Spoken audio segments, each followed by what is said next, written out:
can rotate the baby or you can move around the table. And the idea is to do a complete assessment. Or digital screening, and I just showed you why that is becoming now the new gold standard, and we'll go through some of the literature on that as well towards the end of my talk. Where to screen? Well, in the NICU, if the baby is admitted, if the baby is discharged, you can do it in your office, that is your outpatient. But you must at least have some safeguard to take care of these babies because they can desaturate, go into apnea, bradycardia. And if you're a standalone eye hospital, well, make sure you have the relevant precautions, at least clinically and from a legal point of view. The decision on once you screen, what you do is very obvious, and I'll show you that in a pictorial. And documentation, I'll come to in detail. Till when should you screen? Well, you should screen till the aura has been vascularized or a mature retina has been achieved. If the baby has type 2 ROP, that is ROP that's going away, then document that it has gone away. So these are the two caveats. Once you see a baby, you can either decide, this is broadly, that the baby needs treatment, the baby needs follow-up, or is normal. Now, when you mean normal, it means a mature retina. So these are the three possible outcomes, and this is the management decision. So these are just examples of babies who are mature, who require follow-up, and who possibly need treatment, and this is the exact way it is triaged. What are the best ways to document ROP screening findings? Again, this is taken from the operational guidelines and from our experience. Try to maintain a double register, one with you and one with the treating neonatologist, because this is important when they want to follow up their babies and counsel the parents. Try to give a similar document to the parent because they need to know when to come back, and document the findings exactly the way you would do in the inpatient or the outpatient register. Of course, those of you who are doing digital screening, the images are also a storehouse and the documentation should be done properly. This has been an oft-asked question. What are the ideal dilator drops? Well, we all used to use Oropen Plus by Orolab, but about 2 years ago it got banned. They are fighting the ban, but until then, Tropac P Semi, and I've put the phone number of the distributor. I have no financial interest in any of the products, but this is equivalent and can be used pretty safe. Again, I think important because we are in the pandemic, and this guideline came out from the Indian ROP Society way early in March when we were still grappling on what to do. And it has subsequently been published as an addendum in the Indian Journal with the AIOS guidelines for what to do for all kinds of ophthalmic screenings. So what has not changed is who to screen and where to screen, but how often to screen and maybe when to treat has been modified in our guidelines. This is the paper I was alluding to in the IGO, a special edition on COVID, which has not just ROP, but all other retina and other related as well. So right from your waiting hall, this is from our rural Karnataka, but right from your waiting hall, the parents have to, the mothers or whoever holding the baby must maintain social distance and of course wear a mask. And especially this happens when you are seeing a large number of babies. The mother or the guardian will come, leave the baby on the table and walk back. The nurse will then go and pick up the baby, and then the screening is done either by the ophthalmologist using indirect ophthalmoscopy. And I'm sharing images that have been given to us by our members from the Indian ROP Society, both while screening and from treatment. Now, this entire document is available online. I'm just going to allude to a few things that will make it stand apart. Pre-plus. So consider early treatment or early follow-up if the pupil does not dilate or the media is not clear. I think we give very less importance to that, and I think that's important. And of course, if it's good dilatation and there's a very mild P+, you need to customize when to call these babies and when to do an early treatment. Train your eyes on the fourth row, less than type 1 ROP. We all know type 1 ROP needs treatment, but slightly lesser than that. So lower your threshold for treatment.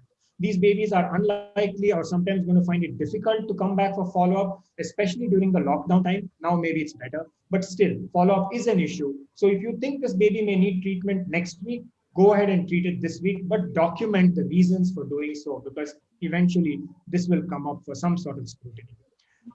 Very early in end of March and early April, we had to do a treatment in a COVID hospital in a COVID baby. So at that time, we didn't know what kind of PPE to wear. And this is probably an overkill right now, but this is what we were asked to do in this government hospital in rural Karnataka. But then several of our members and ROP specialists across the country have modified, and all of them are right in their own way. It's most important to document the safest practices and the most prevailing practices that have been prescribed by our society or by group of association. The Indian ROP Society is also coming now in the 5th year, and we've tried our very best to accredit those people who do screening and treatment. I've been asked also to speak a little bit about telescreening, and I'm going to end with that. From personal experience, this is something we've been doing for about 12, 13 years now in Karnataka. We take a camera, we go into the rural NICU, we've trained technicians to take these images, upload these images, and right from the very first iPhone, we've had the ability to look at these images and go back to the diagnosis. So within about 20 minutes, the diagnosis is made, the mother is told, the treating physician is told, and the baby knows when to come back. I'm just going to show you a few new affordable cameras. You saw this one in my first few slides. This is all the next three image cameras are made in India. This one has got a CE and an FDA approval. We've tested it here, and it's also won a Government of India award for innovation. We've compared it with the RedCam, and it's more than comparable. It's got new technologies with LED lighting, with liquid lens, and so on, and it does really well. There are other modifications, and I want to allude to Agarwal et al. In this publication that they had in the Indian Journal. It is a modification of a cell phone, so there is a limitation in the field and in the rigidity, and of course it needs some dexterity because you are eventually doing some sort of an indirect ophthalmoscopy. And this one, the group from Ahmedabad that has collaborated with LA Banker, it has a little more flexibility and you are able to get to the end of the aura. And I'm sure there are many other devices as well, but these are the ones that have come out in publication. We've put out a few articles.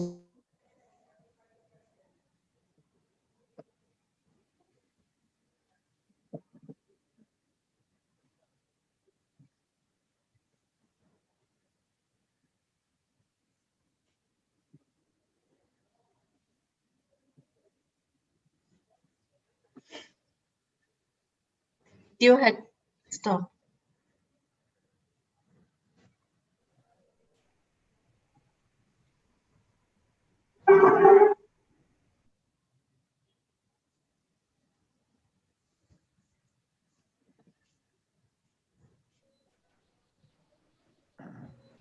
You can't hear Anand anymore. I think some repair. Can't hear.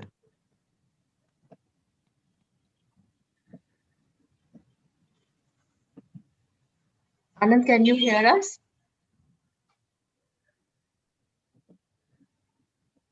I think Anand has been. He lost his connection probably. So maybe. Yes. Good morning, sir. Nice to see you. Good seeing you, Ji. Good morning, everybody here. Good morning, Professor Azad.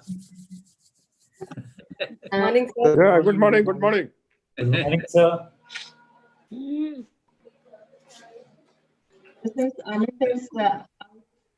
Maybe we can go for the next one and then come back. I don't know what to do. Dr. Devesh.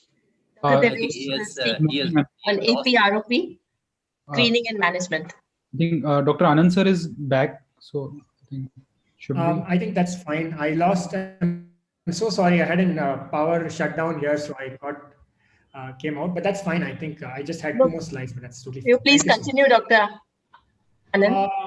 Should I? But yes, please continue, Dr. Anand. Okay.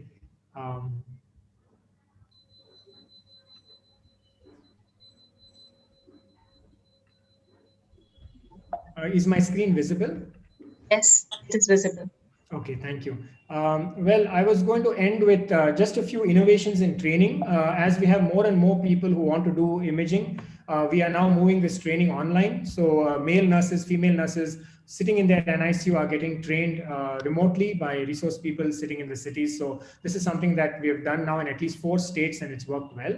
And eventually, when we're going to have a lot of images coming up online, we are going to require artificial intelligence or at least deep learning to be able to look at these images and come up with some sort of a triage diagnosis. And this is some very interesting work that's going on from our country and elsewhere as well. So I just wanted to share some of that. We are now at a stage at which the software can say whether there is some disease, and if there is some disease, whether it possibly needs treatment or not. This is, of course, being fine-tuned. My last slide is to tell you that ROP screening and treatment, especially in the rural areas, is worth its weight in gold. We are preventing blindness, and just in about 10 states that we've looked at, we can look at more than 700 crores of blindness burden that we can prevent annually if we do the screening and prevent blindness at the right time. Thank you once again, and I'm so sorry for that interruption in between. Thank you. Thank you, Dr. Anand. It was a wonderful presentation. I just wanted to clarify with our seniors and that in the guidelines of screening, 1750 grams is given by the NNF and 2 kg is given by the Government of India. So as said, that medico-legal aspect, it's a 2 kg which is taken in the courts. But in our hospital setup, we take it as 1750 grams. So you think we should change or let it be in the hospital setup as 1750 and the Government of India says as 2 kg? So the NNF guidelines were old guidelines of 2010. The NNF members were part of the Government of India task force. And so the new guideline is the Government of India guideline, which also the NNF has adopted in their latest clinical protocols. So now it is uniform single. So when they had started initially in 2010, it was 1750 and other things, but now there's only one guideline. So I think everybody should follow the Government of India guideline. Thank you, Dr. Zerali. Devrari, head of the NNF and all those people, they were also on board. For the clarification. So I think we should now put as 2 kg in our NNF wards also. Yes. So Anand, I have a question for you. Can I ask? Sure, sure. Yeah, Anand, with your with the instrument which we have used your apparatus for the digital screening, but what I find is the periphery of that of the retina is not well covered, so we are not able to decipher whether the peripheral zone is avascular or is getting vascularized. Will that be important from the medical legal point of view in the long run? Because I feel I'm more comfortable doing examination with an indirect rather than getting it recorded digitally.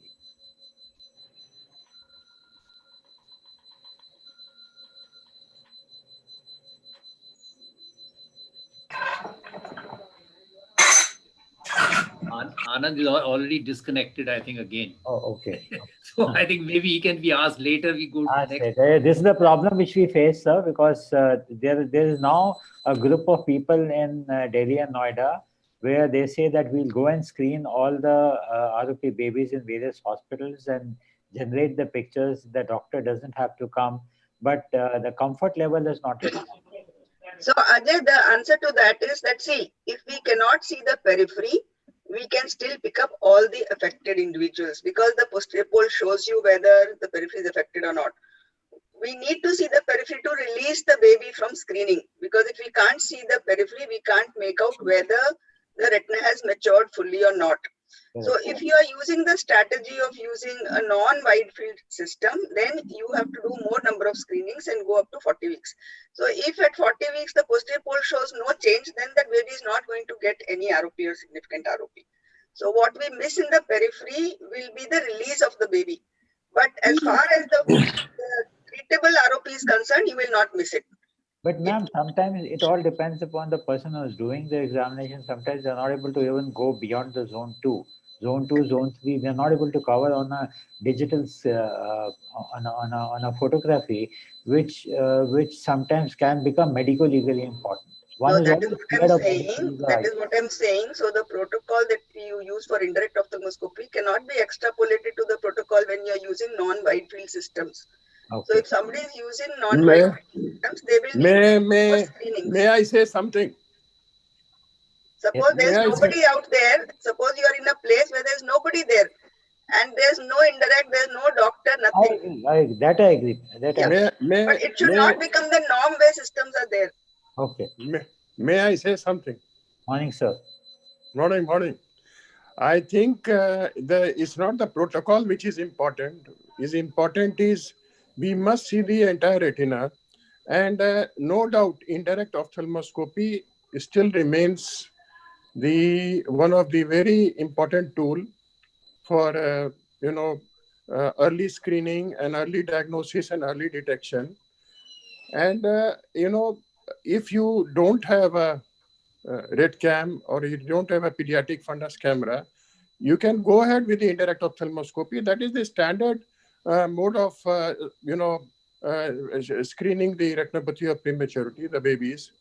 And if you have the camera, you can do. But what Ajay is saying, he has a point, because in many, situations, it's difficult to reach the periphery also in cases of when you are doing the pediatric fundus camera.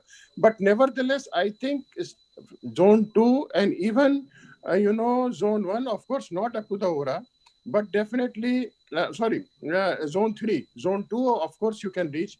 Between zone 2 to zone 3 also you can reach. And of course, you cannot reach the aura, but most of the lesion, if you ask me, I think we did a study in which I think Parijat will tell you, in which we, saw the area, how much we can screen with indirect ophthalmoscope and with the red cam. And it is almost hardly you miss maybe 3-4% of the lesions. Even the lesions, we are talking of lesions in the, zone 3. And zone 3, you hardly you get, many lesions and all that. So there is no difference between the two, but it all depends on the quality of the camera. If the camera is good, you can capture, even beyond zone 2 and between zone 2 and zone 3. So I think either of these are good, provided you have a good quality pediatric fundus camera. So that is, what is my opinion on this. Thank you, sir. Thank you, sir. So it was a nice discussion. So we move on to our next speaker, Dr. Devesh. Should we move on to the next speaker, sir? Dr. Azad, Dr. Dogra? Please go ahead. Sarita, go ahead. APROP, Screening and Management, Dr. Devesh. Thank you, ma'am. Are my slides visible, ma'am? Yes, they are visible. Yes, thank you. Good morning, everyone. I would like to thank Ross for providing me the opportunity to present. So there are no financial disclosures. So international classification of ROP described the term aggressive posterior ROP in 2005 as a severe variant of retinopathy of prematurity occurring in zone 1 and posterior region of zone 2. And the incidence of APROP, it varies as per the healthcare settings. In India, it varies from, the reported incidence varies from 3.9 to 5%. The pathophysiology, it is likely to be an early insult to the vasculogenesis phase, which leads to an aggressive disease in zone 1. The independent risk factors which have been seen in the recent literatures include extreme prematurity, thrombocytopenia, multiple infectious episodes, sepsis, and chorioamnionitis. Supplemental use of dysregulated supplemental oxygen use has also been considered an additional risk factors in heavier and older babies. The clinical features include severe iris engorgement, which leads to poor pupillary dilatation, prominent and persistent tunica vasculosa lentis, vitreous haze. The disease is either in zone 1 or posterior part of zone 2. There are large vascular loops which may be present at the junction. Prominent plus with arteriolar tortuosity and dilatation of veins is present in all 4 quadrants, and extensive and flat neovascularization may be present. Pre-retinal hemorrhages and vitreous hemorrhage may also commonly occur in such eyes. The classical stages do not follow in APROP, and surface neovascularization can rapidly progress to a retinal detachment.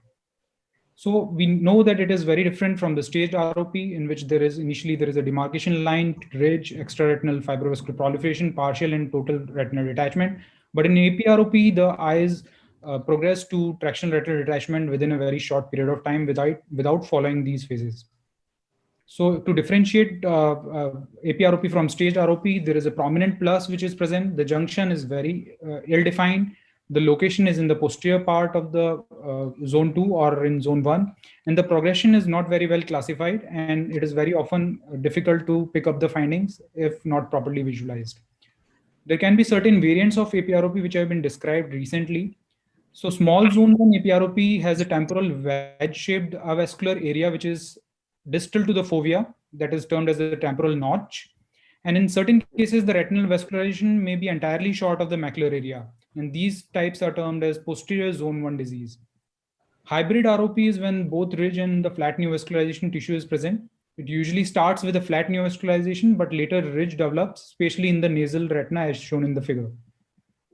In bigger babies, the disease often involves the posterior part of zone 2. The central vessels are mature, and the retina may apparently seem to be vascularized for a considerable distance, sometime even reaching up till the nasal ora, but often there are large vascular shunting loops which are present within the apparently vascularized retina. Screening for ROP has already been covered in the previous talk. But for AP-ROP, there are no set definite guidelines for screening at-risk AP-ROP cases. According to the RBSK guidelines, it is advisable to screen preterm infants born at less than 28 weeks and less than 1200 grams earlier than usual, that is within 2 to 3 weeks rather than at 4 weeks, to detect AP-ROP early. The difficulties one which face in screening for AP-ROP is may be easily dilated. Visualization may be poor due to prominent TVL and vitreous haze, and the junction may be apparently featureless. Fluorescent angiography plays an important role in diagnosis and monitoring of these cases. It helps in delineating the capillary non-perfusion areas within the vascular shunting loops. It helps in identifying the flat neovascularization at the junction. It helps in assessing the macular perfusion in eyes with clinically hypoplastic macular vessels, and to monitor the CNP areas and vascularization of the macula after treatment. The management involves a multidisciplinary approach, including laser photocoagulation, anti-VEGF treatment, and vitrectomy. The methodology of retinal laser photocoagulation mechanism remain the same, but there are some problems which are faced during laser, that the babies are very sick and they bradycardia during the laser.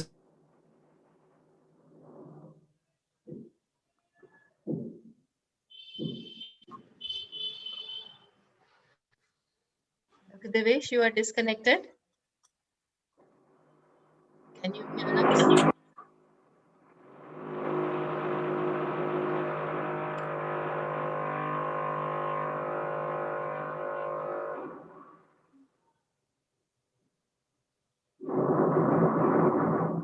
Dr. Devesh is disconnected by the internet. Often there is a dilemma whether a vascular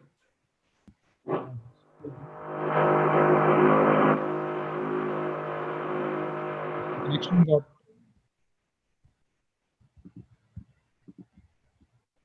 Okay, so the follow-up should be done very closely at 7 to 10 days to identify and treat previously avascular areas which are hidden by the fibrovascular proliferation.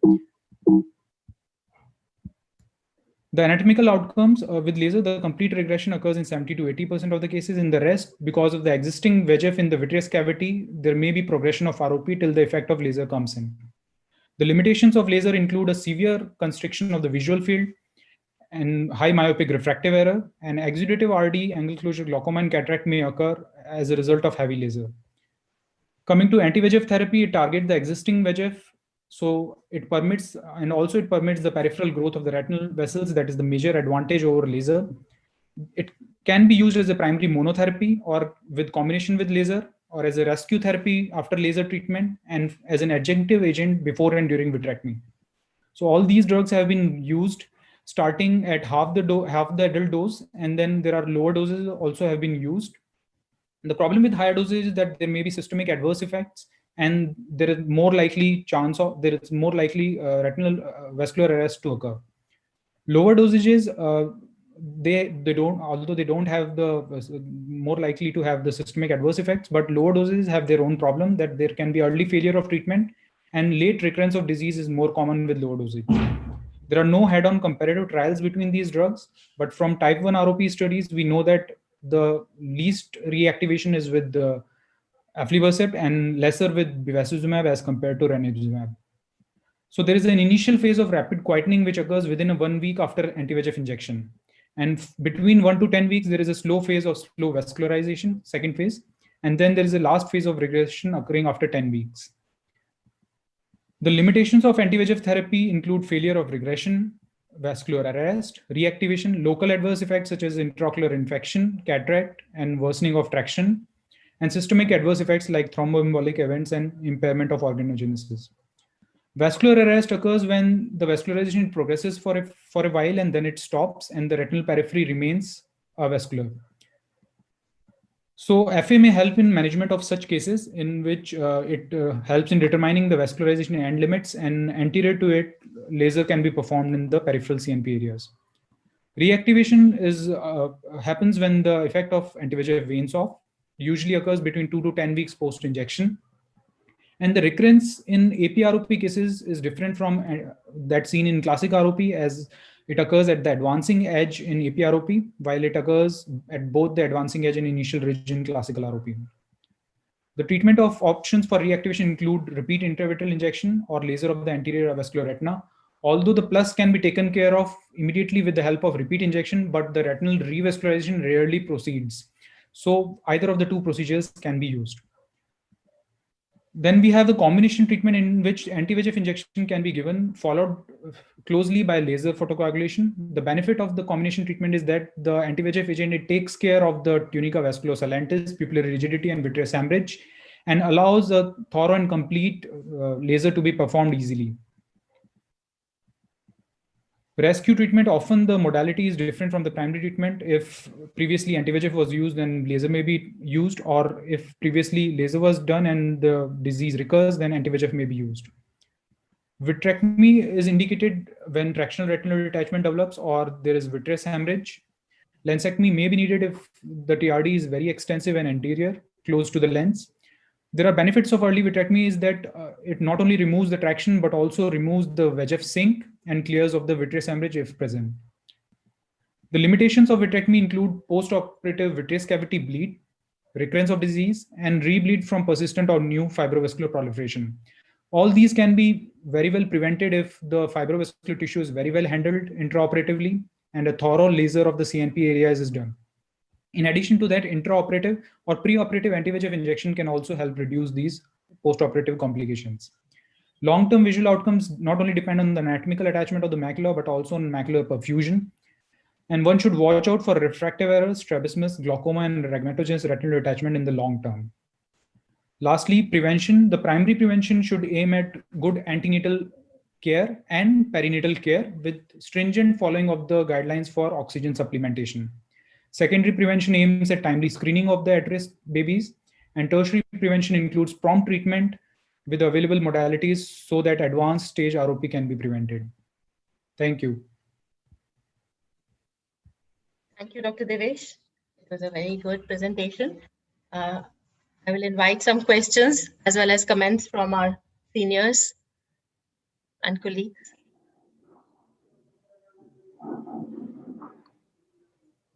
The Azad. No, I have to make only one comment. He has profusely, quoted, foreign experts who are working in this field. We have a lot of our own work. You should have referred those, we have our own books, we have our own pictures, we have our own findings. So many articles have come up in so many journals. I think it is always nice to, quote your own things. That gives more, more impression, because it's our situation. We have to handle this. So that's all I have to say. I would like to comment that all the images, they have been taken from ROP clinic at Dr. Rajendra Prasad Center. And you are quoting all Martin Hittner from US. You have put the reference. Yes, sir. In one of the reference I have put, but most of them have been taken. References I have seen. Anyway, we should be proud of our own, that's more important. Yes. Thank you, sir. I think this is definitely correct that we are really proud of our ophthalmologists who are doing such a great job in India. And sir, and you have been the pioneer in it. Thank you, sir. So I think otherwise also the AP-ROP, if we talk, it is mostly seen in country like ours. Yes. They don't see in Western world. So the entire literature, everything will come from country like ours. And they see very, very few cases, one odd case. That is very well known. So I think with this, we can go ahead, I think, in view of the time. Thank you, sir. So we move on to the next speaker, challenging cases in Zone 1 ROP, Dr. Kopal Mittal. I invite Dr. Kopal.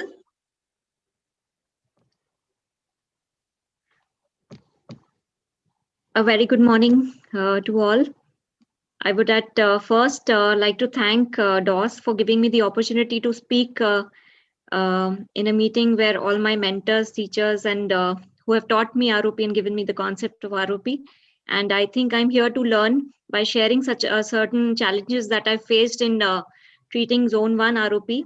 And as Reverend Dr. Dogra said, that we see much more AP ROP in India, and especially small towns which have drainage from even smaller places where multiple NICUs, which are not of such high grades, and children are having uncontrolled oxygen exposure. We see much more ROP versus abroad.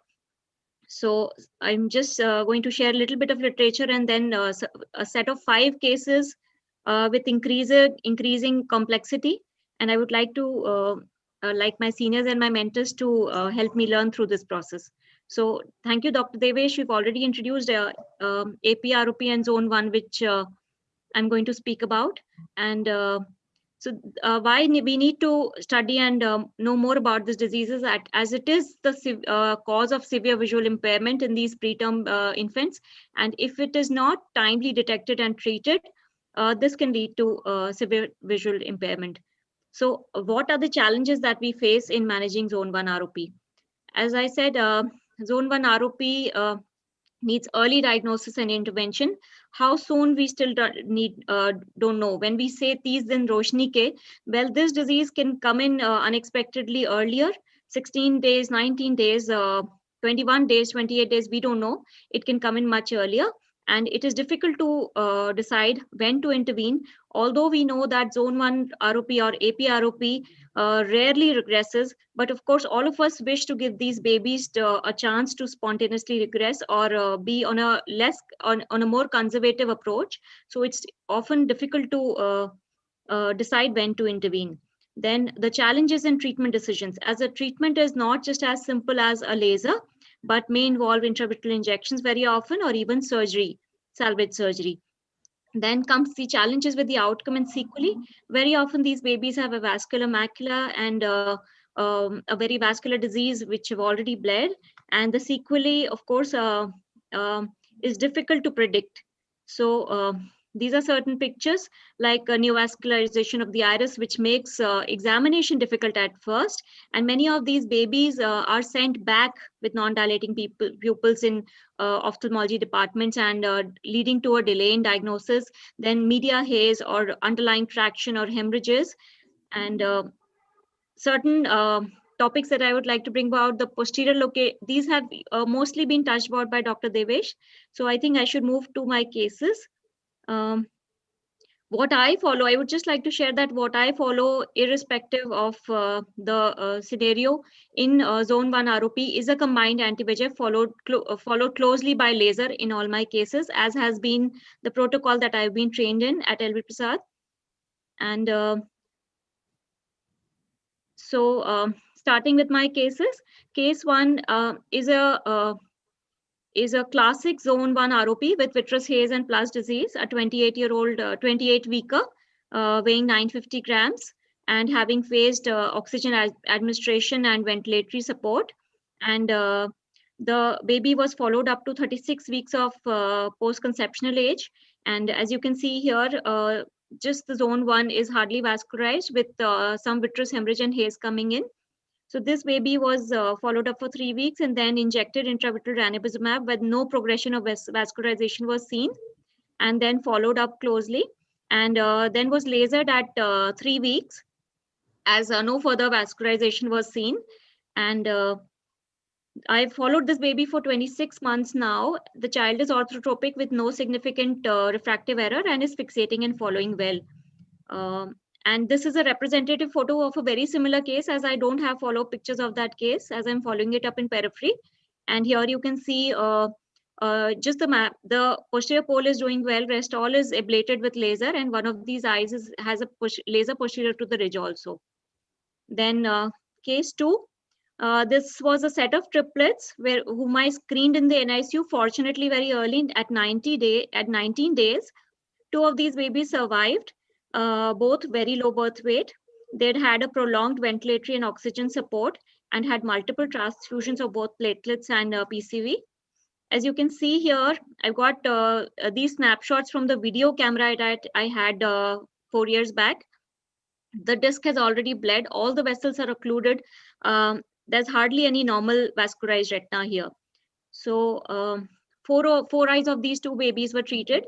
We injected them with bevacizumab half-dose stat. We had to do it in the NICU as the babies were very small and dependent.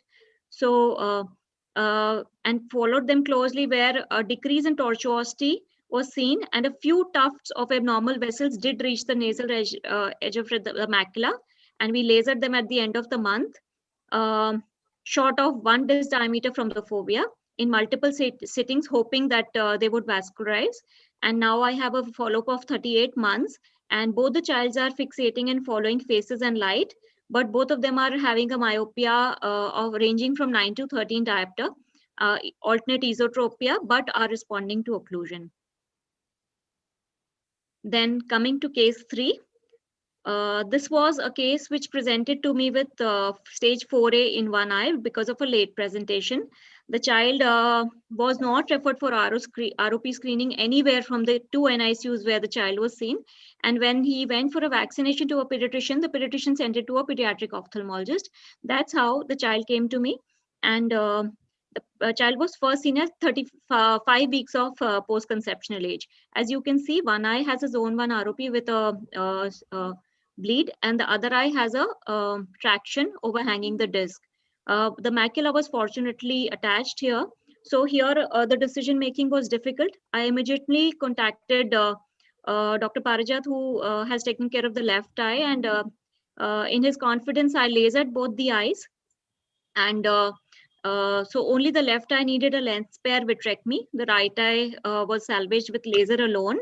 And I followed this child for 21 months quarterly, as is my protocol for lasered babies.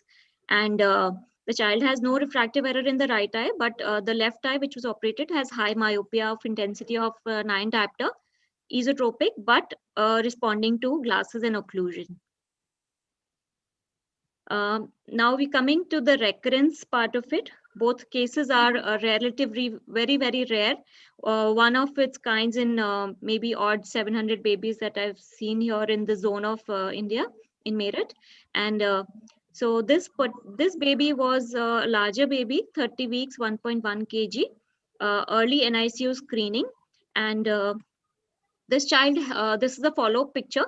This child received ranibizumab half-dose both eyes and was lasered. I don't have pictures of that time, but 8 weeks post-laser, I noted that the child has a recurrence of plus component. So the dilemma was whether to just closely follow it up or inject anti-VEGFs monthly.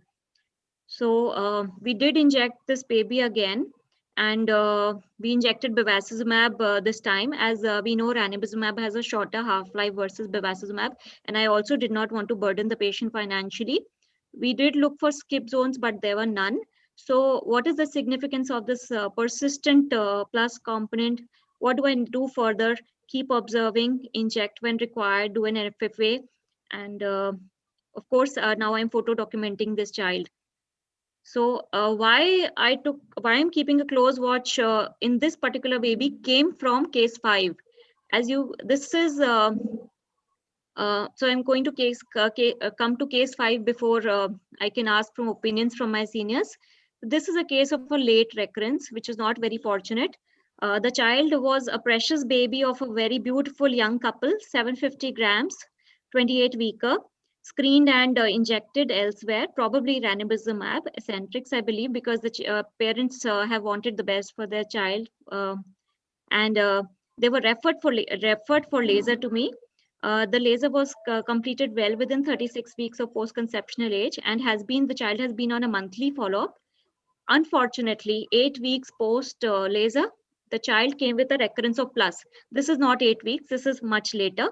So 8 weeks, I looked for skip areas. I did not find any. Still, I added some laser. I think what I missed was I did not re-inject with an anti-VEGF. 3 weeks later from then on, that is 11 weeks, the child comes with a tractional detachment in zone 2, posterior zone 2, with a prominent plus. And here I realized I was too late to inject. So I referred the baby for surgery to higher center.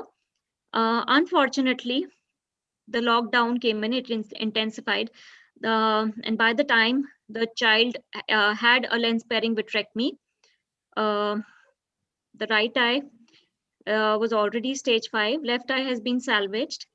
I've followed this child since then monthly, and the right eye on difluprednate has thankfully not shrunken, is not painful, is quiet. And left eye, the child is fixating in following phases, has moderate myopia of 3.5 diopter, but the child is not accepting glasses. So the outcomes, as I can say, is mostly good if screening is done very early, earlier than 21 days often. And anti-VEGFs help helps clear media and aids progression of vascularization in many of these cases, almost 50%. And early aggressive laser is necessary to maximize outcomes and decrease recurrences. And the progression of the disease to retinal detachment is still seen in a small percentage of these posterior ROPs. The take-home message is that the use of single dose of anti-VEGF followed by laser in treating severe zone 1 ROP is likely to benefit most infants with the most posterior, severe, rapidly progressing disease. Thank you. Thank you, Dr. Kopal, for a wonderful presentation, and the cases which really need have done very well, and some of them we have learned so much from that, and we will learn now also from our discussions with our seniors and colleagues. I think one of the most important thing which I would like to mention here, which she said, I think coming back of a plus disease, I think the most dangerous sign or persistence of a plus disease. I think if you have any of these, we are sitting on a time bomb. We can't ignore it, even if it is not as bad as previously. But if the plus disease persists, even on a lower category, it is not going, I think we are in for a trouble. And so is, of course, the recurrence which you have shown. So in case, whenever we see that, you want to laser that patient, or maybe in some cases, if the laser has or not helped, you want to repeat the injection if the proliferation is not there. Otherwise, maybe we'll have to do an early vitrectomy, clear that vitreous, and then that we salvage it. Because I think that is a very, very important sign. I have had a case which in fact was totally regressed and then comes with almost like stage 4B with recurrence. So which never happened with laser, only laser. So I think we have to be very, very careful. Yes. Yeah, I agree to that. And Kopal, if you see in that picture that you set up, if you can go back to that picture, see what Min Sitna is saying and what we are learning is, no, go back one slide. This one, yeah, no, this one only, yeah. So what is actually being told by people who are using anti-VEGF is that do FFA at this stage. And what you will find is that there's a lot of capillary non-perfusion right up to the disc. So, you know, when we see clinically, if you see there are a lot of looped vessels there with empty spaces in between. So since we don't do FFA, but clinically we should think that this baby needs laser right up to the posterior most part of retina where you see normal retina. You know, that is where one thing when we think that we have done adequate treatment, if we had FFA, we would find that we have not done adequate treatment. Okay, so clinically you can make out that laser should have gone right up to, this was actually, you know, not vascularizing even in those pockets which seem to have some vessels there. Second thing is, I agree with Dr. Dogra that, you know, sometimes they come back so bad as you have done no treatment. It comes with so much plus. But you can also have recurrence without plus. You can have, when you give an anti-VEGF, you can have very subtle new vessels growing in between those laser marks, or when you have not done laser, just at the fringes, and you have to be very meticulous, and they become heavy babies. So I always like to see them at least once under GA when they are more than 3 or 4 kg. To be sure that what I'm seeing in OPD, I'm not missing something. And remember, recurrences are much, much more, 40% recurrence in Rainbow trial with eccentrics and faster recurrences as compared to Avastin where, you know, 10% recurrence has been reported. So especially if patient has received eccentrics, which I don't give for ROP, that baby, I'm like really, really after that, because 40% means you're going to see a lot of recurrences. Yes. Thank you, Dr. Subhadra. Any more ideas to be shared? So Dr. SJ, just a clarification. you mean that if we are seeing a persistent plus, we inject and then laser up to the posterior pole, just like a panretinal photocoagulation in diabetics? Just like you do for APROP. You do laser like you would have done for APROP, because many patients, they will vascularize, but some patients like this, you can see the posterior pockets have not vascularized, and this has been shown even with the beat ROP, that the recurrence occurs both at the leading edge and at the posterior place where the original ridge was. And so, if you don't handle that part, the posterior part, I think Parijat and Dr. Azad would have more, because they have done FFAs also in many of these eyes. They can tell you, how it looks on FFA. So go on the net and see how it looks on FFA, the recurrences. Then clinically, since we don't do FFA, we can know where we have to do and how much we have to do laser. We have to do it like a zone 1 APROP laser in this type of eye. Yes. Thank you, ma'am. Dr. Kopal, can I ask you a question? Please, ma'am. Which camera have you used for your cases? Forus. This is the Ma'am, Forus. it is a Forus camera for this particular case and most of my cases here. All right. Acquired it 2 years back, and I think with the good technique, it captures most of the significant part of the retina, if not up to the periphery. All right. Yeah, but very good pictures you can get if you get used to it, and it's a cheaper camera. I think one should have for good documentation, and she has shown very good pictures for that. So this is without any financial interest, but I'm just saying documentation, that is very important. That's why, yeah. So we now move on to Dr. Praveen Sen. She will speak on stage 4 ROP management.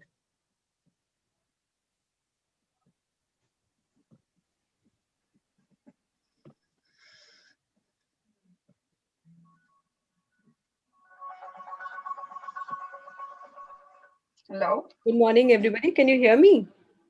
We can hear you. We can hear you, ma'am. Okay. But we cannot see you. Yeah. Now we can see your slides. You can see my slides.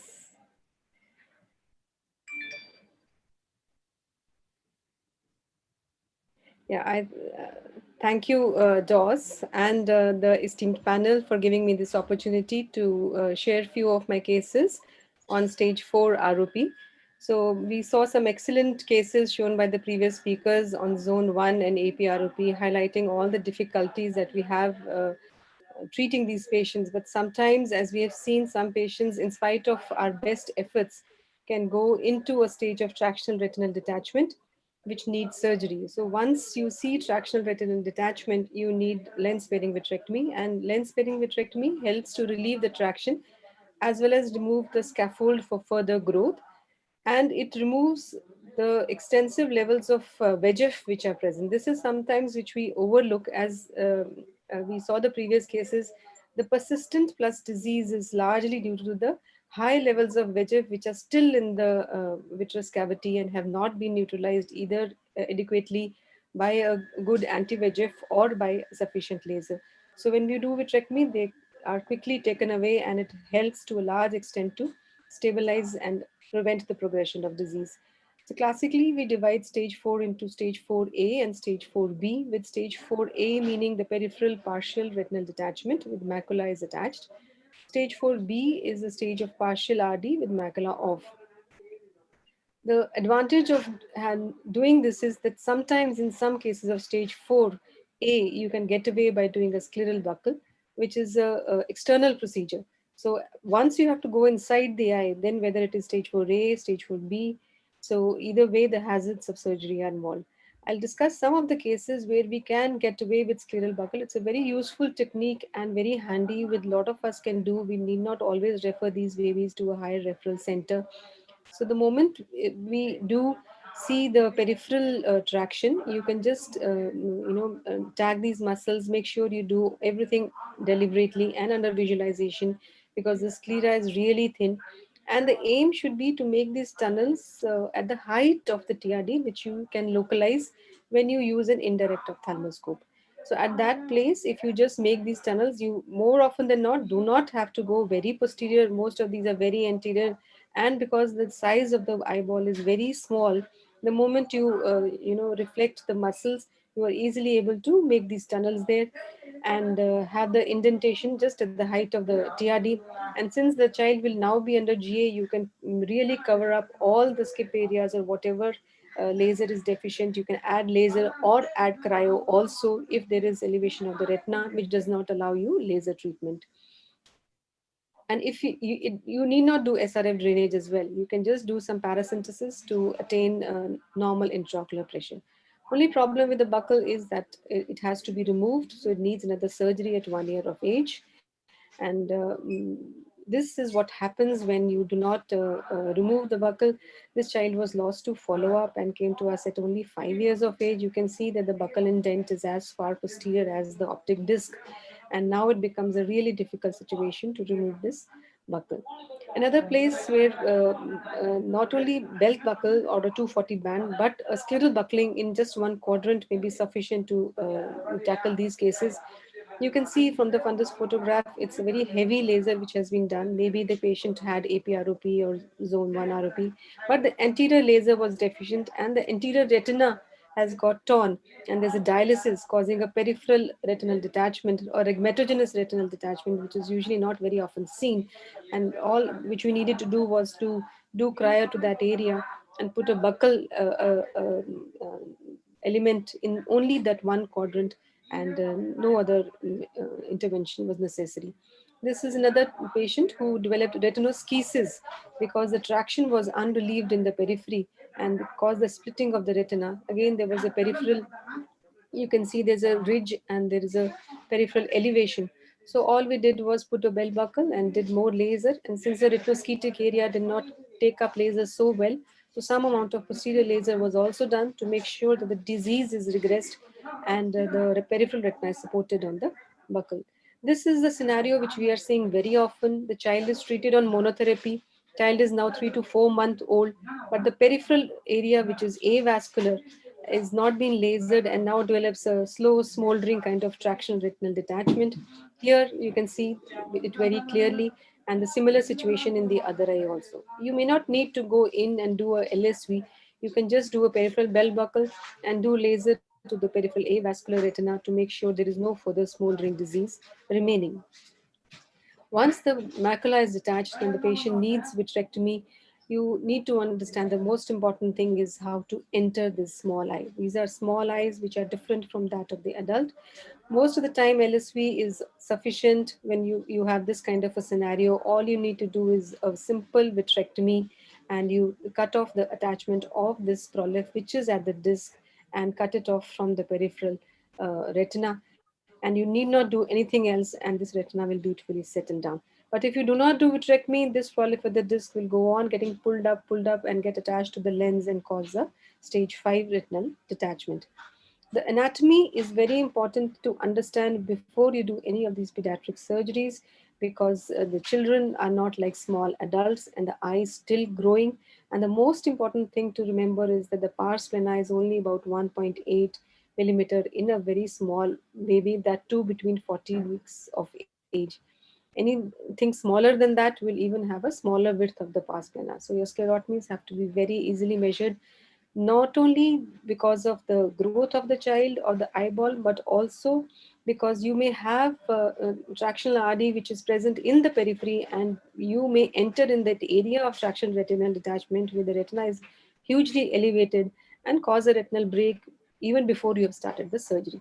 So you must use an IDO after the child is intubated, locate the areas where the retinal detachment is, where you would want to avoid making sclerotomies, and then choose your area of sclerotomies. You can see here another problem that we come across is that these eyes are very small. Even MIVS instruments are very difficult to go. So here I'm using a combination instrument, which is an infusion cannula with the light pipe. You see the cannula is heavier than the eyeball, and it is kind of toppling and toggling. So you need to be careful, it will otherwise straight away hit the lens. Once I have made the second sclerotomy, actually you see that there is no more place for me to enter supranasally. So then what we do in this kind of a scenario, I remove this whole assembly of trocar and cannula and I go in directly with my instruments through the sclerotomy alone, because usually most often than not, there is no place for these. So once you go in directly, you can go in and complete your surgery. This is what we all want to see, which is an adequate response to laser, but that usually doesn't happen. Wherever you see a skip area, you will have focal traction retinal detachment there, even though the rest of the area is very well lasered. And these focal areas are actually surgically not so difficult to do. All you need to do is enter by making careful sclerotomies, and then once you have done that, you can see and identify that area of focal traction and just trim it down. Once you trim that down and remove its attachment to the rest of the retina, your job is done, and the rest of the laser which is there in the periphery actually helps you because it avoids any iatrogenic issues. You can just complete and do a core vitrectomy and the baby will do well. This is a very difficult situation. This we have seen what happens when there is a persistent plus disease, inadequate response to laser, anti-VEGF has also been given, and now we have what we call the crunch phenomena. So though this case is just stage 4, but I think this is the most challenging of cases, worse than stage 5. Stakes are high, part of the retina is on, macula is on, and yet the moment you go in, you can actually lose the eye on table. This is the crunch phenomena. You can see here when I entered, so I'm trying, it is looking very difficult, and the periphery is almost, retina is lifted up like a large bubble or blister, and you do not know where the retina is ending and where the vitreous is starting. So all I did was trim the attachment, follow the principles of vitrectomy. The ridge to ora communication was cut. The ridge to lens optic disc communication was cut. And in between, I just divided this fibrous tissue in small segments. And then the child came back again, and on a follow-up, if you see, the funnel has now opened up much better, but still there are small areas where this crunch is still present and the areas of attachment are still there. But now your job is easier, the retina is flatter, you can still go in and then cut off the rest of the attachments. So here you do a staged procedure, don't be in a hurry to do a lot of things together, just do whatever you can do safely and the results will be good. This is at 2 years. There is heavy laser in the periphery, but macula is still spared, retina is attached, child is seeing something. I find the use of combination instruments very useful because they allow you bimanual surgery. As you can see here, that a combination of instruments, especially the infusion with the light pipe, has been used. And because of that, I can actually tackle this fold, which is only present at the posterior pole, with the forceps and a curved scissors, 25 gauge. And you can open up this fold. Once you have just opened up this fold, you need not do anything else and just allow the retina to fall back. Another challenge is PVD induction. Most of the times you don't need it, but sometimes these small flimsy membranes which form are enough to cause a persistent TRD, in which case you can use the IVTA to identify these flimsy membranes and then gently, one by one, try to remove them and cut their connection with the rest of the retina so that the retina falls back and the fractional RD can be released.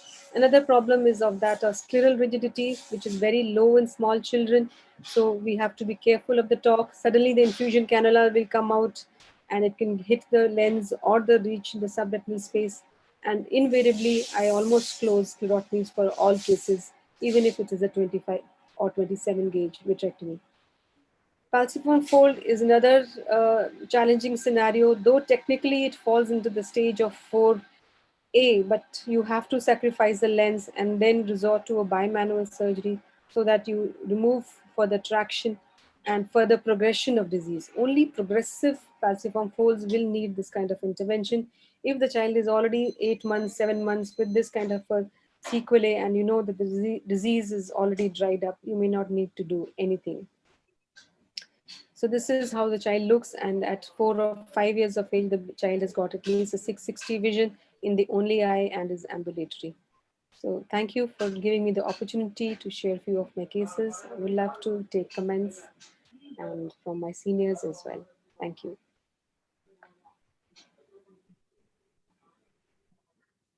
Thank you, Dr. Sen. It was really nice pictures and videos. We'll have comments from our seniors and colleagues. Great talk. You covered practically everything.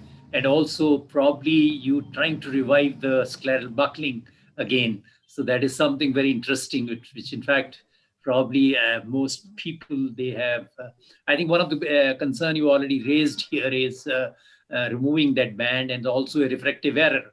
I think that's where the problem is. So in the case which you had shown where perhaps the peripheral retina, the buckle was done, then the laser added, probably they'll have a very high refractive error if you put a, maybe if you just do in a lens sparing vitrectomy, just clear the vitreous, I think they may do better, but I can't vouch really, but that's how the buckling procedures have really gone down. In fact, that's what has happened. This was a peculiar situation, sir, where there was a peripheral dialysis. So there was a retinal break. No, this is, I'm talking of the other case you mentioned, other case, different, where you said we could still put a buckle and laser after that. The refractive error is an issue, but if you have to sacrifice the lens to tackle that peripheral tractional retinal detachment, then the refractive error ends up higher. So if at all it is possible to do it, definitely I would try to do a buckle, but then BB, so bell buckle. But if not possible, then of course LSV is an option. Any more questions from Dr. Sen? Then we move on to our next speaker, Mangal Dogra sir. He will speak on nasal retraining for stage 4B ROP. At the outset, I would like to thank organizers of the conference, especially Dr. Namrata and others here for giving me this opportunity. I'm going to share with you a new technique which we have sort of devised, and basically, you see, what is the aim? We were talking just now, even Praveen said about the lens, that you have to sacrifice the lens. That was our problem. We were sacrificing too many lenses. So the lens sparing vitrectomy, you want eye to be phakic. And if you can, how do you do that? That is a problem. So most of the time we have a high success rate, 80 to 90%. But the problem is that I have a lot of literature support here that in 4B, 35% of the cases in one of the series by Gadkari or at all, they had to remove the lens. There's another large series by L. Reyes et al., where almost 57% required lensectomy. So that was our problem. We were also doing lensectomy, especially in 4B cases. You know, many of these 4B cases have a temporal elevation, which is almost reaching close to the lens.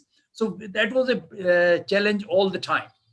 So we thought, can we have a different approach which can provide a better solution? So this new innovation, nasal LSV, was thought. I'll just present a case in the interest of time and the surgery, what we did. This is an 8-week-old outborn infant. Came at first screening, was done at 8 weeks. Little bigger, 1650 grams, oxygen administration for 1 month, sepsis, jaundice.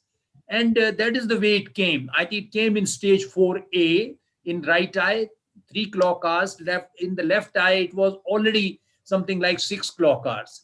So right eye with laser, even posterior to the that particular range, and you can see this regressed, but left eye progressed. In fact, just before the surgery, this is the way it was. And now the whole retina was coming almost behind the lens temporally. So what was done, what we thought, that let's put infusion cannula right here in the center, on the nasal side, right in the center. And this is for the vitreous cutter from the superior part, and inferiorly, we put for the endoilluminator. What I did, I sat on the nasal side, oriented the microscope that way, and that's the way the procedure was done. I'll just show you the procedure here now. So basically what has been done is, you will see here,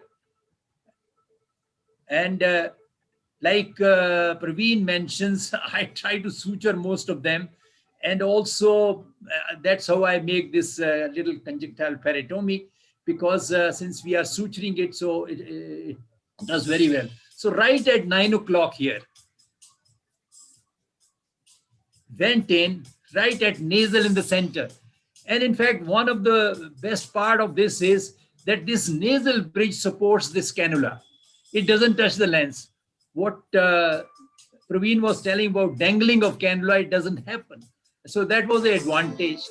And then these two sclerotomies, which are done for cutter and endo-illuminator on either side. I think you have a good room, you have a more space and more movement inside. And you can see this is the case, which was almost the whole retina is now contracting and it is going up. You can see there on the intraoperative OCT all the way going up. And and it is something, I mean, which is, you can see here now, this is being cut. And after cutting in the center, first you remove the vitreous because you have so much of space. You can very easily maneuver. All surgical objectives can be achieved very well. And you can see this was quite a difficult case. There was so much of proliferation, so much happening. The whole retina was going up. And you can do all the maneuvers as you would probably be able to do with a standard vitrectomy. And this is the part here, which in fact we thought it was quite vascular. So then we thought we need to probably cauterize this one. And then the cautery was used. And after, you see, what is done is what was, everything has been talked by Praveen, that we need to just cut these areas and don't chase, don't make a break and leave it as such. Now you can see here that retina is flattened. You can see that intraoperative OCT. And after this, now just a partial air fluid exchange.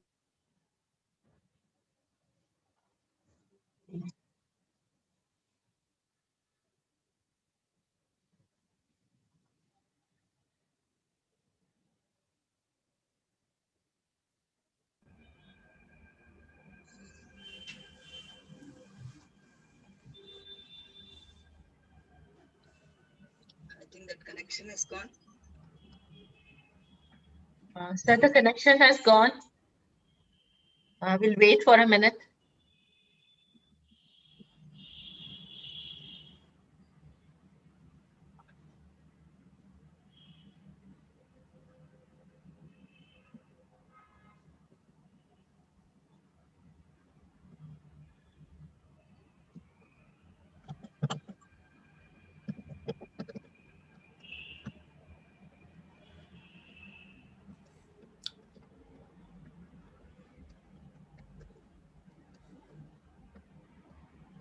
I think he's trying to get reconnected.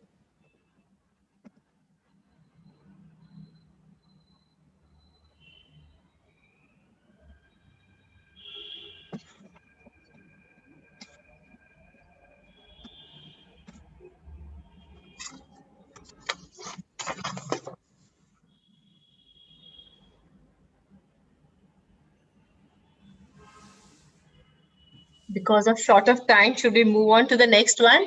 What do you say, sir? Razak, sir?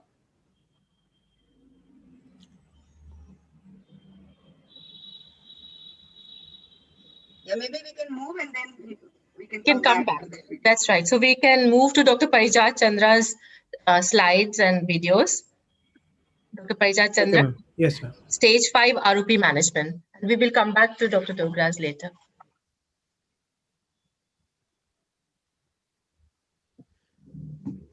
Okay. So good morning. I'll be talking about management of stage 5 ROP. So we are well aware that every stage 5 ROP case is a potential medical case, and lack of screening is underlying most of the causes which lead to stage 5 ROP. Unfortunately, during the COVID pandemic, many of these babies missed and delayed screening and treatment during the lockdown and progressed to advanced ROP. In many centers, still emergency surgery is only going on, and stage 5 is less of a priority. And we are getting many more stage 5 ROP babies now than before. So as nicely showed in these photos by Dr. Sen, there are 3 types of attachments here, ridge to ora, ridge to ridge, and ridge to lens tractions are there. And these progress over time and this is how typically a stage 5 ROP funnel tends to progress. And as the ridge to ora tends to contract, the peripheral trough also continues to narrow, and then it becomes more and more difficult to settle these cases. So I think the best idea is if you get a case around 40, 45 weeks PMA, which is, contracting and going into stage 5 ROP, if you can catch them at that stage, because they came through a delayed screening program, then, possibly you can still settle them in a much better way than those coming in the late stage 5 ROP. So you see, this is a case of 360-degree peripheral TRD. And, you see the funnel is just going to close now. You can see from outside also that it's going to close now. So in these cases, we can go and do the surgery, and you see the lensectomy has been done. A clear coronal approach is adopted. And now you see once the lens is gone, here you see the posterior capsule and the retrodental membrane are developing into one fine membrane. But you can see the visibility and the glow is still there because it's an early case. So with an MVR, once you open that membrane, it's very thin and can easily be cut with a cutter, and we can continue to enlarge this opening. But you have to be very careful that, the retina is just stuck behind where you see the iris and the white membrane finishing.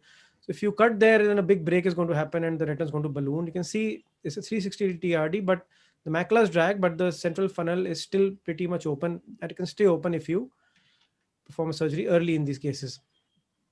But most of the stage 5 cases which come have never been screened, and they come like this, where, both the eyes are in stage 5, the baby is bilaterally blind. The surgical results are universally poor in these cases. And however, many of us still give a trial for surgery in the hope of getting navigable vision. And maybe if the child sees shadows, then maybe, he can go from one room to the other, to the toilet without crashing into the door. Maybe, he can see the shadows of his parents and then give a social smile. And that is all very gratifying to the parents. And that's why we operate these cases. So while we like to do ultrasound in all these cases, and possibly the yellow arrow show that these are some of the better scenarios where the retina might settle. But still, I think it's very difficult to comment on this, because just like PVR D3, we can open the funnel and it sometimes just falls back just like that. Here also the funnels, if you start to open them, sometimes they just open very easily, although it doesn't happen so in most of the cases. So just rejecting on the base of USG might not be such a good idea, and we can continue to give a try. This is just an idea of the surgery which we like to do. So these are 23G MVR going through the clear coronal approach, and through this 25G instruments go inside. So I believe this gives a good snug fit to these instruments and allows you to perform surgery without too much egress of fluid and maintenance of the chamber. So once a lensectomy is done, all this synechiae and everything is cut, you get this retrodental membrane. So I cut this retrodental membrane with an MVR. So if you compare it with the earlier case, you see this membrane is now actually very thick compared to the other case. You will also see no retroglow coming through this. And through bimanual dissection, you can continue to enlarge this opening and try to open the funnel. And then you can enlarge with the cutter. So you see here it's an open funnel configuration, and you see even without doing much, you can see that the funnel appears to be open. And there are all these membranes which are there. If you continue to dissect these membranes open, the funnel itself is holding itself in the periphery. And once you cut all these membranes, and what you see here is the disc you can see there, and you can see the posterior pole is attached. So this is not a very common finding, but just to show you that these cases can be done, and what appeared to be a very poor prognosis case, you can continue to open them up. So and then you leave them sutureless like this, because they have small incisions, and you can leave them with air. So there's another case, and this is how it opened up. So this is not to say that the prognosis of stage 5 is good in any way. Stage 5 prognosis is very poor. Surgical outcomes of most of the cases are very poor. But just to show that some of the cases can do well, and we should try surgery in some of these cases in the hope of getting navigable vision. So this is something I've realized over the years, which I didn't realize earlier, but I think this is we should give attention to this. Parent counseling is very important. When you tell the parents, that your child is blind and the child has come through severe sickness, then, the parents are totally shattered. They're crying. And I think grief management and psychological support should be a very important component of stage 5 ROP care. It's not only about the baby, it's about the family as a whole. And then, of course, visual rehabilitation is very important. If you do surgery or you don't do surgery, visual aids can really help these babies in some way, even if they've got an open funnel, or maybe the stage 5 funnel is not really closed. And of course, orientation and mobility training is a very important component to empower these babies for activities of daily living. They can be responsible members of the society. They're less burden on their family, and we can facilitate special school admission and blindness certification. And all this will go a long way to help these babies and their families to overcome this challenge of stage 5 ROP. So thank you so much. Thank you, Dr. Parijat, for giving a comprehensive management of stage 5. Any questions for Dr. Parijat? Yeah, I just wanted to make a comment that, this part about the counseling, I said we have not laid enough attention to it. And this is very important because the families break. Many times the fathers leave the child and the mother is accused of bringing up a blind child, and the whole family, throws her out. So she's left alone with the difficulty. So I think from beginning only, if we start counseling the families and keep them together, it helps. The second thing is just to highlight that we don't send these children to blind schools any longer. Under the right to education, they are supposed to go to integrated schools. We facilitate that. We educate the parents of how to bring up the child, because that is one of the big fears they have, that my child is going to go to blind school. But if the child is, so we go through the early intervention program and we assure them that, by the time they're 3 or 4, they're ready for a normal school. Even in little smaller districts where the normal school is still not ready for the integration under the Right to Education Act, we encourage them to send the child to normal school if he's cognitively and otherwise healthy, and have a Braille teacher at home for special education. So more and more we should go in that direction, which is how these children will integrate into the society, because anyway after 10th they have to go to normal colleges. So government is also setting up these integrated schools in all districts, so we should be aware of these things. Thank you, Dr. Subhadra. So now we'll again ask Dr. Dogra if he is ready with his videos. Dr. Dogra, please, sir.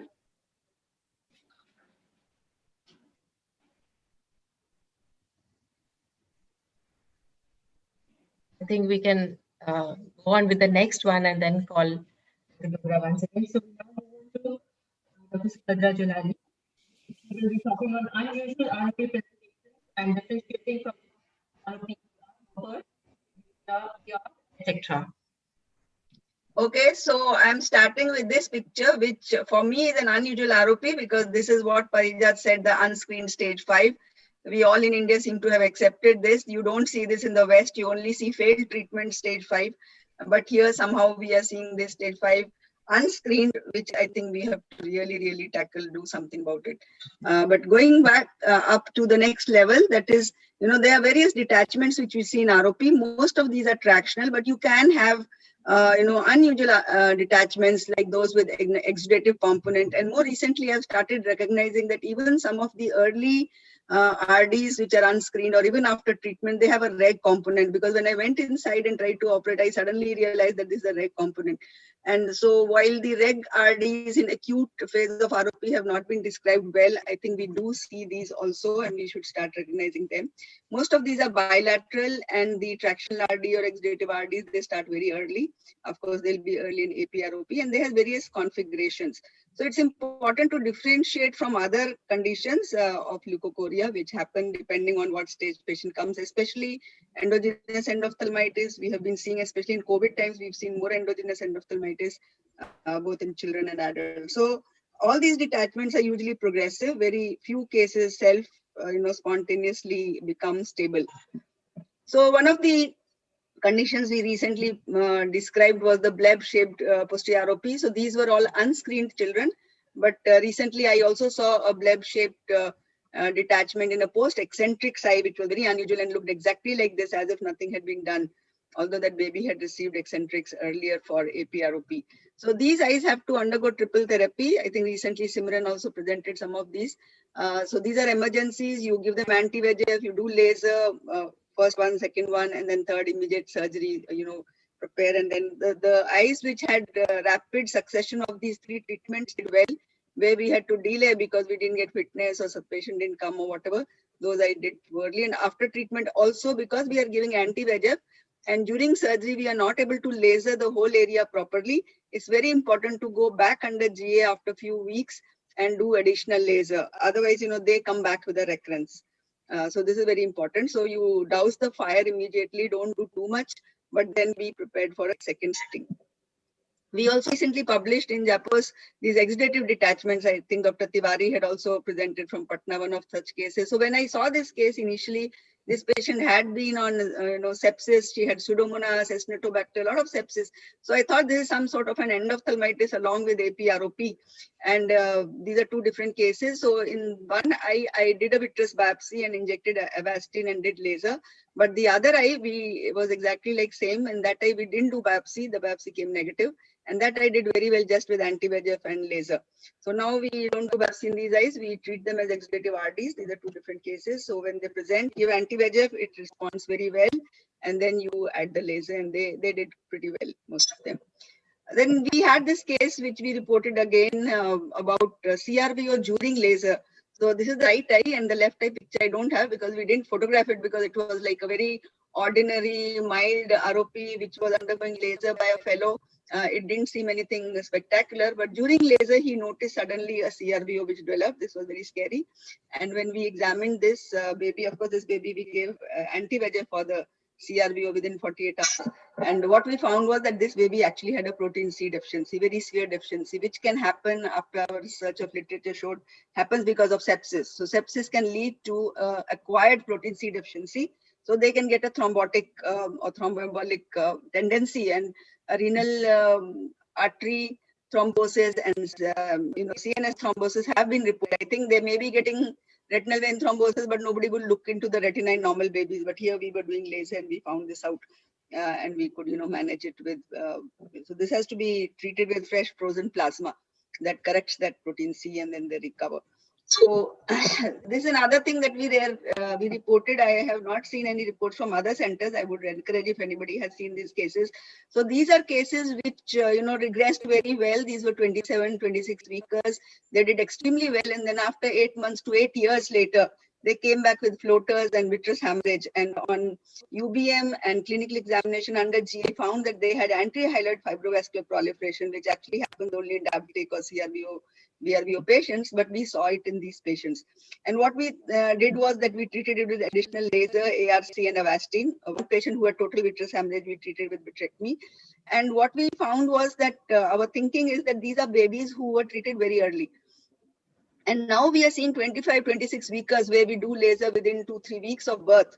I think in these babies, the retina is still growing. And after a few weeks, the anti-retina grows, which we thought we have lasered, but the new retina has grown because the retina grows anteriorly. And then that retina may be vulnerable to develop these problems. So I think that if we are treating very tiny babies, we should be very careful. We have seen recurrences occurring in those babies also, early and late.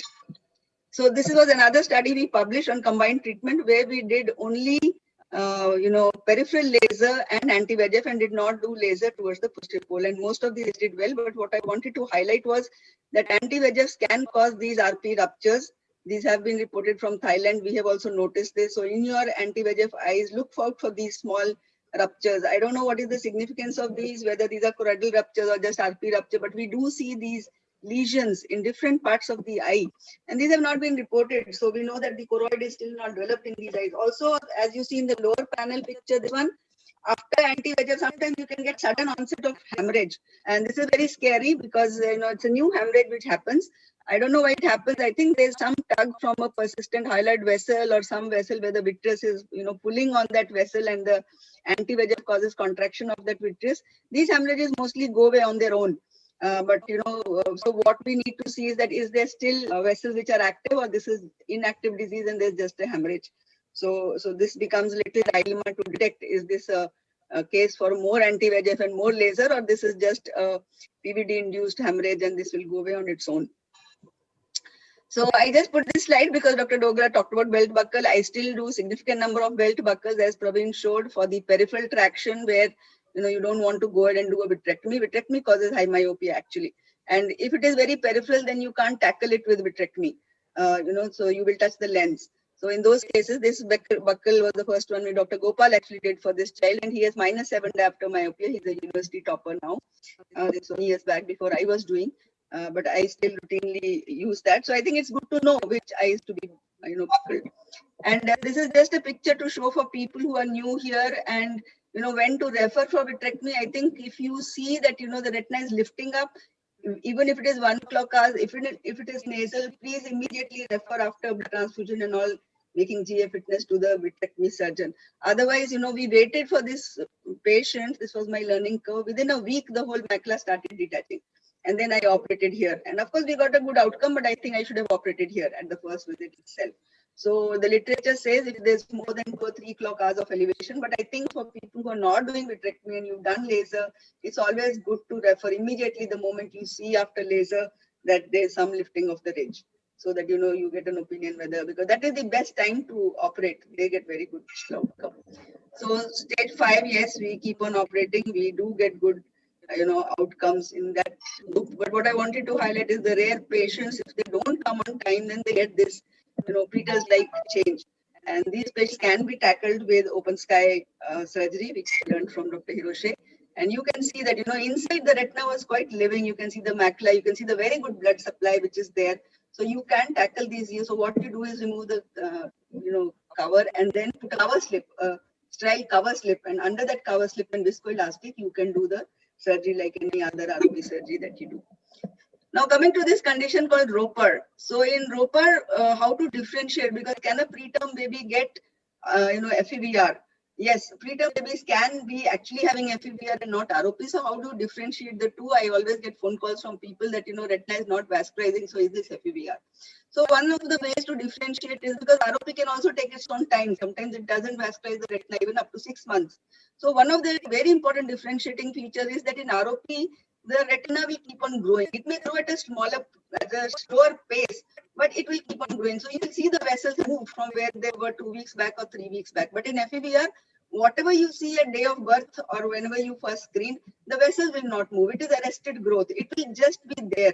It may show any change or it may not show any change, but it will not move forward. Whereas in ROP, it will always move forward. And there could be significant variability in the two eyes. Always when you have doubt, examine the parents and siblings. Almost in 20 to 30%, you will find lesions in the parents, which confirms that this is FEVR, because you may not always have genetic testing done. Ask these histories. Does anybody have squint, small eye? Anybody was operated for retina in the family? Because that time they may not have received the diagnosis of FEVR. They might have received diagnosis of high myopia or squint or something like that. And systemic examination you should do in all these patients which look unusual, which are not, regressing like the way you thought, because we have picked up many other diseases in this. And of course, there could be characteristic FFA if you can have access to FFA. So FFA were described by Barockel and all that here. I will just show these pictures that in ROP, you find these, dichotomously branching vessel and a uniform area of leak, which is ROP, whereas in FEVR, this is what happened, as I said, that there's an arrest of growth. So you will find these pruned vessels and they become straight because there's always a vitreous component to it. And they, will leak in a wider area, not just at ridge. So yeah, if you have FFA, but even clinically, you can see these differences in the vessels if you look carefully. So you can have FEVR, which could be mild smoldering. Here we have, baby, you can see there's no plus and just new vessels, and it is just arrested at that place. It will always be in zone 1 or 2, the FEVR. It doesn't happen in zone 3. FEVR doesn't happen in zone 3. Or you could have a baby who's born with leukocoria, born with neovascular glaucoma. So you can have both the fulminant types and the mild types of, congenital FEVR in preterm babies and even otherwise also. This is a baby referred from Oman. So this was a preterm 34 weeks on oxygen ventilation, or is this ROP or FEVR? So you can see the detachment and the new vessels. They have all occurred within 3 weeks of birth. So this you will not see in ROP, unless it was an APROP, but you can see this is not APROP. So why should we differentiate between the two? Ultimately, the treatment will depend on the pathology. I think it's very important because both can have a genetic component. But important thing is the risk to next child and risk to the extended family members. And if you say this is FEVR, then it's a lifelong disease. Even when you treat early, still you have to follow them because they can get recurrences. So I had twins who were like, 34 weeks, 1700 grams. I saw them. They came in stage 5 ROP. In the first visit, I have written this is FEVR. In the follow-up visit, I wrote, no, this is ROP. And so I told the family, this is ROP, stage 5, and, nothing to be done. And there's nothing further to be done. And after 5 years, they come with another child who's also full term and comes with detachment. So then I was feeling very bad that initially I thought this is FEVR. I was not sure. I made it ROP. Now, actually it was FEVR. So I think it's better to edge on the side of FEVR, which has so many implications. And just I want to end by saying, this quote by Dr. Hiroshi, that ROP detachments are the most difficult surgeries that a retinal surgeon does. And when you have something like this, where there's exudation, traction, reg RD, all three combined in a patient who's one-eyed and was seeing with that eye, it becomes difficult. And so what I've started doing in last 9 months, I think Corona was the time to start new things, is doing a scleral imbrication. And this is not, I have not done it first, but for ROP, Dr. Gopal and Dr. Shanmugam told that they have done. I didn't get a publication on that, but this is how you have to do, just make a cut on the sclera and do indentation. So these are some of the pictures. But what I did additionally was, in addition to the imbrication, I also put a buckle. So the original publication say that you only have to do imbrication 2 quadrants. I was not sure that was enough. So this is what happened in this baby. You can see it gives a nice buckle. I have drained also in this particular patient. So I'm doing prophylactic also and treatment also for reg or advanced traction detachments, and they're giving very good results in these eyes. So this is one patient with ROP who was one-eyed. He's now 14, 15 years old and had sudden loss of vision in the Corona time. When he came to us, he had severe PVR changes, and I couldn't find out where I will enter, where I will do vitrectomy, how I will do. So I just did imbrication and buckle, and he's improved, and the retina has attached, and he's got back his vision which he had before. So I think I will end by saying that be that change you want to see in the world. There are always many new things. Please document, please publish, so that everybody will learn. And as Dr. Azad said, there's huge things coming from our country, and we should be telling about these things to the world. Thank you.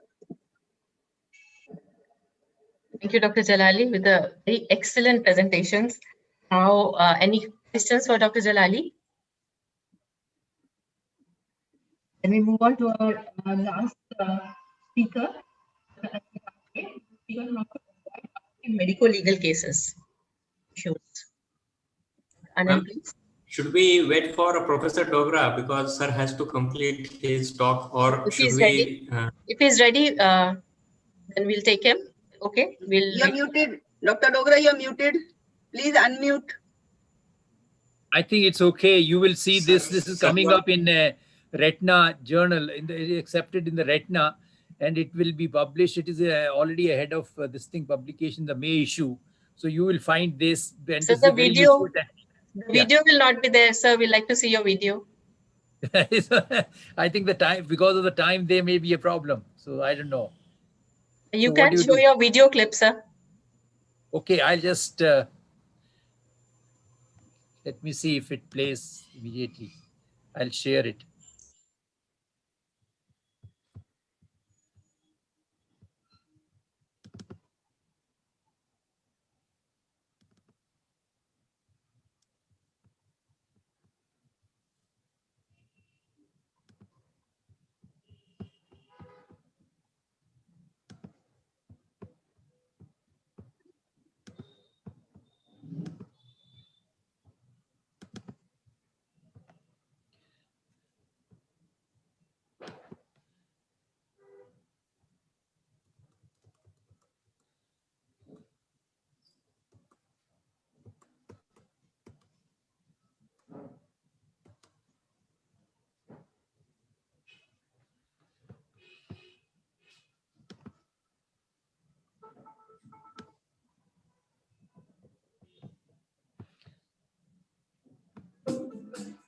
I think we already reached somewhere here where I lost it. So I'll just, for the sake of this time. So you see, what I was trying to say is that, as already emphasized, we have, it's such a great thing that a lot of people are doing surgeries, and more people are coming in, and we need more surgeons. And so what I said, that after cauterization, so you don't overdo anything. It is almost like the surgery is done here. And after that, you can see that intraoperative OCT shows that it has settled down. And now you just do partial air fluid exchange. And after doing that partial air fluid exchange, you leave it as such, and you'll see the result. That is what I was going to show you, that what you do is that I also almost invariably suture them. And because I think if there is a hypotony, they tend to leak and there's a bleed. That is what happens. So nothing else is done here. So this you can see the result of the same patient. you see, who looked almost gone case, looks very good. And so this is what I was telling, that this will be in retina, is head of print in May issue. We reported 8 cases here and only 1 lens touch. I remember this, I was a little more ambitious, going to the periphery. That's where it happened, and we could achieve that. So what I would like to say is stage 4B, especially where there's a temporal elevation, if you try this, this is a very good technique and a simple technique, and you will be able to achieve all the surgical objective, and the lens would be spared. That is what our objective is. So that's why this procedure has been done. Thank you very much for this opportunity. I'll stop sharing, and I think we are already running out of time, and I'm sorry it happened. I think the whole Thank you, sir. here went Thank off. you very much, sir. So we move on to Dr. Anand quickly. He's telling us about the medical legal issues. Ma'am, is it visible now? They are visible. You can start. So thank you everyone, and thank you docs for this opportunity. I will try and run as fast as possible. So if we have to avoid MLCs in ROP screening, so what we have to do in India is we should stick to the Indian screening guidelines rather than confusing the pediatrician and everyone with the Western guidelines. So this is very important. We have our Indian data and Indian guidelines. We should follow these screening guidelines. Next thing is that we should, or it's idea to deny ROP screening for larger babies. That we have already seen that larger babies in India and most of the developing countries have been shown to have ROPs which need treatment. And again, another thing, as in Supreme Court judgment also, it has been said that we should not deny ROP screening for any preterm baby just for the sake that the baby has not received oxygen therapy. So irrespective of the state of saturation or oxygen therapy, we should always do ROP screening whenever asked for. Then many of times our pediatrician, they are very concerned, and even the parents are concerned that the baby is on ventilator or CPAP. I think we should postpone this screening. So even in such cases, ROP screening is very safe, and even babies with ventilator and babies in incubator, they can also be very safely screened and treated as well, as Professor Dogras have published. So whenever we are planning for ROP screening, it is always advisable to have a consent for ROP examination also, where we mention that what type of drops will be used and what will be the procedure, and it will be briefly explaining the parents in Hindi, and if preferably, if you can, the parents can read, then we can have the consent in English also. But it is advisable to have this consent for each fresh as well as follow-up examination as far as possible. Then the nursery will be the ideal place for this baby to undergo ROP screening, and while screening, we should maintain and follow all aseptic precaution to minimize chances of cross infection, as these are very smaller and sick babies, and we should not provide a chance for any infection to them. Then if such babies are being examined in our OPDs, then it is always better to prioritize them over the adults, so that the babies do not go waiting for long time. And most of us do ask for that half an hour fasting is needed, then they can go into hypoglycemia. So these babies should be seen as early as possible in the routine OPD. If the babies are seeing in OPD, then we should have a specially designed room for them, which is warm compared to the other room, and preferably the examination should always be done after all aseptic precautions to minimize chances of infection, and explain the parents about the method of ROP examination, that the baby will have some kind of pain, the baby is going to cry, and the lips will be swollen for some time after the examination. If the parents are comfortable, then it is preferable that baby is being examined in presence of parents or mother. If they are not comfortable, they can just wait outside, but a visual picture can be provided to them. Then if we are screening babies with multiple gestation and we have been shown a single baby of them, it is always good idea to inquire about the status of other twins in cases of multiple gestation. And the most important thing in cases of medical legal issues is good documentation, because it is the only thing that can save us from good document in a medical legal suit. And a poor kind of documentation is one thing that can actually put us in a trouble. So it is always advisable to have a very good kind of, sometimes we may afford to talk less, but we cannot afford to write less in cases of documentation. Whenever possible, if the provision is there, we should always have a photographic documentation of each visit. And we should, whenever we are writing the summary, it should be either written very illegibly so that anyone can read it and understand it. And if you have poor handwriting or you are not legible enough, then it is better to have a printed summary which is provided to the parents. As sir has also mentioned that we should mention the type of dilating drops that we have used for ROP screening, because in the court judgment, it has mentioned that the court had highlighted that which type of drop was used, when it was used, who had instilled it has not been mentioned, and that also accounts for a kind of negligence. So we should make it a habit to mention the drops in the sister's record also. And we should provide babies all demographic details and important anterior segment examination like pupillary dilatation, presence or absence of TVL or neovascularization of iris. And whenever we are describing or documenting the ROP, it is good, or it will be always good, that we follow the ICROP zone and staging pattern and presence or absence of plus disease.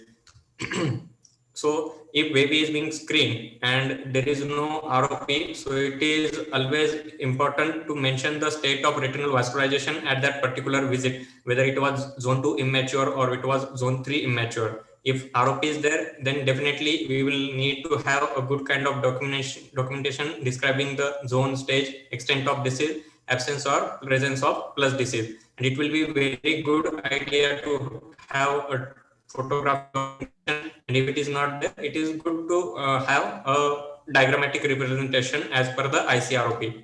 So if we are encountering any APROP, in such cases also we should mention whether it is zone 2 APROP, zone 1 APROP, and in as previous speakers have also told that there is a special entity zone 1 posterior. Some people do call it as zone half, though we do not recommend writing that, but we can always mention that zone 1 or zone 1 posterior APROP. And in that scenario, it will be a good idea that we mention about the status of vascularization of fovea, whether fovea is vascularized or fovea is not vascularized in particular cases.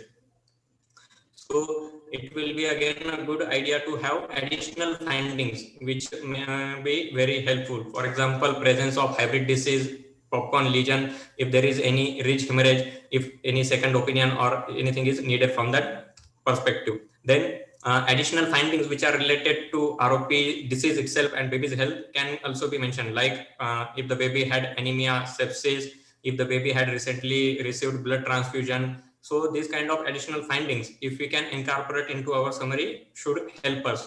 Then the date for next follow-up. It is very good idea to provide exact date for the subsequent follow-up rather than mentioning 10 days or 1 week, 2 weeks. So there should not be confusion in parents' mind that which is the OPD day for that particular consultant. So always mention the day in a day, month and year format, so that there is no confusion between the different types of calendar also. As in this 9th February, it is always easy to understand. So we should avoid all kind of abbreviation, or we should use an universally accepted abbreviations, and use of medical neologism or our own terms like grade of ROP or fundus appear normal, posterior pole normal, macular disc normal. We should avoid writing these kind of words which can put us in trouble in court of law, and things which and it will be very careful. We should be very much careful while discharging the baby from ROP screening. If the retinal vascularization is complete, then we should specifically write that the baby doesn't need further follow-up for ROP screening, but the baby should come for follow-up at 6 months or at the age of 1 year, as these babies are at a risk of squint and amblyopia at a later age also. So, and it will be a good idea to provide a signed summary at each visit to the parents. The SNDT format, providing the name, signature, date and time at the time of signature is a good idea, and it is patient should be provided with the ROP card which they can bring at each visit. Then after doing screening, it is mandatory and it is very crucial to explain the parents about the state of child's health. We should not be in a hurry to go for the next baby. the parents may have different kind of questions which we may feel may not be relevant for us, but as a parent they may be about of concern. So we should try and answer all the queries of the parents so that they are satisfied with the state of their child's health. Then after that, we should also incorporate the pediatrician into ROP screening program so that he is aware of the state of ROP in that particular child, the importance or relevance of weight gain, weaning of oxygen, correction of anemia, and hemoglobin or sepsis correction. So the pediatrician should be a core part of ROP. Then the treatment, fixing the systemic issue, and then while coming to the treatment part, we should treat only in presence of plus or pre-plus disease so that there is no other issues. As in this diagram, it has been shown that it is zone 2 stage 3 ROP, but the particular person has not mentioned about plus or pre-plus disease. And whenever treatment is advised, it should be advocated and started within 72 hours of diagnosing a type treatable form of ROP. So treatment should not be delayed. Whenever we are describing the treatment, it should be very clearly mentioned the type of anesthesia, the timing, and the fasting should also be explained to the parents. Then talking to the parents about the laser treatment, its outcome, then should also be informed to them. Then the procedure of laser is safe, but most of the baby may have some kind of tachycardia. Some of them have respiratory difficulty and they may need oxygen during or after the procedure. Retreatment may be needed, and the success rate of laser is usually more than 90% for a staged ROP. But for cases like AP-ROP, the child may still progress to TRD even after complete and good laser and may need PPV ultimately. Should also be very clearly explained to the parents. And before starting the procedure, a written informed consent in Hindi or English should also be taken. Having a audio-visual recording of the consent is a newer and relatively better idea for medical legal issues. Then whenever ROP treatment is being planned, it should be always planned in the presence of neonatologist in NICU, or if it is being done in your operation theater, we must have a neonatal ICU backup. Then only should be done in presence of anesthetist. It is always good to have an emergency kit ready, and use of sedation should be avoided as far as possible. Laser should be done in one setting. That's a good thing and desirable, but it is not mandatory thing. In presence of hazy media or like cases of zone 1 posterior AP-ROP may be done in 1 or 2 settings as well. While doing ROP laser, hypothermia, hypoglycemia should also be avoided, and pain should be taken care by either giving the sucrose, Vicks, or paracetamol drops. If we do not know the appropriate method of treating ROP, it is always better to refer it to someone who knows it better than us, than avoiding the inappropriate form of treatment. Then follow-up is as important as treating the baby itself, and these babies need a long-term follow-up for refractive error, amblyopia, and squint. If baby has been successfully treated but develops amblyopia due to uncorrected refractive error, then it is as good as amounting for negligence on the part of treating doctor. So coming to anti-VEGF part, I think I will not speak a lot about it, but its indiscriminate use whenever it is not needed or in a typical staged ROP where laser still remains the gold standard should be avoided.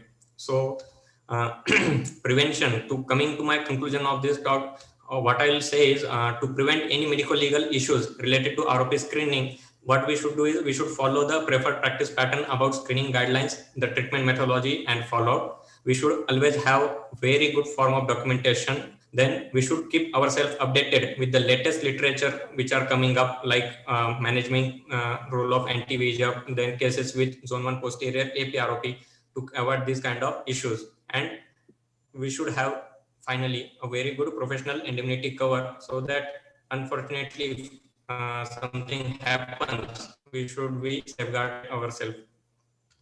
Thank you. Thank you. Thank you, Dr. Anand. Any questions? Yeah. I have one question. Anand, that is excellent. I think on that slide, one line needs to come in how to prevent these medical legal cases, the good communication with parents.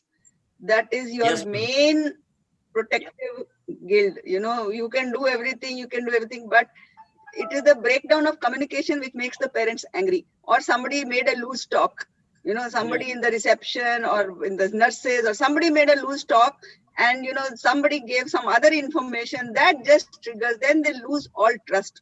So I think it's very, very important to tell your team, nobody will talk, only the surgeon will talk, and there should be one version of events.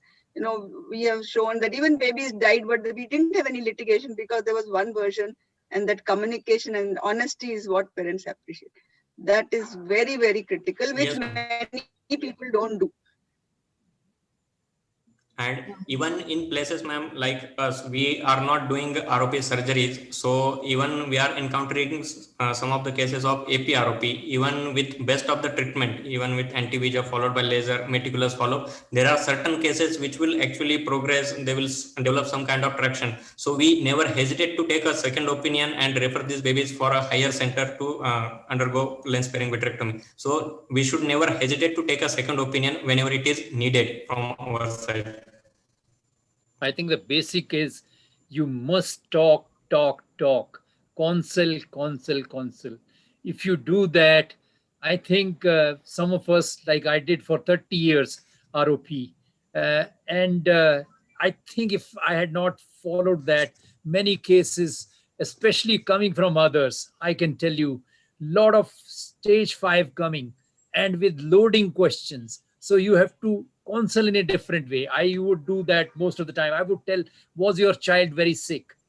And if the child was very sick, could you have brought to a person who's hardly available to take care of this kind of problem, which is a new problem for our country. So sometimes you see, you have to be talking something which will not only help your colleagues go into that kind of a medical issue, which is, in fact, we all know is a big problem. So I think, of course, Anil has talked very nicely about documenting, mentioning everything. I think everything should be clearly written.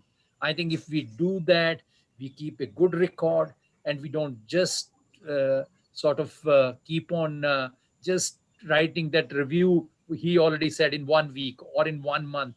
That doesn't work. Then we are in a soup. If such a case is going to go to court, then we'll be in trouble. Exact time, place, it has to be mentioned, as well as, of course, the date, and sign it wherever it is. It's very important. So I think counseling is the most important. If they have your confidence, they'll never go to the court or they'll never do anything to you. This is my experience. I can talk from 30 years. Yes. Thank you all. Sir, how many do we take consent for examination for ROP screening? I'm not sure about this. Like, we do not take a consent for exam. We take consent for treatment. We have never taken a consent for examination. Should we take it? Well, I think that is what I'm saying. Most of the time, we never did that. And till today, we have not done for examination. But I don't know, because examination is a part and parcel for any qualified person, that he would examine according to the standard protocol. You see, for examination, mostly we are not taking a consent, at least not with us. We have not taken. I'm not sure if other people are doing. And of course, any procedure you carry out, anything you carry out, I think then consent is a must. So, but that is what my take on this is. And so for anti-VEGF? Just now we are an NABH accredited hospital. So under NABH, every OPD patient has to give consent for examination. So there's a form. So we don't take separate for ROP. It doesn't list out the risks of screening, but that consent form we are taking for everybody. When we go to NICU, in the NICU, the parents have already consented for the care and admission and treatment for their baby. So if we are in trouble, we can use that consent which they have given for that consent. So we are right. Whereas in the West, they do take separate consent for even examination and all the risks of dilatation and tachycardia and things like that. We are not doing that, but we do have a general consent which is given to all OPD patients, including ROP patients. Any special consent for anti-VEGF injection? Like since yes. For anti-VEGF, we are using the AIOS consent. Only that doesn't have ROP. So we have added ROP to that, and we use that in the NICU. In NICU, we use their surgical consent form. Yeah. So what about telling them about off-label being? Yes. So Yes, that you have to write it down Yeah, there, yeah, and yeah. you have to put it that there is evidence, and that is what is very important. You put all off-label drug. You see, we inject intravitreal antibiotics for end off. They are off-label. They are Yeah. not. So you see, we have to put that. That is a very important issue. Otherwise, if we don't do that, that should be part and parcel of the same. But if you are using, say, now Eccentrics or whatever Lucentis, that has been approved. So maybe there it is much more easier that you don't need a off-label kind of thing to be written. But otherwise, definitely. Yeah, that's the right thing for adults also. So AIOS has given that form. You can just use that form. We Yes. modified it little because they had very skewed thing. So we modified it to show that the injection related is same for all injections, and it is an off-label use. But it has been used and it is being used. Thank you all. It has been a very engrossing session till the end, from the beginning. So any more questions or comments? We can wind off. Yes. Thank you, sir. Thank you, everybody. Thank you, Sarita. It was wonderful. Thank you, It was everybody wonderful, here. sir. Thank you. Learning We had process. a great session. New experience.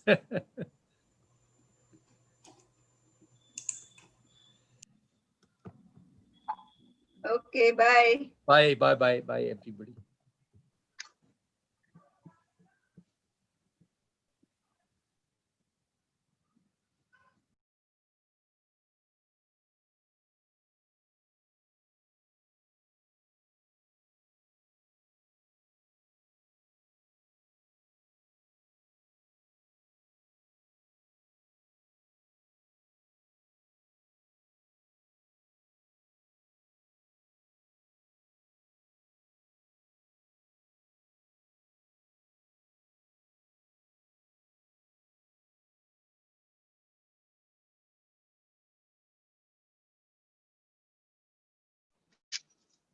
A very good afternoon to everybody, and we are here. I'm Monica Chaudhary, and with me is Dr. Jatin Ashar and Sneha Agarwal, and we shall be starting the contact lens session. I know there has been some overlap of time, but we would request that each panelist, please, each speaker maintain your time and try to finish it in 7 minutes as has been allocated, so that we have enough time for discussion. You may cover up the introduction part as rapid as part better, and let's have the key focus message brought in. So welcome everybody for joining in this session. And our first speaker today is Sneha Agarwal. In fact, she is moderating the session, but I'll introduce her.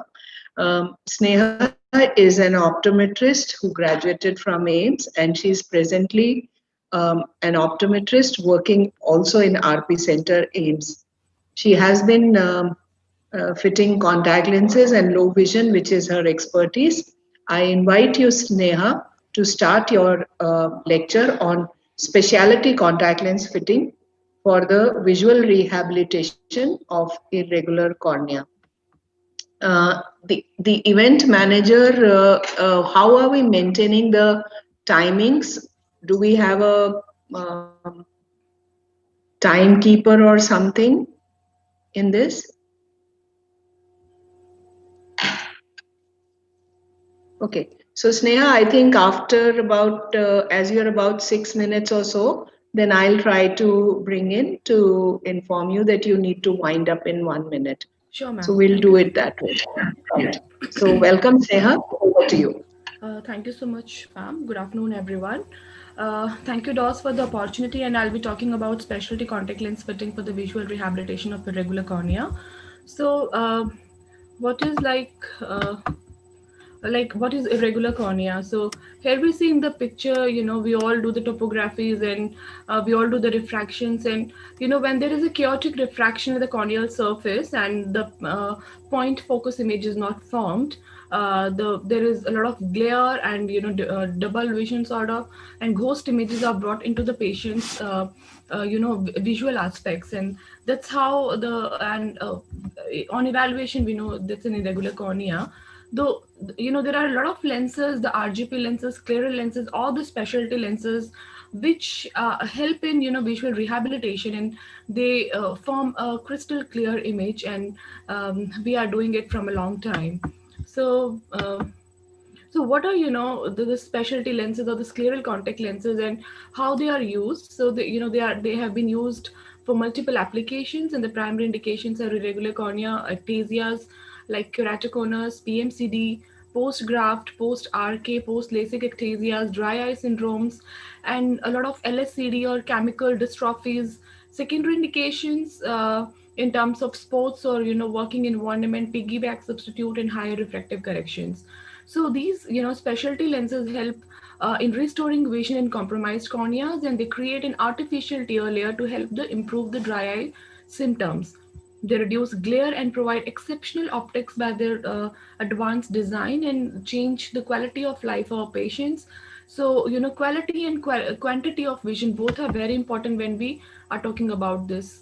So there are different inventory of contact lenses, and we have the mini sclerals, semi sclerals, and the large diameter sclerals. And when we start with the mini scleral or extra limbal lenses, the Rose K2 are one of the best choices we can have, and they have different parameters. We have a trial set, so and we can have an extended range. Then we have the Maxim CV series or innovative sclerals. A lot of lenses are coming with these names. They have their own fitting guidelines, and we normally fit these lenses on SAG, or depending upon the corneal protrusion. They have different diameter range extending from 15.4 to 21 mm, and have a variable power. We have multiple options of fitting cylinders, customizing these lenses, fitting their periphery, and material is important to choose, because we are covering whole cornea. So they have hyper decay, or they should have good decay and good relatively thinner lenses, and front toric double slab of material or Hydra-Pack coatings help in better suitability as per the patient, and better comfort of the patient. So, the clearance is very important. And what are the basic indications, when we have a scarred cornea after RK like this, corneal ectasias, when we have displaced cones where the smaller dia lenses are not, suitably fitted, and after the post PK or DSEC or, surgeries, keratoglobus, after traumatic corneas, healed corneal perforations, or infective keratitis.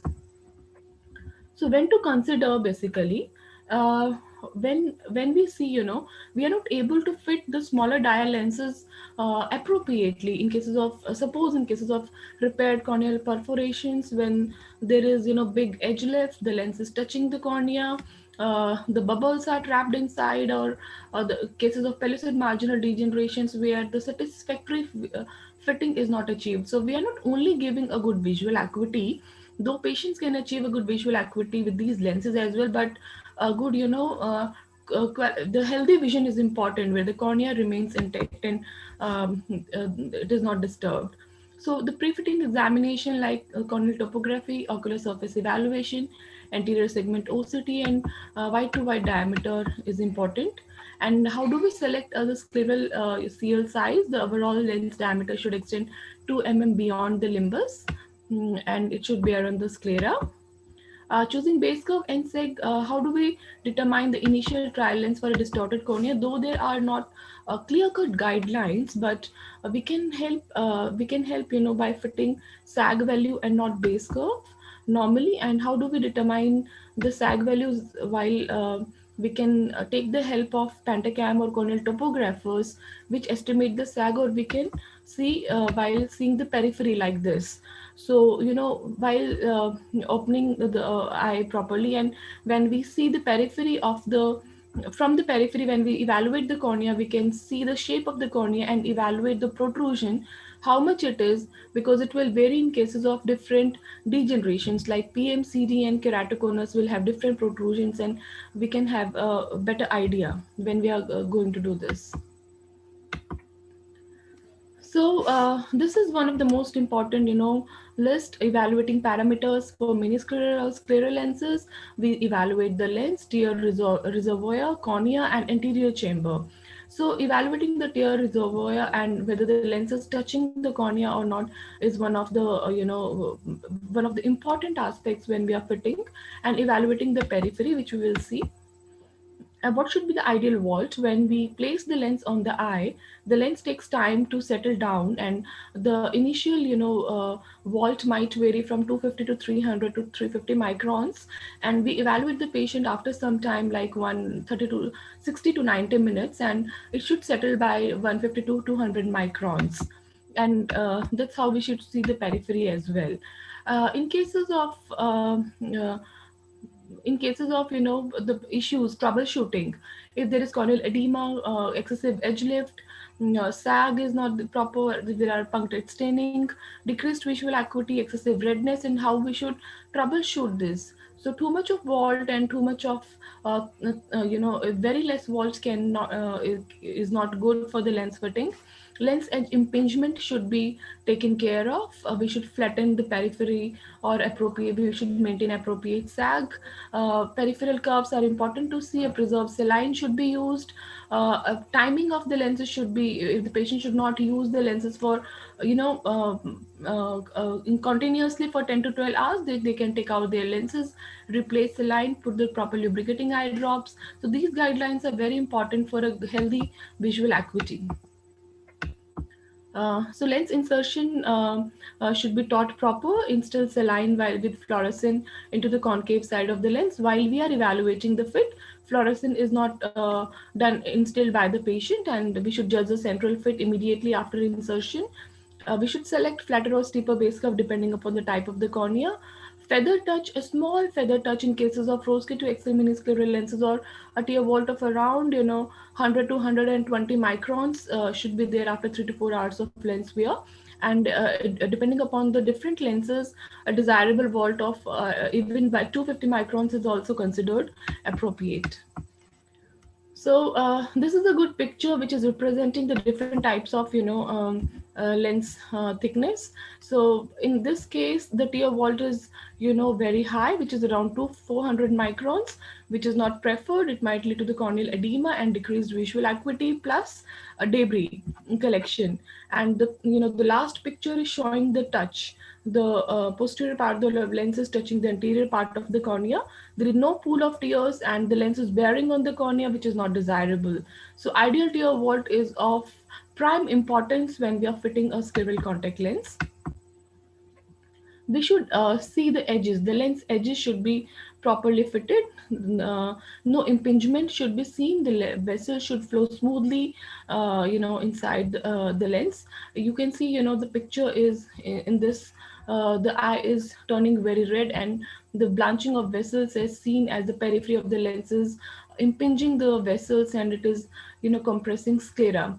So it is not desirable, and we can see the peripheral fluorescence, while evaluating in the slit lamp, we should be considered. So no compression of vessels on the sclera is appropriate. So, I would like to discuss few of the cases. So this is one of the case where the both eyes post LASIK with operated C3R with the Intex, and in this case, the visual acuity was not one of the primary reasons where we considered fitting the scleral contact lenses. The needed visual acuity was 660 parts, and the spectacle visual acuity was 612 parts to 6.9. Refraction was also tolerable, having a cylinder of -3 diopters. Cornea was flat as related patient has undergone LASIK, and patient's profession was, a patient is in Delhi Police Services and he is an inspector. He had bad complaints of glare, reduced contrast, and ghost images with photophobia. So the patient was not able to open his eyes, and he was having discomfort with the ICL. So we went ahead with the scleral contact lens fitting, and the first picture showed clear, the tear vault was thin, and inferiorly it was showing a touch. So no touch is desired. Neha, if you could rush up a little more. Yeah, if you could. Yeah, ma'am, I'm just finishing. Yeah. So ASOCT was of very helpful as we evaluated the patient, and you can see, appropriate pool was maintained, and the periphery was also helpful, and the patient is maintaining 6/6 vision in both eyes and happily wearing it. Again, a case of advanced KC with ICL with resolved uveitis. So had advanced keratoconus, considered giving Rosca to CL, corneal CL in one eye, other eye advanced KC, we considered giving Rosca to miniscleral lens, doing well. I'll just skip this video. So these are the few cases where we can see compromisations. If the the fluorescence is not evenly distributed, or there are the swollen lids, we can consider refitting the patient. This picture shows debris. We should evaluate the reasons why the debris is presented, and we should consider fitting the lenses in an appropriate manner. In cases of LSAD, dry eye, having an in-house patient where the patient was nurse, presented with severe allergy and chemical injury, where the desmetocele with NMCO, patch graft, and with the scleral contact lenses, patient is doing very, very well. So thank you so much. So if these kind of cases can be managed very well with the help of specialty lenses, keeping in check at appropriate times and fitting guidelines in a corrective manner. Thank you so much. Thank you, Sneha. I think you rightly said that yes, there is irregular cornea, and the only mainstay treatment, of course, even with surgical intervention pre or post, is contact lenses. I request Sanjay O. Arora to now share his screen, and we shall have a common discussion of question answers. Meanwhile, I would request the audience to please post the questions in the chat box so that we can compile them and have them presented. So let's run through the presentations first, and then we can have discussions. So over to you, Sanjay. So Sanjay Arora is an optometrist who's practicing in Shroff Eye Center, and he has years of experience in contact lenses. He is talking today on myopia control by orthokeratology, and of course, it's a most happening topic these days, and a lot of patients we find are getting seriously interested into orthokeratology. So over to you, Sanjay.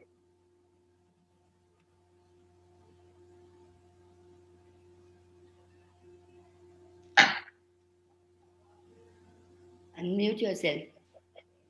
Sanjay, unmute yourself. Sanjay, are you with your video on? Yeah. Please unmute yourself. Yeah. I'm audible now? Yes, you are clear and audible. Good afternoon. So soon we will see myopia also as pandemic, as nowadays in these corona times, every child is on the screen, and from morning till evening is on his laptops or mobile phones.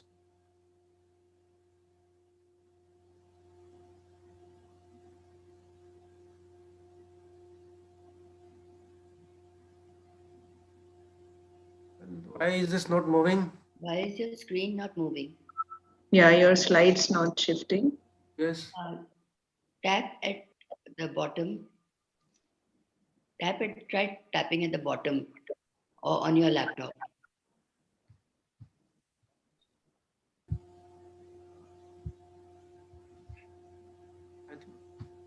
Yeah. This is the study which shows that in the year 2020 we have around 300 million myopes, which is expected to rise to 925 million by the year 2050. So we must do something to control myopia. So this is another study which shows that in the US, in the period of 1971 to 72, there were around 25% population myopic. And the year 99 to 2004, myopic population increased to 41.6%. And for centuries, scientists have debated the question of whether myopia is genetic, family inherited, or environmental. So a conclusion has been that myopia is a result of complex interaction of both things, genetic as well as environmental factors. So Brian Holden Vision Institute did a study, and they found out that the 70% of today's myopia is environmentally driven, whereas 30% is genetic. So environmentally driven, as I earlier said, most of the kids are now onto the laptops, watching TV close from a very close distance. All these factors lead to increase in the myopia. And there is a study which shows that children who spend outdoor times have less progression in myopia as compared to the children who are stay indoors. So we should increase, promote our children to stay outdoors and spend some time outdoors also. Myopia can lead to cataract, glaucoma, retinal detachment, and macular degeneration. The procedures to control myopia control are myopia drops, bifocal glasses, multifocal contact lenses, and orthokeratology. And they have been successful in varying degrees. But whenever we see a child, we should always prescribe any of these procedures to the child. So today I will be talking about the orthokeratology process. What is orthokeratology? In this procedure, we put a RGP lens. Lens is worn overnight, and in the morning, patient removes the contact lenses, and vision remains normal throughout the day. So this is a short video to show how the Ortho-K lens works. This is the myopic cornea, and this is the Ortho-K lens which we are fitting. And this lens remains on the cornea throughout the night, and which gently reshapes the cornea. And it takes around a week's time to become ametropic. So this is how the patient becomes ametropic.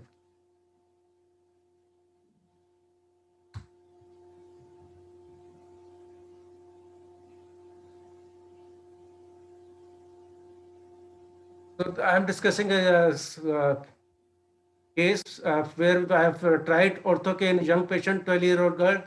This was the refraction -7 with 0.5 cylinder, K reading of 45 and 46. And most of the Ortho-K lenses which we have, they corrected only to 6.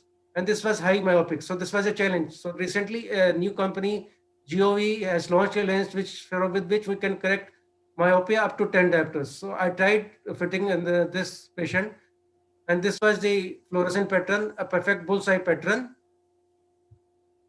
These are the topography fitting prior to the Ortho-K. And then I have been following these patients after 1 week, 15 days, 1 month, and this is the normal pattern that we see after refractive surgery. So this pattern has been maintained for last 6 months, and patient vision is 6/6. Vision has not decreased.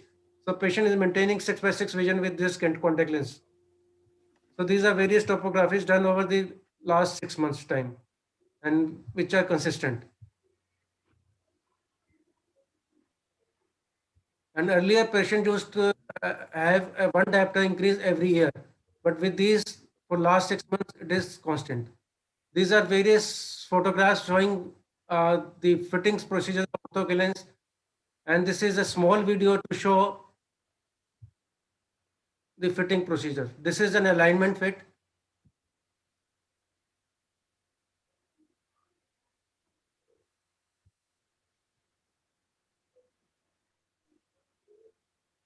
This is flat fitting contact lens.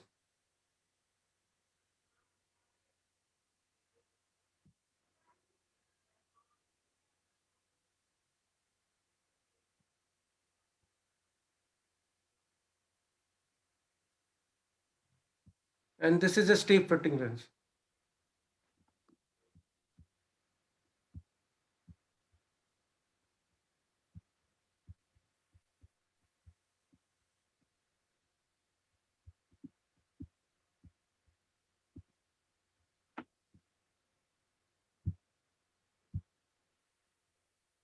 So I have just done one simple case. So I don't have a long-term data to show how effective it is in the long term.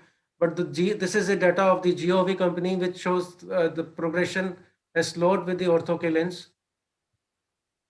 And it shows that prior to Ortho-K lens, 1 diopter per year was increased, and with the Ortho-K lens, it has increased by 0.25 per year. So that is the data supplied by the company. So whenever you examine a myopic child, you should discuss all the procedures like atropine draws, bifocal glasses, multifocal contact lenses, or orthocheirotic lenses. And these procedures are available now. We should try to control the myopia and not just give away the glasses or contact lenses. So we should take steps to control the myopia. Thank you. Thank you so much, Sanjay. There is no doubt indeed that orthokeratology, my experience was last 2-3 years, and those patients whom I started in 2017 have very well maintained or had hardly any progression of myopia with that. But it was nice to see you having a -7 diopter attempt also. So thank you so much. We'd request the audience to keep posting the questions and we'll take them up. I do invite Sajani Shah now. Would you please share your screen, Sajani? Sanjay, you can just stop sharing.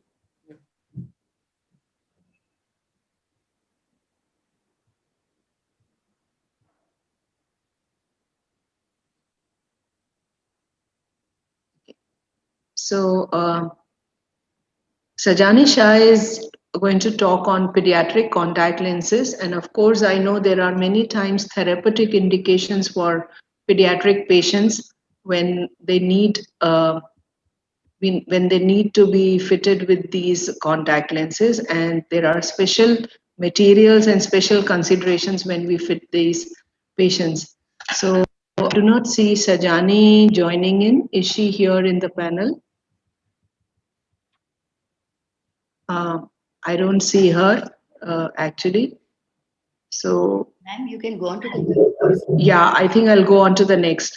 So Dr. Rajat Jain is next, but he has also had an excuse. His mother is not well in ICU and he may join in later after some time. We'll wait for him at the last. I now invite Sunaina Malik, Dr. Sunaina Malik, to come forward and share your screen. So Professor Sunaina Malik. Yes, ma'am. Thank you. Thank you so much. And ma'am is going to speak on daily wear to multifocal contact lenses. In fact, she is the past president also of the MOS. And ma'am, would you like to introduce where are you right now? Yeah. First of all, thank you so much to DOS for giving me this opportunity to be part of a session which is very dear to my heart. I love contact lenses. And I am based in Aurangabad. I have finished my presidential year of the Maharashtra Ophthalmological Society in November. We had our very first state level virtual conference, MOS VidCon, which has now been documented and it's going to be published in the next issue of IJO. I'm very happy to tell all of you that. So with that, I won't take much time. And exactly what are daily wear contact lenses? When we talk of daily wear, most of us, I think those who have begun doing contact lens practice in the 80s would have started with hard contact lenses, the way I did. But then very soon we were happy that we could get daily wear, which means a single pair of lenses that you wear for one whole year. And they are also called as yearly or annual lenses. And patients are generally very happy to have them because the cost is very minimal as compared to other lenses. And you can easily convince a patient to go in for contact lenses. When I was doing my PG and contact lenses had just come in, just barely, that I'm talking of the 70 to 75 onwards. So our professor used to tell us that refraction is your bread and butter, but contact lenses are going to be the jam on your bread and butter. And I think he was so right, because contact lenses have been the mainstay of my practice for as long as I can remember. Why do patients opt for daily wear lenses? Because you get one pair for an entire year. You don't need to go back to the doctor again, visit him, and they're cheaper, definitely. So that's why most patients would opt for daily wear. But What are the disadvantages of daily wear contact lenses? You only get one pair of lenses, means the patient has got just a pair with him. So if anything happens to either of the lenses, he doesn't have a standby lens. So he's left in the lurch. Maybe he's traveling, he's at a wedding or attending a meeting, and one lens breaks. So he's done for. There are also hygiene issues involved, because with disposables, you get a fresh pair of lenses every month. But with daily wear, you don't. You use the same pair of lenses for one whole year. In fact, in my experience, I found that daily wear or annual lenses do not remain good for more than 8 to 9 months, actually. And I think companies also advocate telling the patients that now. Initially, we used to convince the patients to go in for contact lenses by telling them that you can use it for 1 year and even more. I still remember myself telling my patient that, you know, you can use it for another 1.5 months, 2 months, over and above. This is how we used to get them onto contact lenses. But nowadays, I just don't. I tell them, no, 1 year means 1 year. In fact, if they start troubling you before 1 year also, come back, change them. Because you cannot afford to play with your eyes. And generally, you, in some heavy depositors, you do start getting protein deposits even at the end of 9 months in daily wear lenses. So these are the hygiene issues which can take place. Then, of course, infection is there. And what are the advantages of disposables? When you're telling your patient, what will you say? Hygiene, of course, is a big, big factor, because you just throw away that lens after 1 month.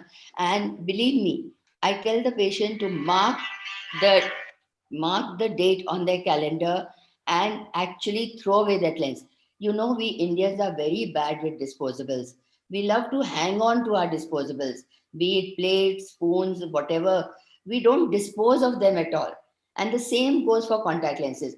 Patients feel, let me use it for another 8 days. Let me use it for another 15 days. No, tell them very strictly, 1 month means 1 month. You have to dispose of them. If it's a 15-day disposable, dispose of them 15 days, because that is helpful for you also as a practitioner, because he's going to come back to you then in the stipulated time. Otherwise, he'll keep on wearing the lenses which are meant to be with him for 6 months for a period of 8 months. And the main advantage is he always has a standby with him, so that if anything happens to the lens, he's got another set of lenses to go to. Moreover, his checkup gets done every 6 months. So you can follow up his myopia, how it's progressing.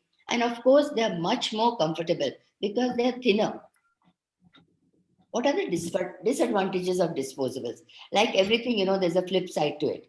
They are more expensive, much more expensive.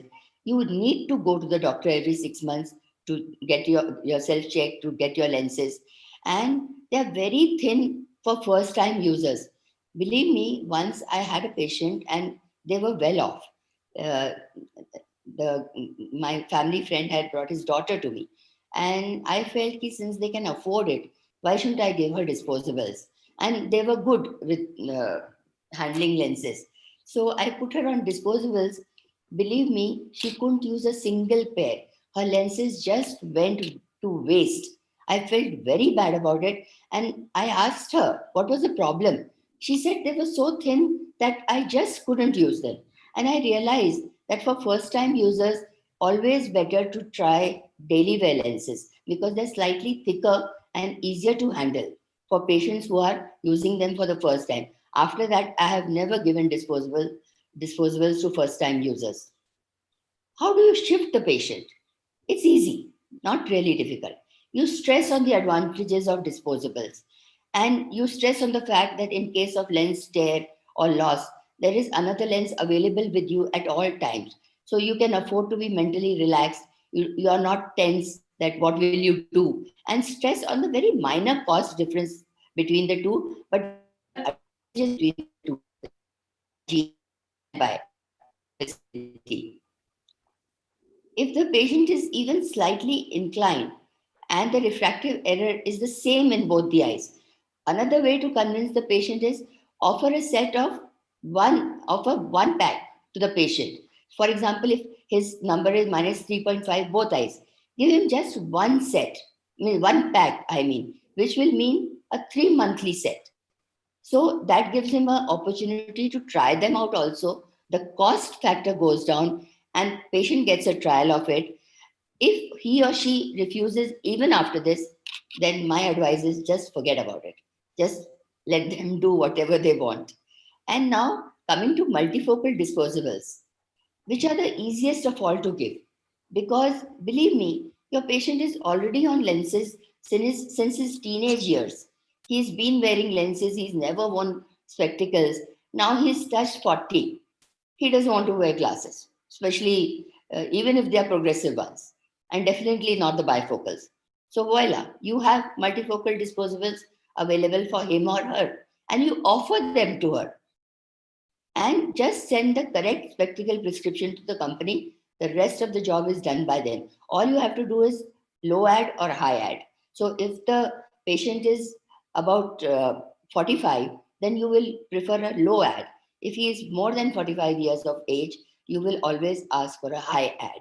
And I never ever prescribe a single pair of multifocals because I feel disposables are much better when it comes to multifocals. And I would strongly recommend that all of you follow that, because you don't want the patient to come back to you with problems with a single pair of multifocal disposables. I have given a trial to one patient only of a single pair of multifocals. He was very unhappy, and after that, I've never tried it again. I don't know, I could be wrong in this. Maybe the other panelists would be able to guide me on this, but this is the way I work. So, and I've always maintained another thing.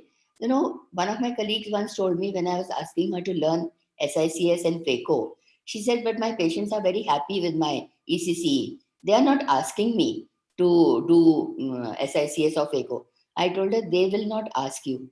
You have to offer it to them. It's we who have to go up the ladder and pull our patients along with us so that we can offer them the best of facilities that are available to them now in today's world. So thank you all for this patient listening, and happy contact lens fitting. Thanks a lot. Thank you, ma'am. I think your experience clearly reflects the way, the journey that you have gone through. And of course, as presbyopes, the experience with multifocal is definitely, it has a role to play, and we love to do that. Thank you so much, ma'am, for doing that. May I invite the next speaker now? That is, of course, my co-chairman, Dr. Jatin Asar, who's going to talk about scleral contact lenses for the extreme ectasias. Yeah. Good afternoon. I hope I'm audible. Yes, doctor, you are. Yeah. And thank you, DOS, for inviting me for this talk. And it gives me a good opportunity to meet all the co-panelists and also to share my views on how contact lenses are useful for extreme ectasias. So as surgeons, most of us always prefer to take the patient under the knife, and we want that we do maximum surgeries, and that's what gives us happiness. We feel good. We take beautiful sutures on the cornea, but that's all gratification for us. But what it does to the patient is makes them come to you time and again, almost every month, put drops almost every day for all his life. And plus gives him a chance of having a rejection or a suture related infection. So do we have an option other than surgery for these cases? So I have no financial interest in any of the contact lenses that I'll be speaking about.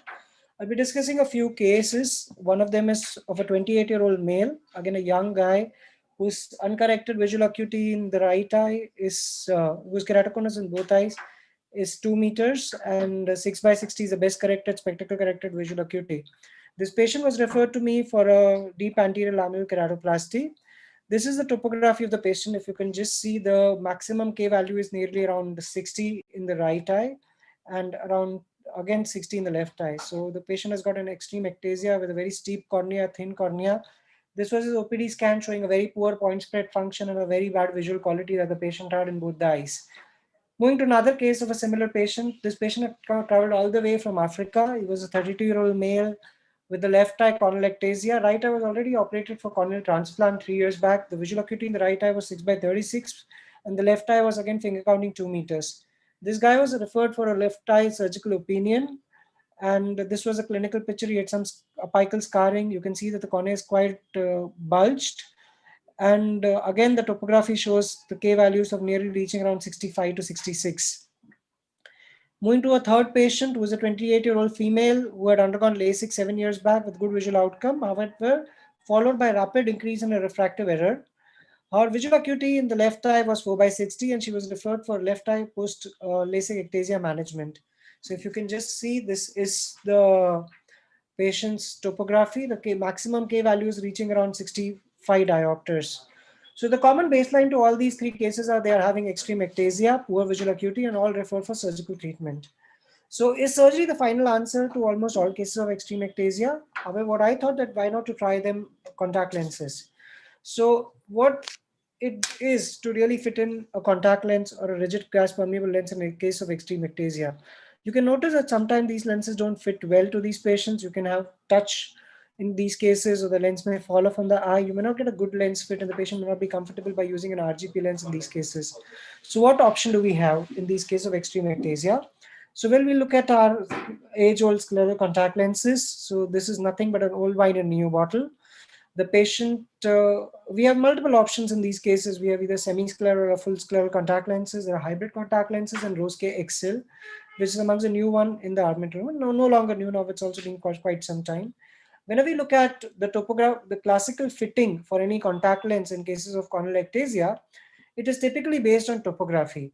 However, when looking at large diameter lenses or cases which are your scleral contact lenses or your hybrid contact lenses, or the lenses that rest on your sclera, it is no longer dependent on your topography, but it is the vaulting that is most important thing. The key in these cases is the vaulting. So you don't have to have a corneal touch, nor the vaulting has to be extremely high. You need to have an adequate vaulting, that is adequate fluid layer between the cornea and the contact lens. And it is vaulting that determines your lens fit. So the first case, again, going back to our cases, we fitted this patient with the Rose-K XL, and his visual acuity improved to 6/6 part in that case. And you can also see the point spread function post the contact lens fit was quite good, and the visual quality improved drastically for this patient. So this patient no longer required surgery and got a 6/6 vision just by fitting in a Rose-K XL contact lens.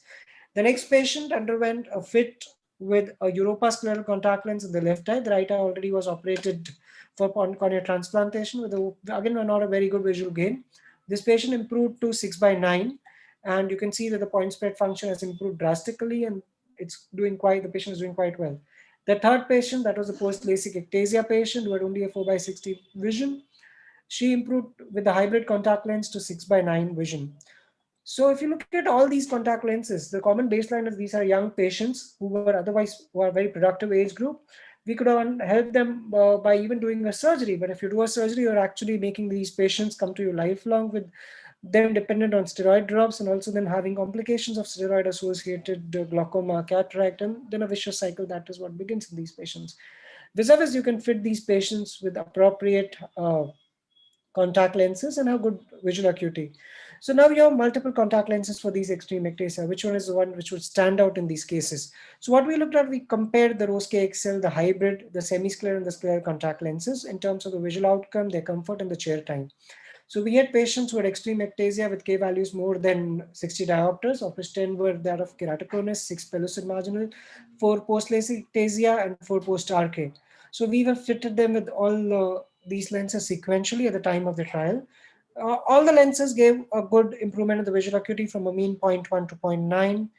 In case of keratoconus, all the lenses fit quite well. However, in looking at post-LASIK and post-PMCD or post-RK, the peripheral design modification is required when you're dealing with Rose-K XL lenses. This would increase the number of trials and sometimes even increase the chair time of the patient. In those cases, you can actually choose a reverse geometry design of your scleral contact lenses, and that would require a minimal modification of design, because what happens in these patients, sometimes the lens is ordered and then you may have to rechange the lens. And a lot of patients who would have to travel a lot of times, and they would not be very comfortable with multiple change of the lenses, because these lenses also sometimes take time to be prepared, and the patient's wait time also increases. If you're looking at the Europa and hybrid contact lenses, the patients are quite comfortable with these contact lenses. However, there are multiple options other than these lenses also available in the market, and each one can choose whatever they are comfortable with. My advice would be to just stick to a particular type of brand that you're using and improvise your fit, and you would be quite good at the fitting parameters with those lenses.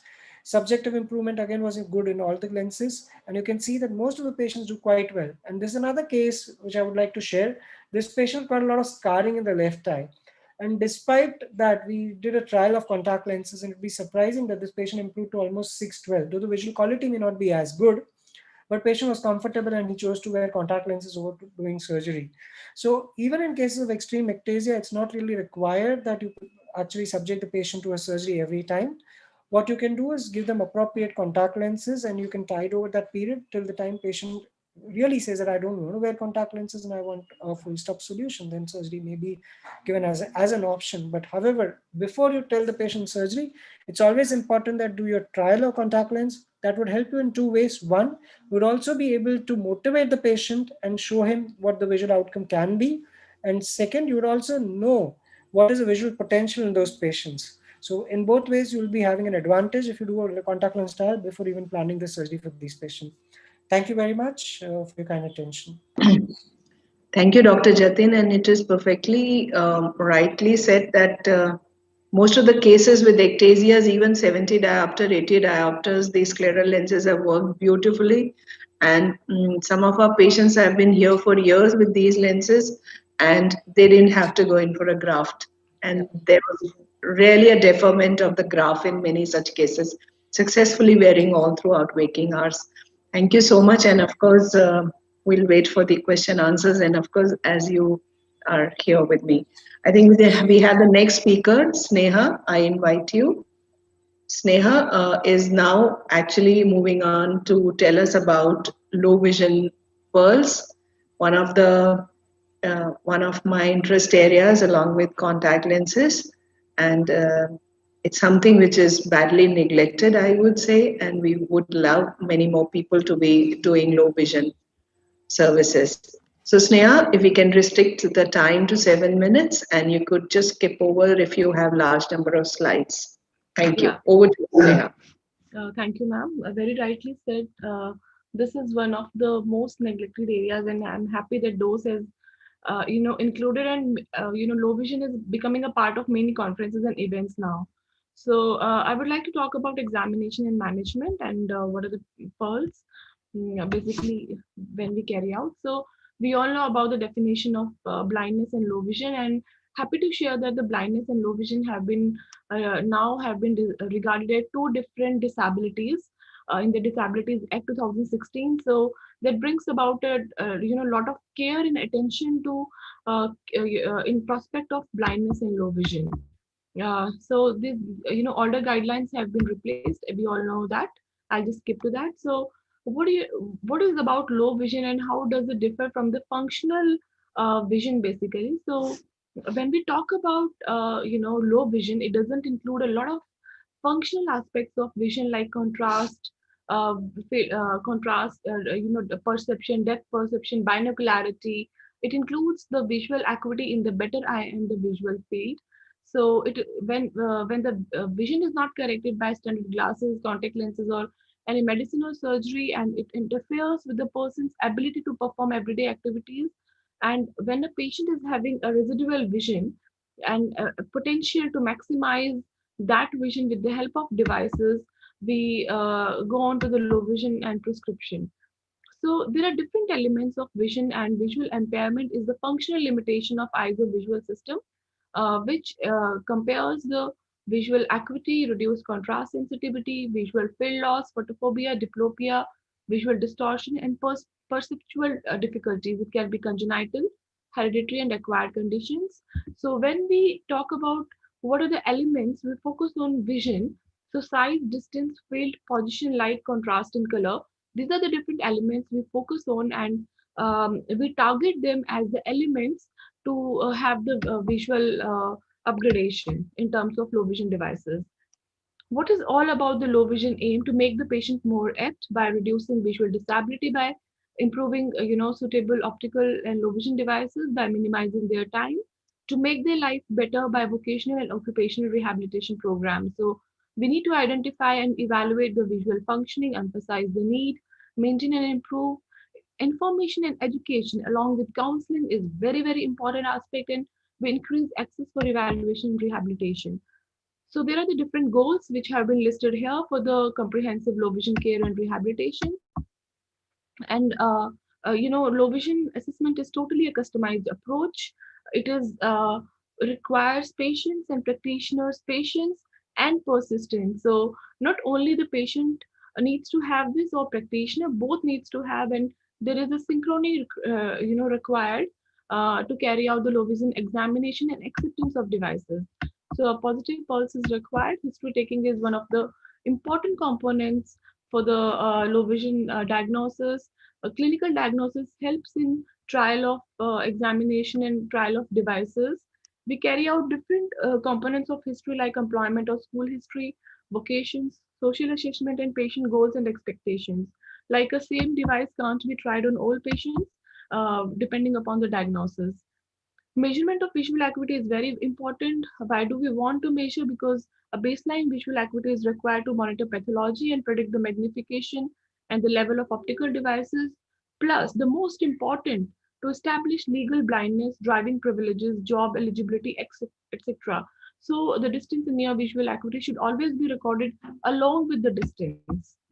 The limitations of visual acuity measurement, as distance visual acuity is not proportionate to the functional vision, and we need to correlate with the activities of daily living. So the existing classification doesn't consider the reduction of visual field. Only the central field is considered, but the peripheral field or peripheral scotomas are not encountered, like heminopia or quadrinopia is not considered in the visual disability criteria. The contrast, photophobia or diplopia, these are not taken into account if the patient is taking some longer time to fixate. And what are the factors affecting measurement of visual acuity?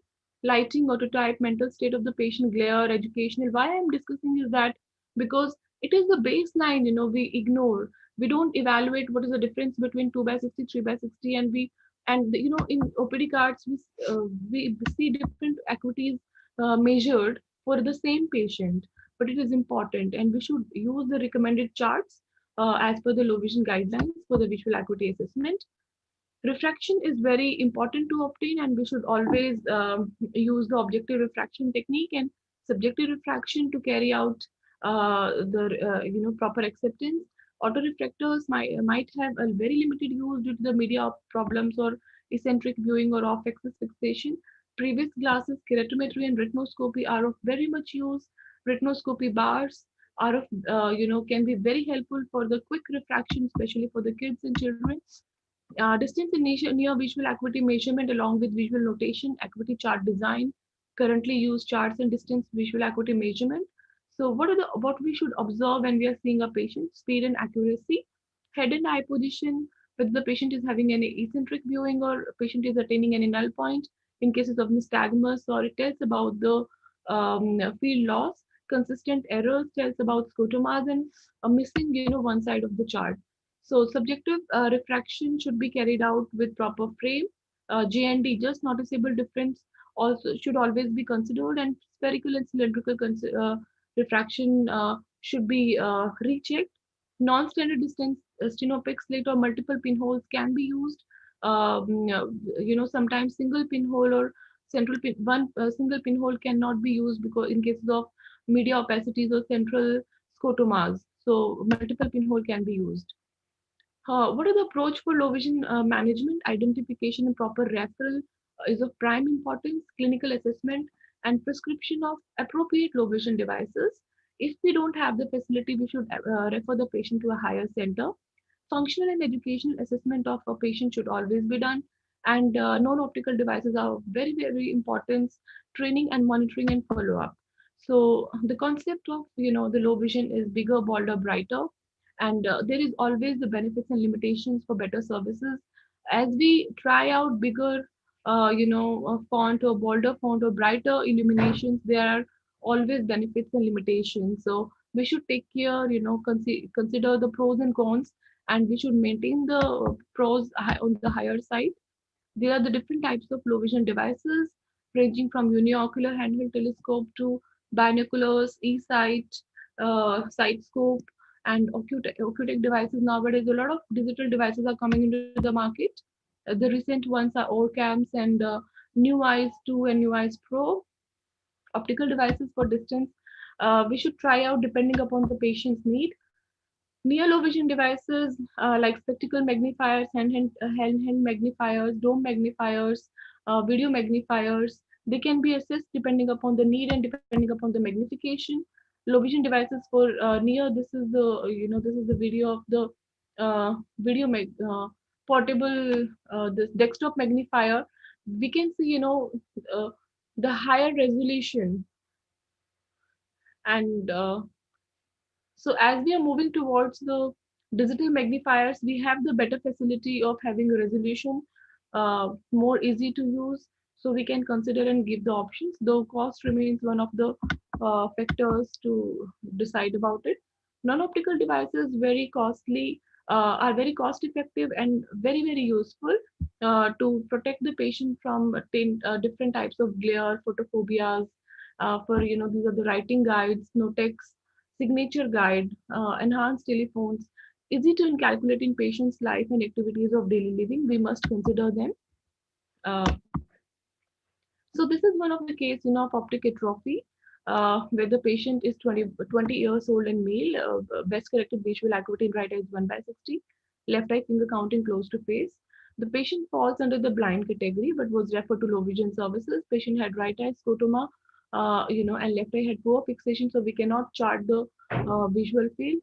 8x telescope was tried to the patient and he improved to 3/60. So there was, very limited use of telescope giving in this patient considering the central scotoma. Despite having a good peripheral field of the patient couldn't see blackboard and difficulty in writing straight line. So what we tried to give, the glasses with umber tint, which helped in improving the contrast of the patient, letter write guide so that patient can write in a straight line and can write fastly. Sketch pen, big fonts, lamp could be helpful in seeing the patient better. Preferred retinal fixation or training about the peripheral field, and the patient is having poor central field, and we see we can use this peripheral field for better fixation and teaching the patient, and portable video magnifier. The patient is doing well, and this prescription was carried out in 2016. Patient is following up with us, and patient is doing well presently.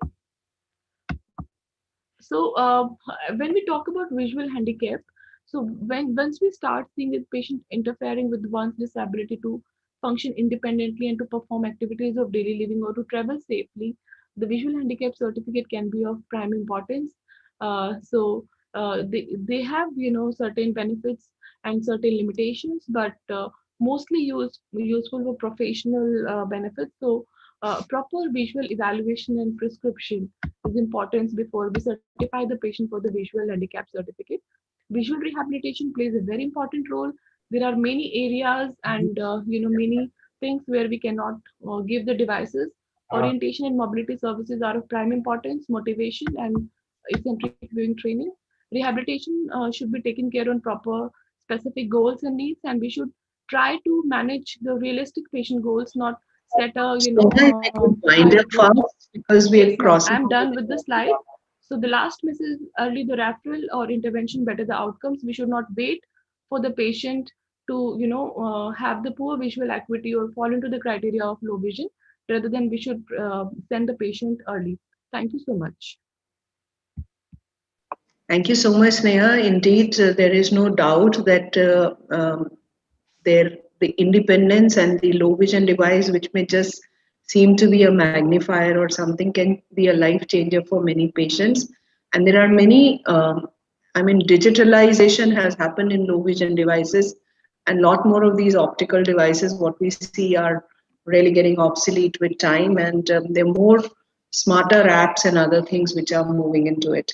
So I will take over again, and later I invite Puneet. So Puneet is an optometrist. Puneet, would you share your screen now? And Puneet is going to talk about prosthetic contact lenses and its magic. Yes, it's a life changer as far as psychology of many patients rather than and the cosmetic appearance. So over to you, Puneet. Thank you so much, ma'am. And thanks to DOS also for this opportunity. Today I'm going to talk about the magic of prosthetic contact lenses. Why I call it a magic? Because when a patient's psychological, therapeutic, cosmetic, and social issues all are resolved by a single lens, then it's nothing less than a magic to them. What is a prosthetic contact lens? It is a soft contact lens which helps in enhancing the appearance of vision and vision of injuries and disfigured or seeing in non-seeing eyes also. How is a prosthetic contact lens different from cosmetic contact lens? A cosmetic contact lens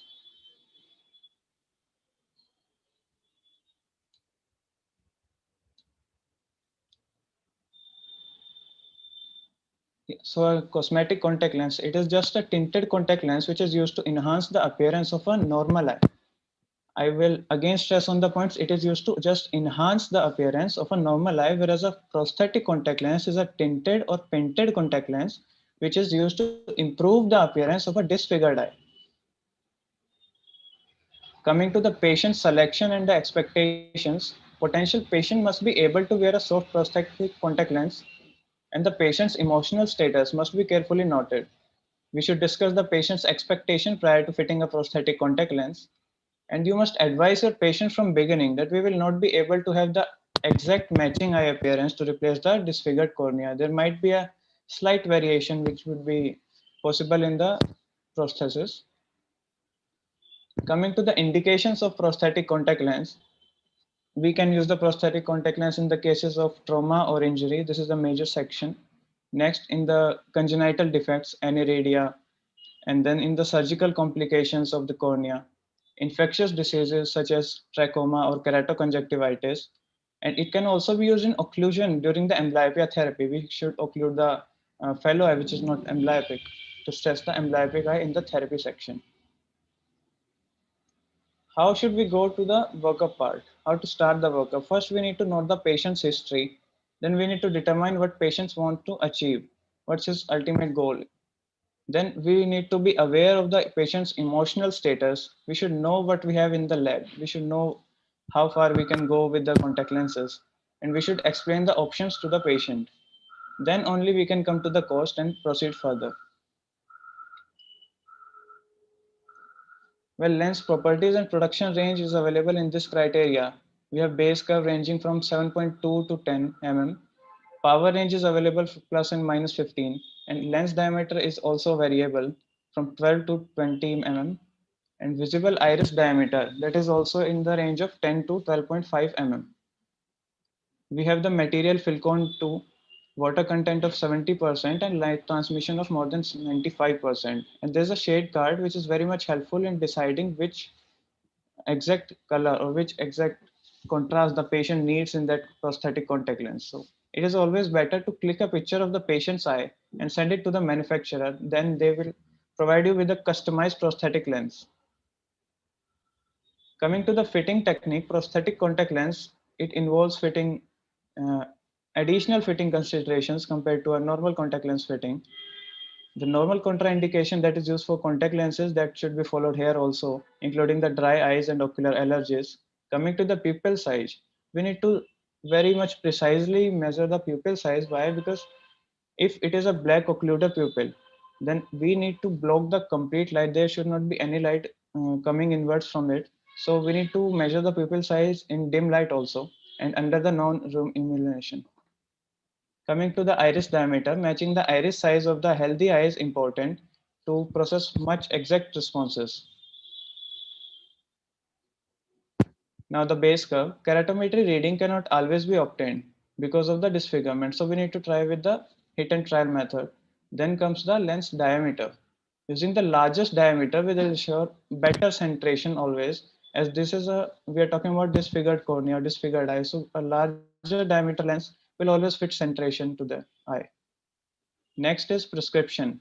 Well, the beauty is we have an option to add power in that lenses. So when you have the power as well as the cosmesis, that lens, the lens does wonder to the eye. The contraindications, usually very less contraindications are seen with prosthetic lenses. Soft prosthetic contact lenses are contraindicated in eyes with moderate to advanced neovascularization. In some cases, severe dry eye is also a contraindication. Well, what is the post-fitting patients management? Advise all prosthetic lens patients to wear glasses over their lenses because of the two primary reasons. First, it will protect them from any further eye injury. Second, if the eye in which we are using the prosthetic contact lens is smaller in appearance, we should consider magnification by the way of spectacle lenses to enlarge the eye or lid aperture so that it appears normal to the observer. Well, this is a case report of a patient I did. She's a 24-year-old patient. She visited us with no vision in right eye with cosmetic issues. She was diagnosed with right eye anterior staphyloma. Visual acuity at presentation was no PL in the right eye and 6/6 in the left eye. After parameters, we decided to go for 8.20 base curve, 14 diameter, dark pupil and medium brown prosthetic contact lens. And these are the results. So as we can see, the major section of the opacities are now masked with the contact lens, as well as she can go to other places. She can very much socialize with other also without any hesitation. So this is the wonder and the magic of prosthetic contact lenses. Thank you so much. Thank you so much, Puneet. Indeed, it is life changer for many. It might assume that yes, it's such a small thing for anybody to be talking about, but it does change the life of many patients. Of course, a few things we still lack the ideal quality material in prosthetic lenses in our country, and we intend to have it. May I invite Dr. Meeta Joshi now to present her talk on Jackson cross cylinder. And I'm so happy and glad that such a topic has been brought forward in the DOS session, because cross cylinder is something which is badly neglected. But I think without this tool, no refraction can be completed. So over to you, Dr. Meeta Joshi. Thank you, ma'am, and a very good afternoon to all. It is a pleasure to be here. Thank you, DOS. Even though it is virtual, at least we are able to meet and greet each other. So like you already said, it is a very forgotten topic nowadays, but refraction, as even Malik ma'am said, is the bread and butter for an ophthalmologist. But you have many competitors for the same. So what is your edge? This will give you an edge. Sir Duke Elder in his classic text states that the refractionist should aim to get a vision up to the standard of 6.5. This 6.5 has now moved to, I think, 6.4 or even 6.3 in some cases. The Jackson cross cylinder is a simple refinement which was described initially by Gabriel Stokes, who was a mathematician, and it was known as the Stokes lens. It was used in ophthalmology by Joule, Snellen, and many others, but was popularized by Edward Jackson and hence is known as the Jackson cross cylinder. It is basically a mixed cylinder combination of various strengths in which the sphere component is half of the power of the cylinder with the opposite sign and the axis at right angles. Or simply put, these are just two cylinders of equal and opposite power with their axis at 90 degrees to each other. So you have a range of powers, and the higher powers are usually used for the people with low vision and for the refinement of the cylindrical power, whereas the lower powers can be used to refine the axis. So this is how a cylinder looks like. You have the plus and minus axis demarcated. The color coding may be different from lens to lens, but the main thing is that the handle, which is at 45 degrees to both the axis. And you, when you flip it or twirl it, the movement is along the axis of the handle, and the O, which is in this figure, is the central axis along which the turns of the cylinder are made. So when you flip it, it is at the axis changes from plus to minus, and when you turn it, you just move the position of the axis. It is used subjectively, hence it depends on the ability of the patient to discern between two positions. It is performed with active accommodation, but can also be done along with fogging.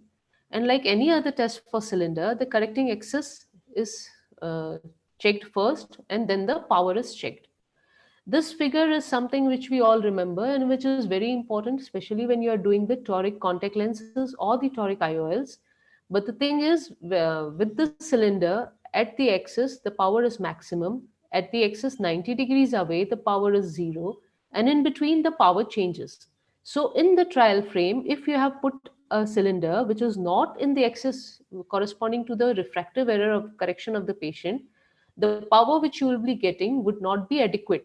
So you have to refine the axis so that the adequate power is manifested in the cylinder. To do this, when you put in a cross cylinder with the minus and plus axis, the power changes and you get an improvement or worsening of the vision which is seen. How do you do it? You put the handle perpendicular to the axis and then flip it so that both the minus and plus axis move around the axis in the frame. This would show it better. The yellow line shows the axis of the cylinder which is in the trial frame, and the red and white lines are in the cross cylinder. So when you move, the red and white lines straddle the yellow axis, right? So if there is any worsening or improvement in either of the positions, you move the cylinder accordingly. So you move the cylinder axis accordingly, and then again you put the handle in this position, and again you flip the cross cylinder. You explain the process to the patient.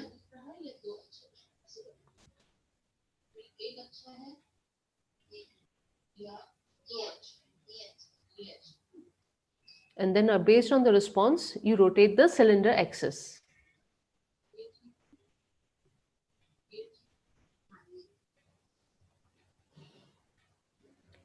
And the end point is when both the images are equally blurred.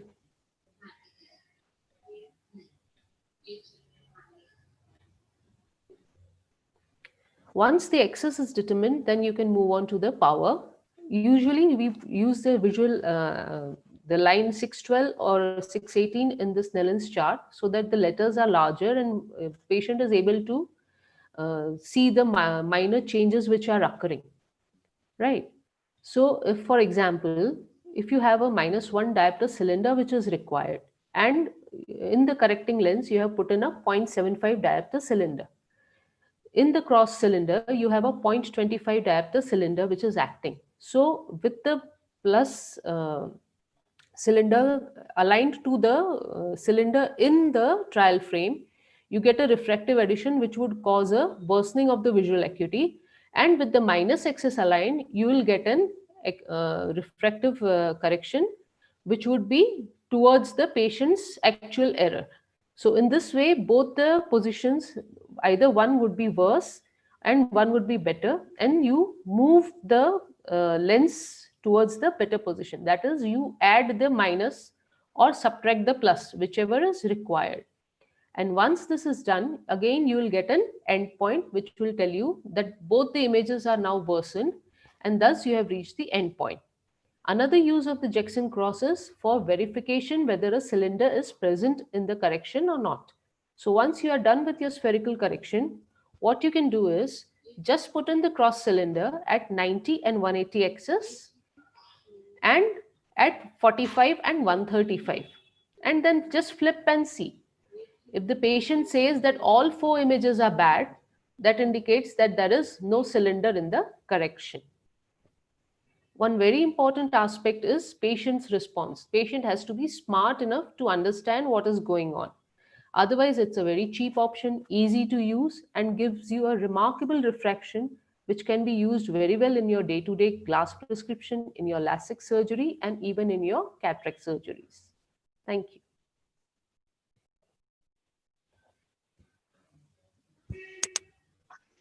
Thank you so much, ma'am. In fact, definitely, I think if everybody, I usually find that cross cylinders are missing when the refractions are done, whereas it is such a useful tool. And, I think it doesn't complete without it. And you've beautifully explained. It's a very difficult concept to be explained, but you very nicely done. That's true, Thank you because so we are much. scared of the geometry which is going on. Yeah, the geometry of it makes it more scared, but it is one of the best ones. May I request Dr. Charu to come in next? And Dr. Charu is the senior consultant in Center for Sight. And of course, as her title says, low vision aids an essential tool which should be part of every eye center. Over to you, Dr. Charu, for your session. Is my screen visible, ma'am?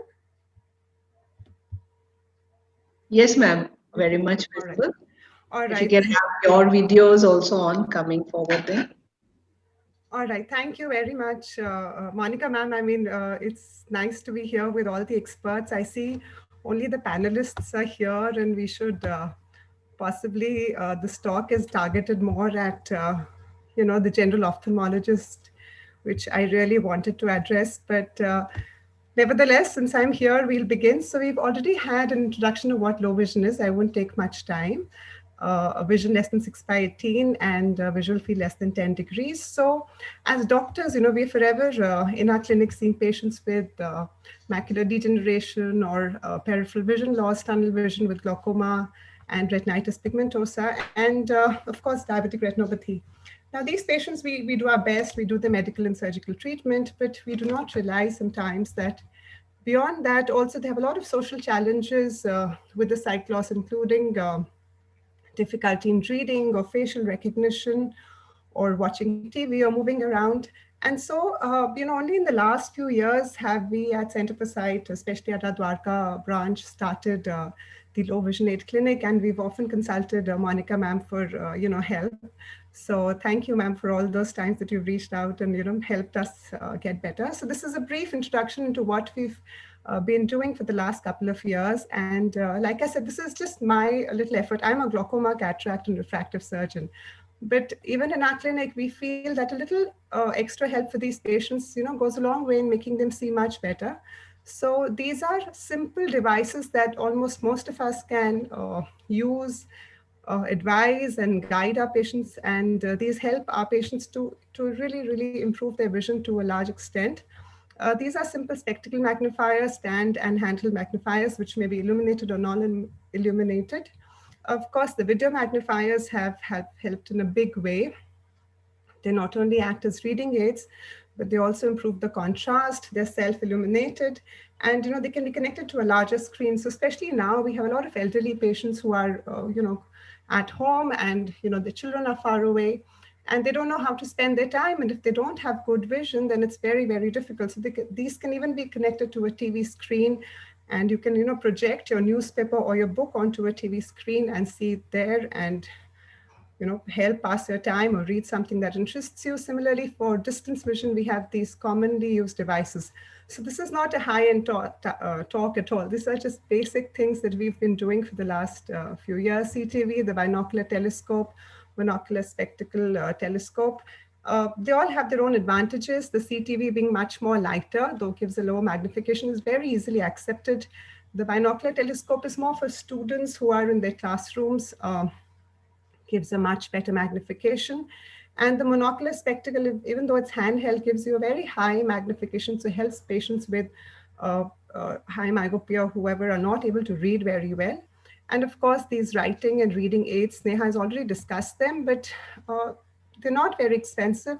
And if you can just tell your patient to try these, you'll find your AMD patients or your other myopic degenerative patients doing so much better when they come and complain to you in your OPD that I'm not able to do anything. So these are simple guides that you can tell them. And of course, the filters which reduce glare, which improve night vision quality. And the newer device that has come in is, of course, the Oxide. I see that the next speaker has a talk on this, so I won't want to take that away. But these are augmented reality spectacles which have an inbuilt camera. Monica ma'am has also been working on this. And they have this handheld controller, which helps you to firstly minimize the object size, and then finally you can get a much better feel. So even though most of the low vision aids work on the principle of magnification. This is the one which minifies the image and hence helps to get a bigger field of vision. And this is very important in patients primarily with tunnel vision, such as patients with retinitis pigmentosa. And patients' field, which could be as less as 10 degrees, can actually be expanded to 68 degrees.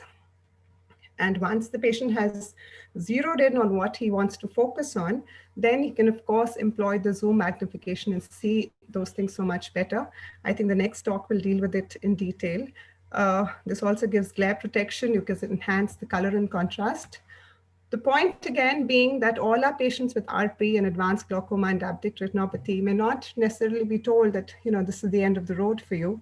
Just a little nudge towards Monica ma'am or Sneha or even for us at CFS, we can actually help these people have a much better quality of life. And I encourage everybody, like ma'am said, this is a field that needs a lot of attention, and a little nudge towards the right direction can help improve their quality of life.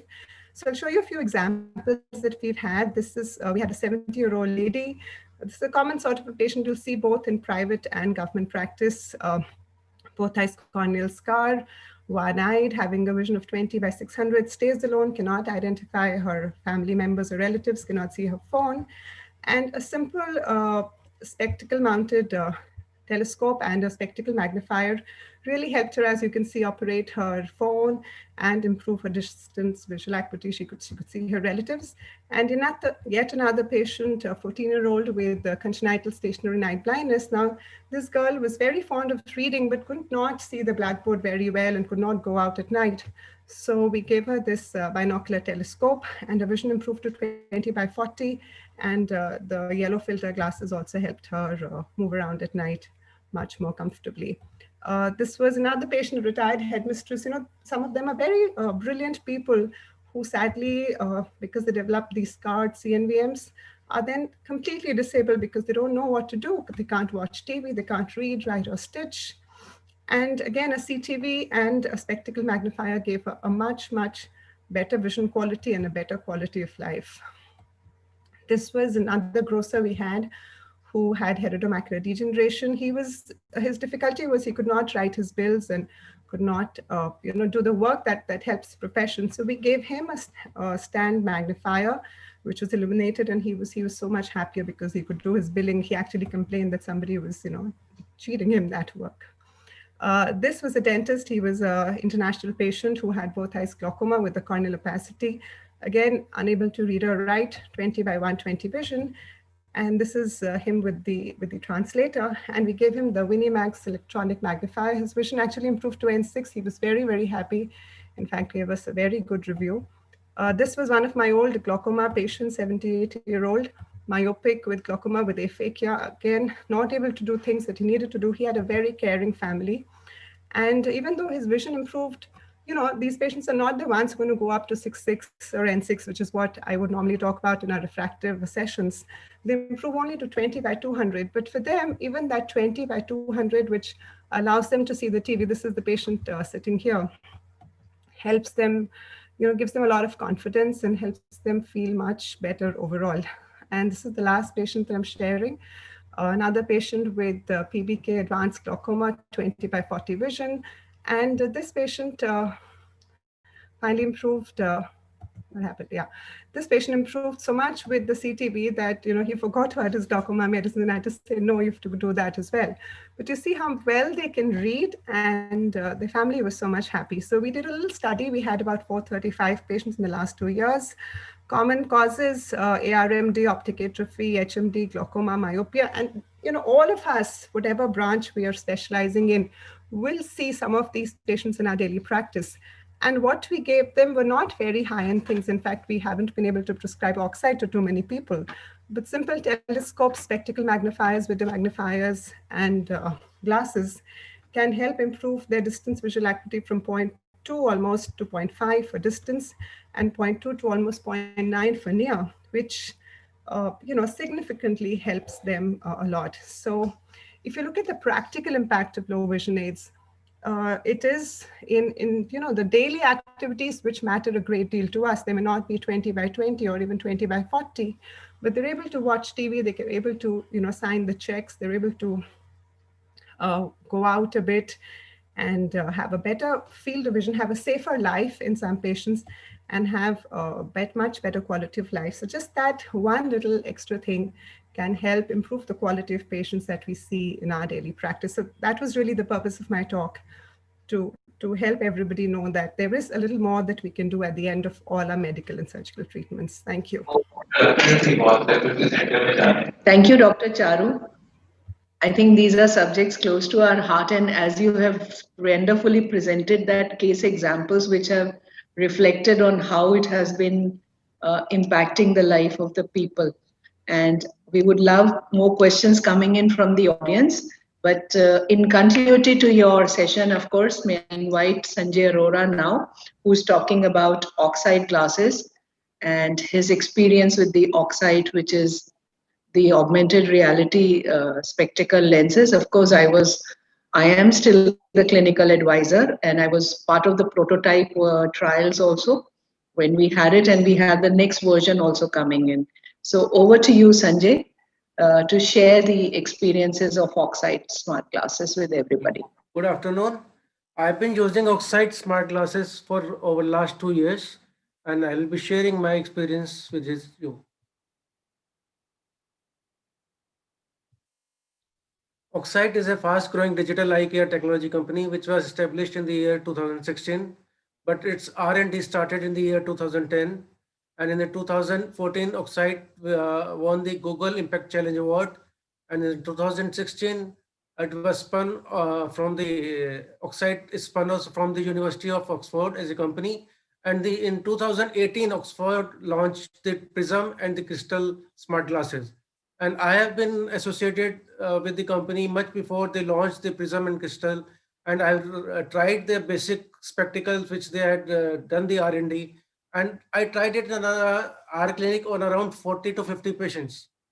But I failed because I was doing something wrong. So that is what I will tell what I was doing wrong and what others should not be doing that. So visual impairment is a global problem. Over 1.3 billion people worldwide have some form of visual impairment. So these are like macular degeneration, where there is a central vision loss, peripheral vision loss, like in tunnel vision, glaucoma, retinitis pigmentosa, or general field loss, like in diabetic retinopathy. So each and every smart glass is a special glass, and each and every smart glass is meant for a specific purpose. Oxide smart glass is meant only for tunnel vision patients. If you try out in other patients, it will lead to a failure. So those 40 to 50 patients that I had tried were not the tunnel vision patients. So it was a failure. So when I contacted the Oxide people, and then they told me that you have to do the proper case selection and the proper method of demonstration also. If you follow the proper method of the selection and demonstration, you will get 100% results. So this is the patient selection criteria. Patients with any condition which leads to the peripheral vision loss, like retinitis pigmentosa, glaucoma, ROP, myopic degeneration, and hemianopia. And patient should have minimum vision of 6/120. That is the company guidelines. But in my practical experience, patient should have vision acuity around 636. And those patients, they achieve good results. And patients with usable central visual field of maximum 23 degrees. So even in the higher fields also,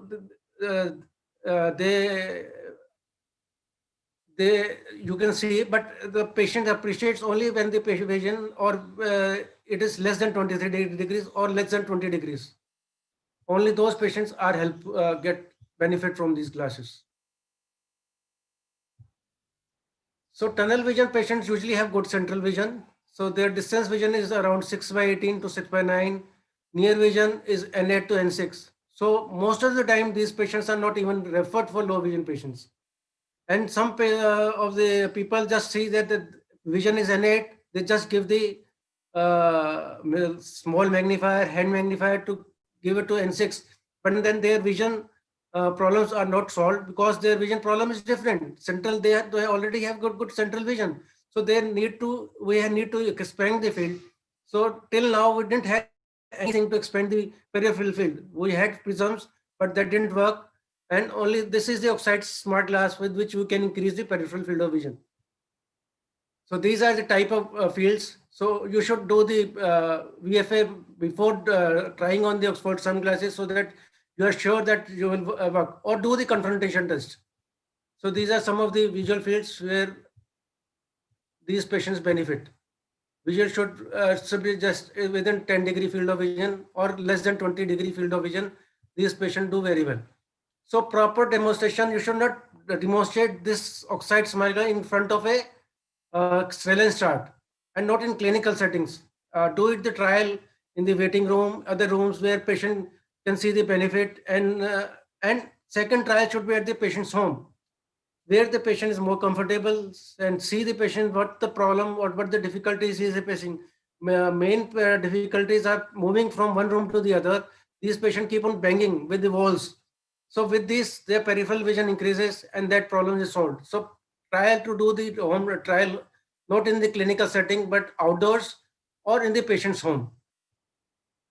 So this is a small video of how to do a demo of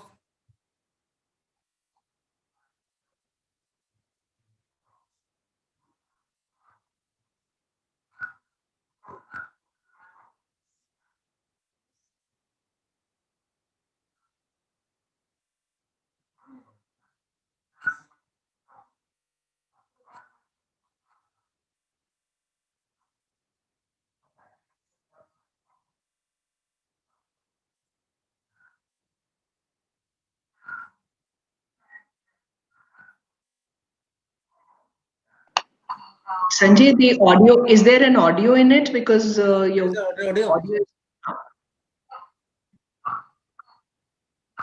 You can't hear the voice. Maybe you can describe it the way he's talking So about feeling. previously, he had shown that the patient without the glasses could not see anything beyond his ears, and with the glasses, the patient field enlarges. So that is what is being shown in the video. And this is 100% of the patient's experience. Primary benefit being that the field of vision increases with these glasses, and 10% experience improvement in recognition using various modes. Functionalities, patient gains awareness, can locate obstacles with this, identify objects and doorways, different use. Patients can socialize, can see faces of family members, and use contrast and edges mode to recognize faces and recognize objects. Can see colors and can select his choose clothes, food, and identify money also. And can, with a high definition video, he can read also. And it is lightweight. And in the text mode, there's a text mode in the glass with which the patient can read. And it is comfortable for long term, and weight is only 83 grams, and its battery lasts for up to 3 hours. So main feature is the expansion in the field of view. Field of view can be expanded up to 68 degrees. And with every magnifier, we see that there is a magnification of images. So with this, there is an amount of magnification of images around 30 to 50 degree, but we have got a magnification mode. We can zoom in and zoom out and see the things clearer. I think, Sanjay, if we could hurry up a little bit more. Sure. Because These are the images of the glasses. There is a camera, and here you can add on the prescription glass. These are the images. This is small video of showing how the patient sees the images with the. And this is, you see that the patient, if you do it outside of your clinic, in the patient's garden or the patient's home, where the patient finds it suitable.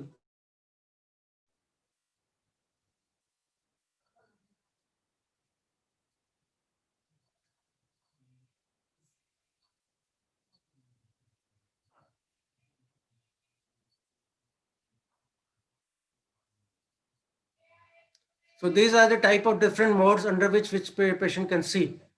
This is color mode. This is text mode. With the text mode, the patient can read the text. This is the text mode.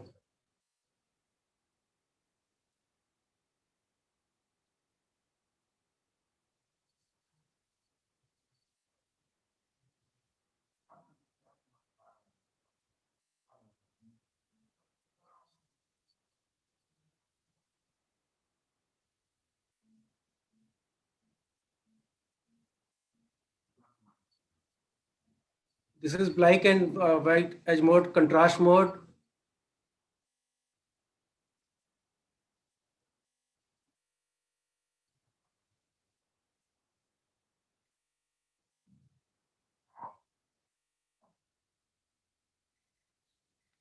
So this is the zoom mode.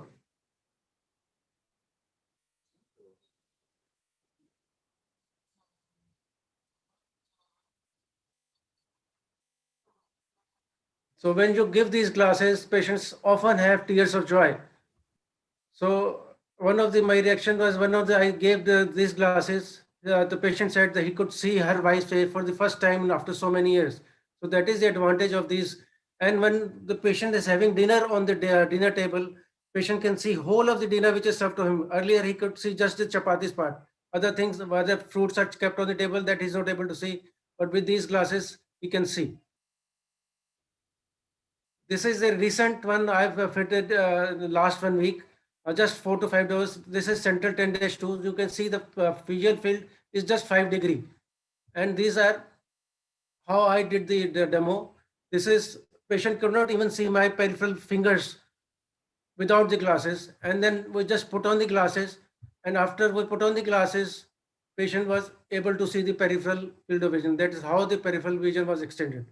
This is how you should do outside in the reception, not in your clinical room and using the Snellen chart. And after this, you have done in your clinic, go to the patient's home and demonstrate at the patient. That will help you. Thank you. Thank you, Sanjay. Indeed, it was the peripheral field vision and retinitis pigmentosa and glaucoma advanced. We had nothing so far till these glasses came to us in terms of low vision devices.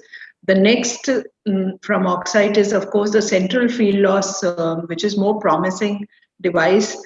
Because of the COVID disruption, we couldn't have that device coming to India, but another month or so, it should be with us. So thank you. I now invite Sunil Dikshit, who's an optometrist in Ahuja Eye and Dental Center, who's again going to be talking about the prosthetic contact lenses and his experience. And as far as I know him, he's been a lot of prosthetic contact lenses. He's fit and he has made changes in the patient's eyes. So over to you, Sunil. And if we can restrict the time, I'll be very happy because we're already overshot the time and the session. So if please. Yeah, thank you so much, ma'am, for this lovely introduction, and thanks, Joscon, for this opportunity as we have very less time. So I quickly move. So now if you look at this picture, so normally when we optoms and opthal sitting in one room, so we deal with the corneal transplant and with the RGP lenses or maybe with the prosthetic contact lenses. So next what I'm going to discuss is it is a combination of prosthetic and RGP lenses. So this is a wonderful case what I'm just going to discuss next few minutes. So I'll take you in the journey of this patient. So a patient, so as I said, this is a customized RGP prosthetic contact lens and lenses where they do not only improve the cosmesis but also results in significant improvement in the visual acuity. So we report a case that highlight the success usefulness of this prosthetic RGP contact lenses in a case of corneal scar with the partial aniridia along with aphakia. So a 21-year-old patient came to us in our emergency department with the history of injury, and the vision was like hand movement only, and the other eye was very normal. So by microscopic examination, we found to have an irregular corneal tear with uveal prolapsed and traumatic cataract with ruptured entire capsule of the lens.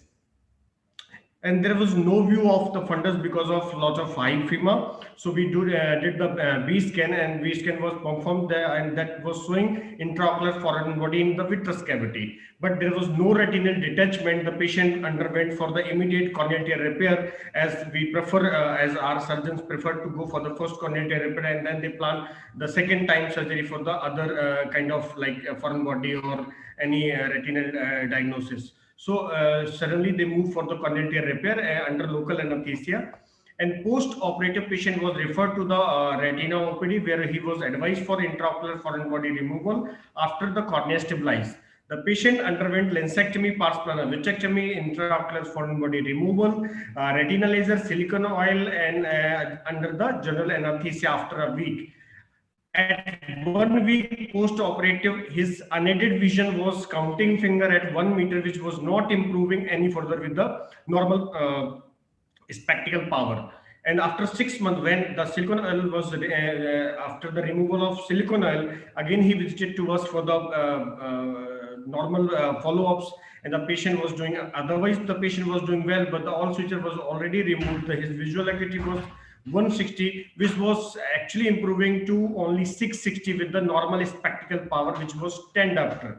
So the patient is very young boy who wants the best available result after 2 or 3 surgery. He was not actually willing for any further surgical intervention. So the basic need of patient was vision and reduction of photophobia, as he lost the iris in trauma. So finally, when he was not interested for any surgical intervention, then the surgeon referred the patient for visual rehabilitation to the contact lens clinic.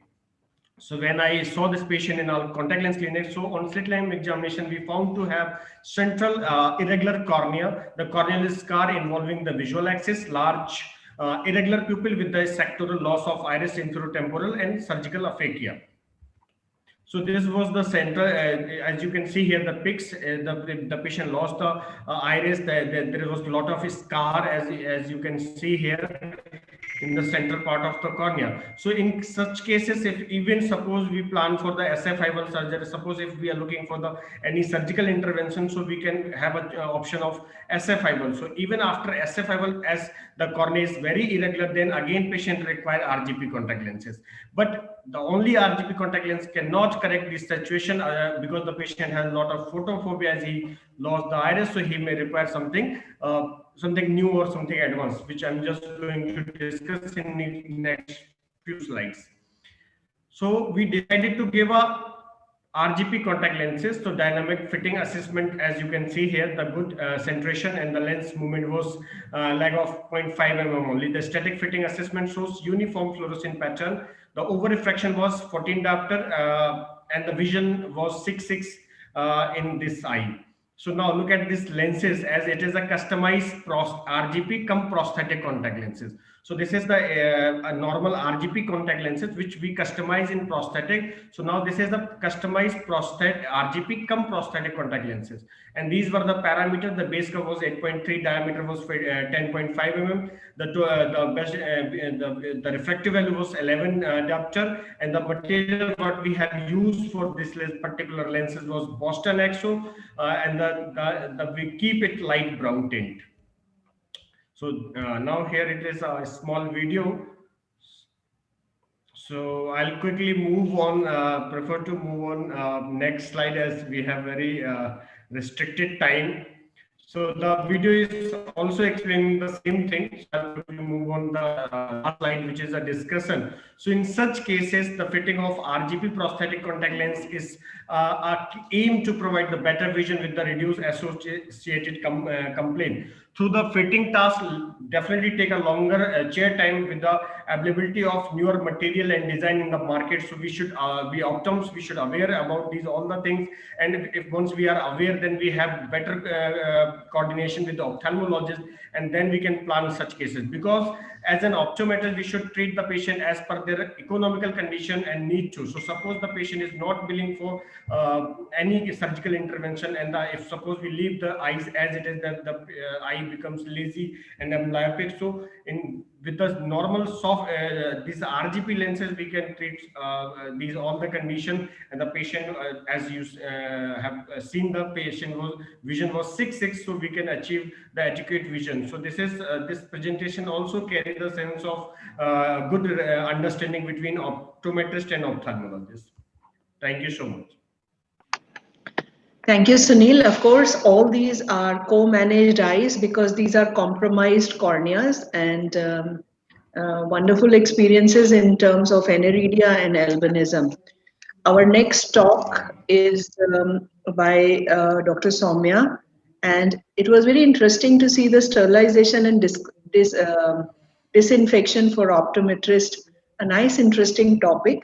And thereafter we have Dr. Rajat Jain's presentation, and then we'll wind up.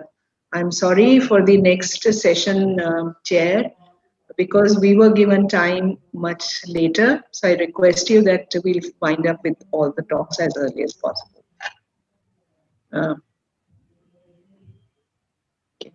So do we have Soumya coming in? I don't see Soumya in it. Okay. So I would like to present on behalf of Dr. Rajat Jain. And his talk was basically he had prepared. His mother is in ICU. So he has just shared his presentation with me. And I shall like to present this to the audience.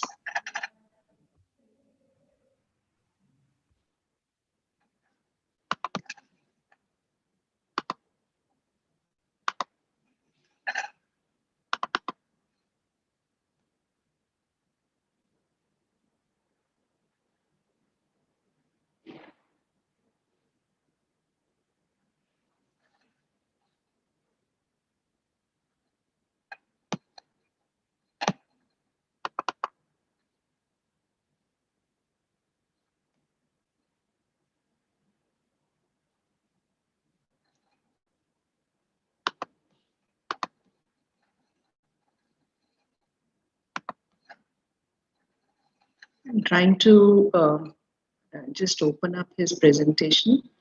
Just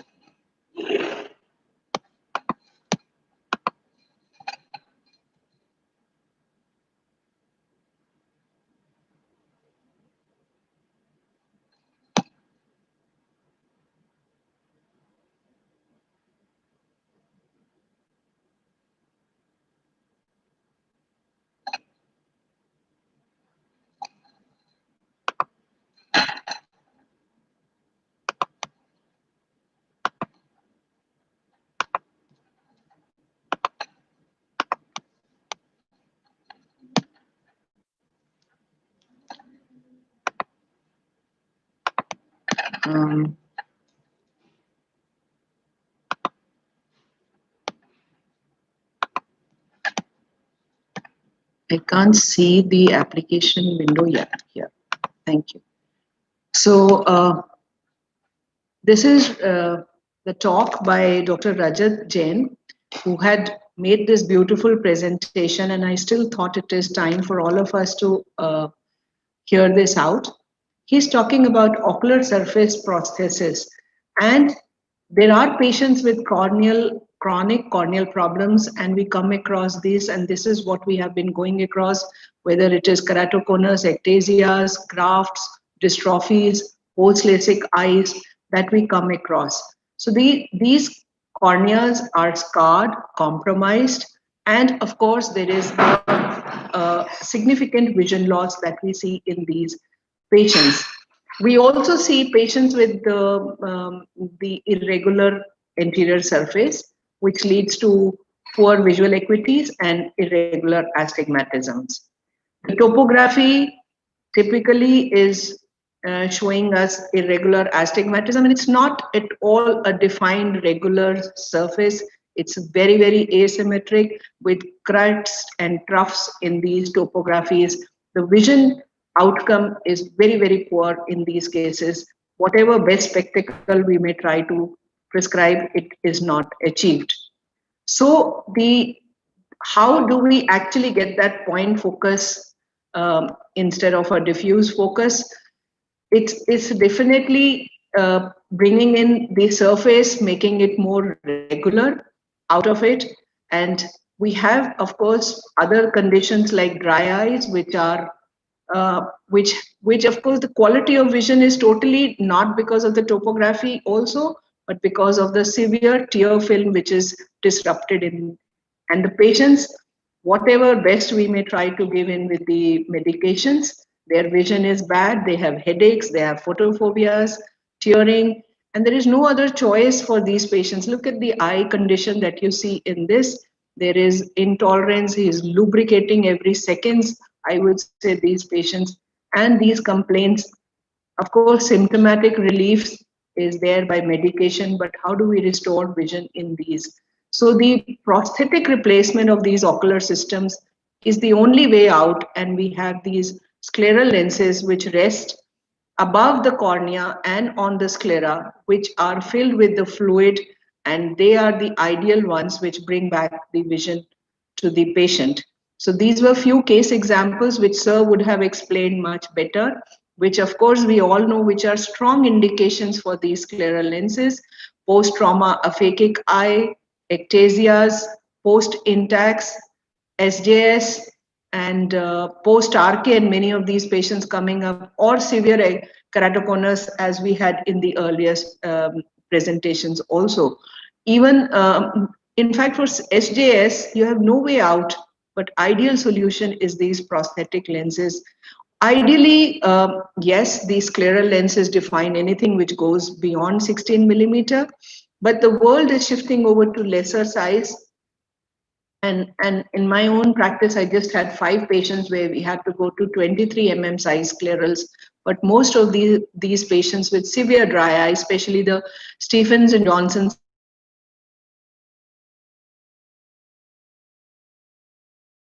patients with scleral lenses. So this was his conclusion in his presentation, where he wanted to show that how these lenses are a boon to dry eye patients.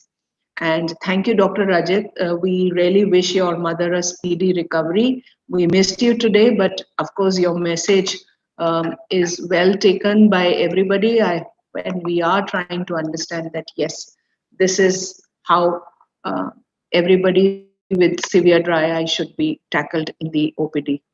So I, with my co-chair and moderator and all the speakers, thank everybody on behalf of it. I'd like to open up for questions. I'd like the whole panel to be here, and any questions or discussions we are here to take up. So I think it was a wonderful opportunity which DOS gave up, and the topics covered here this time was varied from where we had from disposables to multifocals to orthokeratology to low vision, and even wonderfully these cross cylinders and whatever these prosthetic lenses and others would bring in. So I think I open up to all my panelists for question answers. Dr. Mitra, you'd like to, Dr. Joshi, you'd like to talk in something?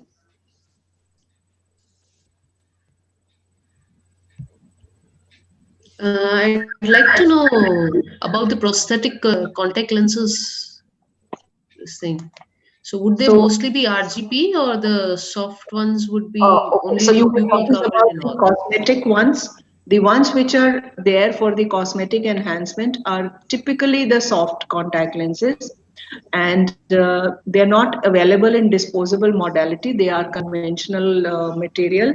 But of course, we recommend this as a 4-monthly lens. So it's about a 14 millimeter size lens, which has an HVID of 11 to 12, and the pupil has been drawn. You can have a center clear pupil or an opaque pupil, and that's how they have worked on it.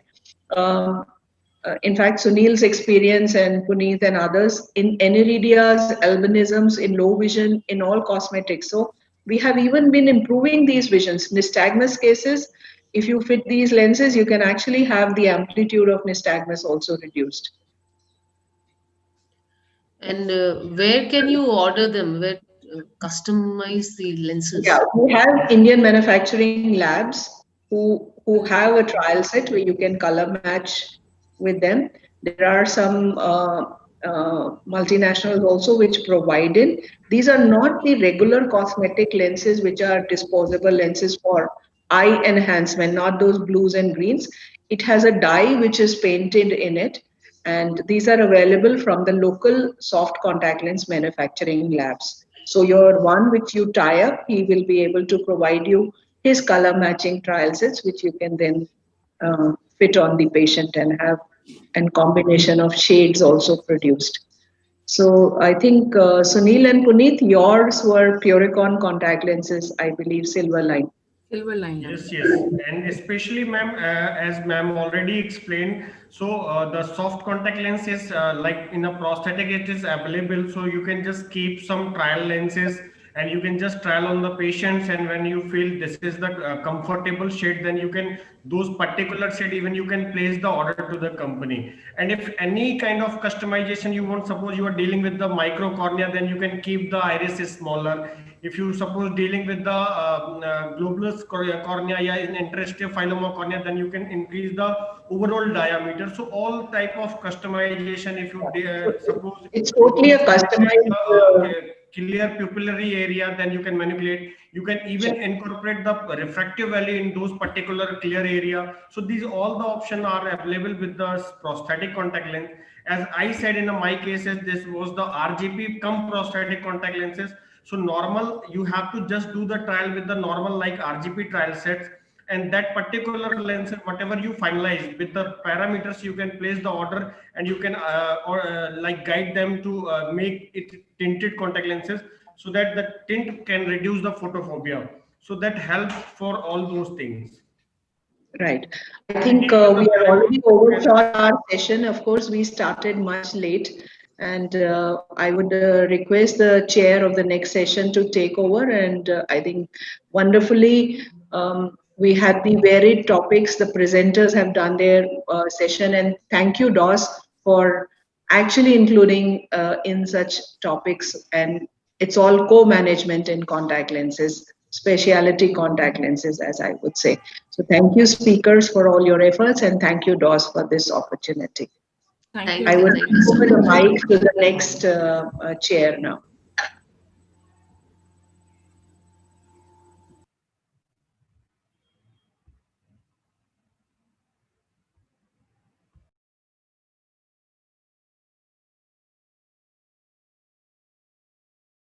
So event manager, if you could just I can't switch off my video. If you could just switch off my video.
अब तो नहीं आ रही शक्ल वैसे, पता नहीं DOS की background आ रही है, sorry.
Good afternoon, everyone.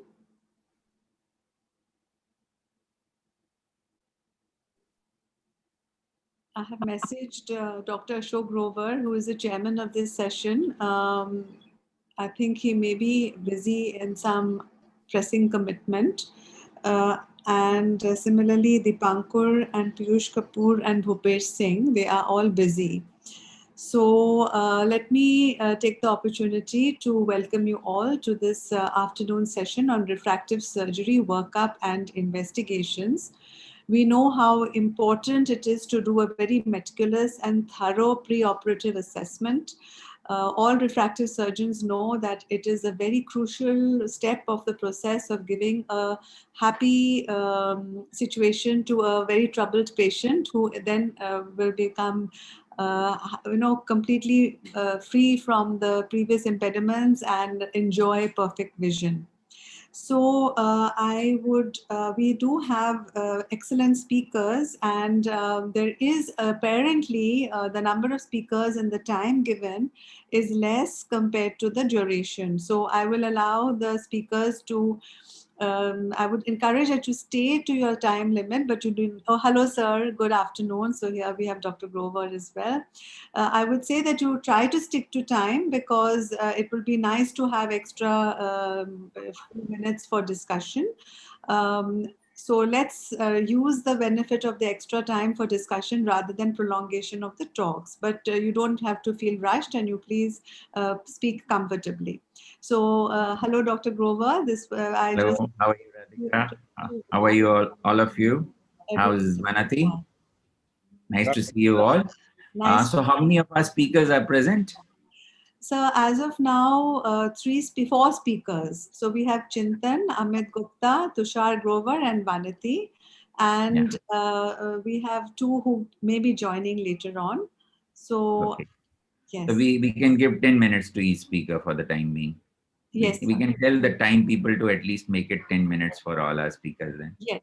That should be very comfortable because we have ample time left for discussion. So I will tell them that they can make it as 10 minutes. So should we start, sir? Yes, please go ahead. Okay. Please carry on. So welcome to Dr. Ashok Grover. It's so honorable and pleasurable to always have you. You always give such wonderful insights into every aspects, and you are a doyen of Indian ophthalmology at the DOS and AIOS level. So the first speaker is Dr. Tushar Grover, and this topic assigned is so important, and I'm glad it is the first. It is case selection in refractive surgery. When not to do it.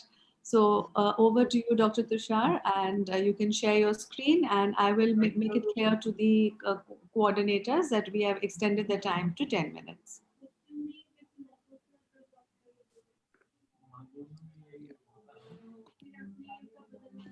So thank you, ma'am. I hope my screen's visible. Yes, screen is visible, sound is very nice and clear. Okay. So carry on. Sure. So I'll be talking about case selection in refractive surgery and when we can do the surgery, and more importantly, when not to do it. So we are all aware of the green flags that exist, and to a great extent, the red flags that exist to refractive surgery. But there are a lot of cases that are somewhere in between. So I'll be talking a little bit about what the present consensus is on those in-between cases, as well as the red flags to refractive surgery. It's also known, this is a survey that was done, and this showed that as ophthalmologists, we ourselves are also often wary of refractive surgery. So that makes it even more important for us to know when to offer the surgery and when exactly not to offer the surgery to our patients. So I'll be talking about it under three different heads. The first, which is the most common reason why we reject our patients, is the risk of developing corneal ectasia. So it's important for us to look at the topography. We are aware of the different patterns of topography that exist, and any skewing of radial axis or an asymmetric bow tie or irregular curvature all point towards being yellow or red flags. Then there are also these cases where you would have an otherwise normal topography, but you have extremely thin corneas. So this patient, for example, has a thinnest location of 468 microns. So this is also somebody that we would not offer refractive surgery, at least a corneal refractive surgery too. And then it's important to look at the Belen-Ambrosio enhanced ectasia display if you do have a pentacam, because this picks up a lot of those cases which otherwise look normal, but then you find these hidden areas of elevation which point towards the greater possibility of them developing ectasia at a later stage. So again, these patients would be advised against undergoing a corneal refractive procedure. Then another area that is important is that sometimes you have patients with normal corneal topography, but they have flat corneas. And every diopter of myopic ablation that you do, you'll be flattening the cornea by about 0.8 diopters. So it's important to make sure that post-operatively the cornea is not flatter than 36 diopters, because then you end up inducing a lot of spherical aberrations and the quality of vision declines. So these are the patients that I wouldn't offer refractive surgery, a corneal refractive procedure to as well. An important guide to decision making in borderline cases is the ectasia risk scoring system by Randleman. So this looks at the topography pattern, the residual stromal bed, the age, corneal thickness, and MRSC. So all of these, based on this, there are points given, and if the overall score is 4 or above, that points as an indicator that you should not be doing a corneal refractive surgery in these patients. Coming on to the other ocular contraindications that exist, it's very important to ensure refractive stability. So there are a lot of patients who are 18, 19, even 20 years of age, and you are a little doubtful about refractive stability. So it's always better to wait in these patients, ensure stability of refraction, and then proceed. Allergic eye disease is also a contraindication because atopy by itself is linked and is associated with DLK. There is also an overall poor ocular surface in these patients who have active allergic eye disease. They're associated with dry eye as well. So it's important to treat them well before proceeding with refractive surgery. And the same with significant anterior blepharitis or MGD. So treat them well before you proceed for refractive surgery. Then there are corneal dystrophies like epithelial basement membrane dystrophy, where LASIK is contraindicated because that may lead to epithelial sloughing, large epithelial defects, and there is a higher incidence of DLK and epithelial ingrowth as well. PRK, however, is recommended in them because you also get rid of the recurrent erosions that happen in these patients. Avelino-dystrophy, again, is a contraindication for any corneal refractive procedure.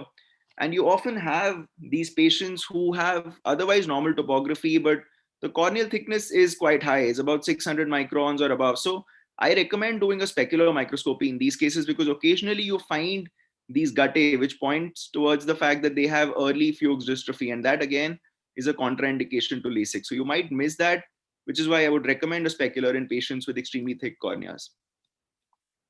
Retinal degenerations, of course, we do look at, and it's important to treat any retinal lesions that exist and then wait for at least about 2 weeks before proceeding with refractive surgery. These are some new recommendations that have been published in IJO this year.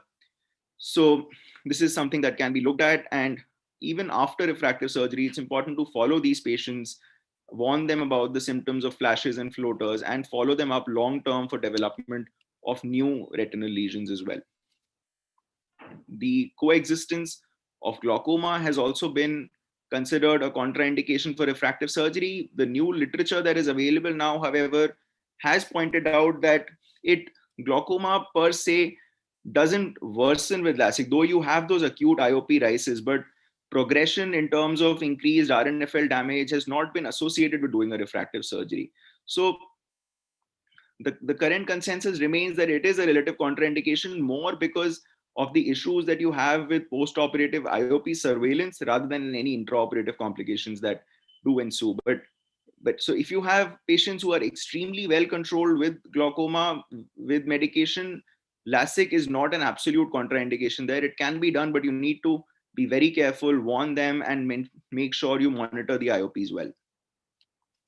Past ocular herpes is again a contraindication because excimer laser has been shown to be associated with reactivation. Some of the recent studies have looked at it. They're very, very small studies though, and some very small series which have not seen that happening, but the current consensus remains that you should avoid surgery in patients who have a history of ocular herpes. Large pupil size is a controversial topic, and I do recommend that we increase the optical zone and the ablation zone in these patients. But it's now been found in the recent literature that beyond 3 months and 6 months, the visual phenomenon that develop in post-LASIK patient are not higher in those with a larger pupil size. So this again is not a contraindication anymore. You should warn your patients that you are likely to have some post-operative halos, glares, etc. in the early post-operative period, but in the late post-operative period, this is no different from anybody else undergoing LASIK. So moving on to the systemic contraindications, diabetics, there needs to be a thorough preoperative assessment that needs to be done. Glucose control should be good. There should be no other systemic complications.